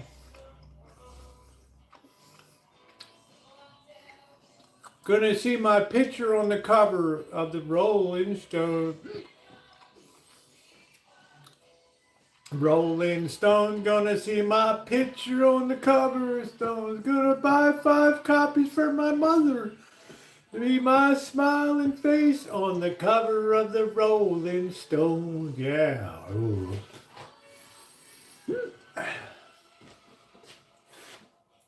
Dr. Hook.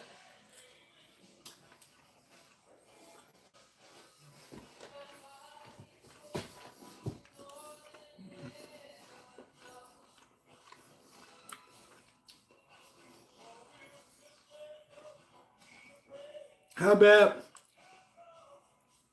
I ride my bike, I roller skate every night. Oh, I got a brand new pair of roller skates. You got a brand new key. I think that we should get together. La la la la la la.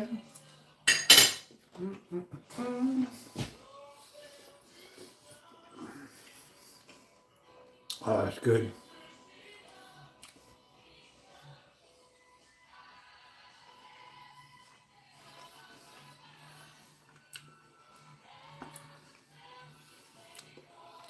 I got a brand new pair of roller skates. You got a brand new key.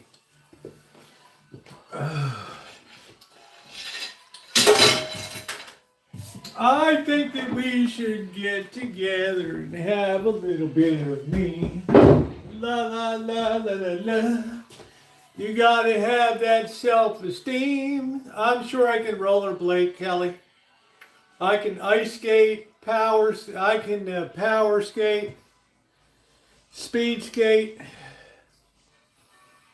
Yub you a little bit more.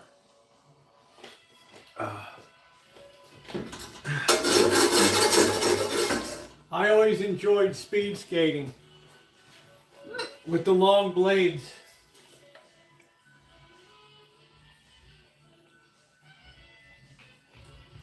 Now I had time of my life, and I never felt this way.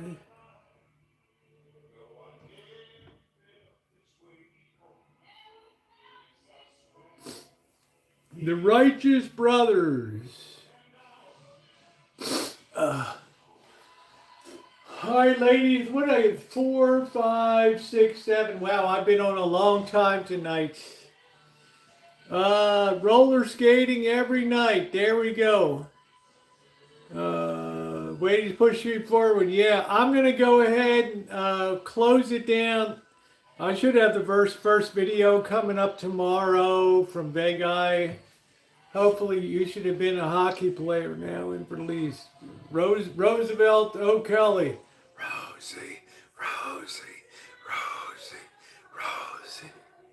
That's it. Thumbs up, guys. Please hit that thumbs up button.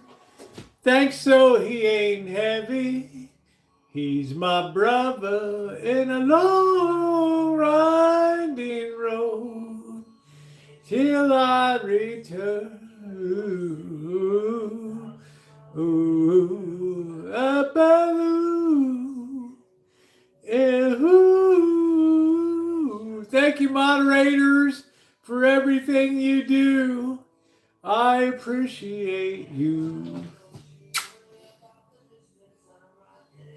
They There, Delilah. Oh, geez, she got her own song.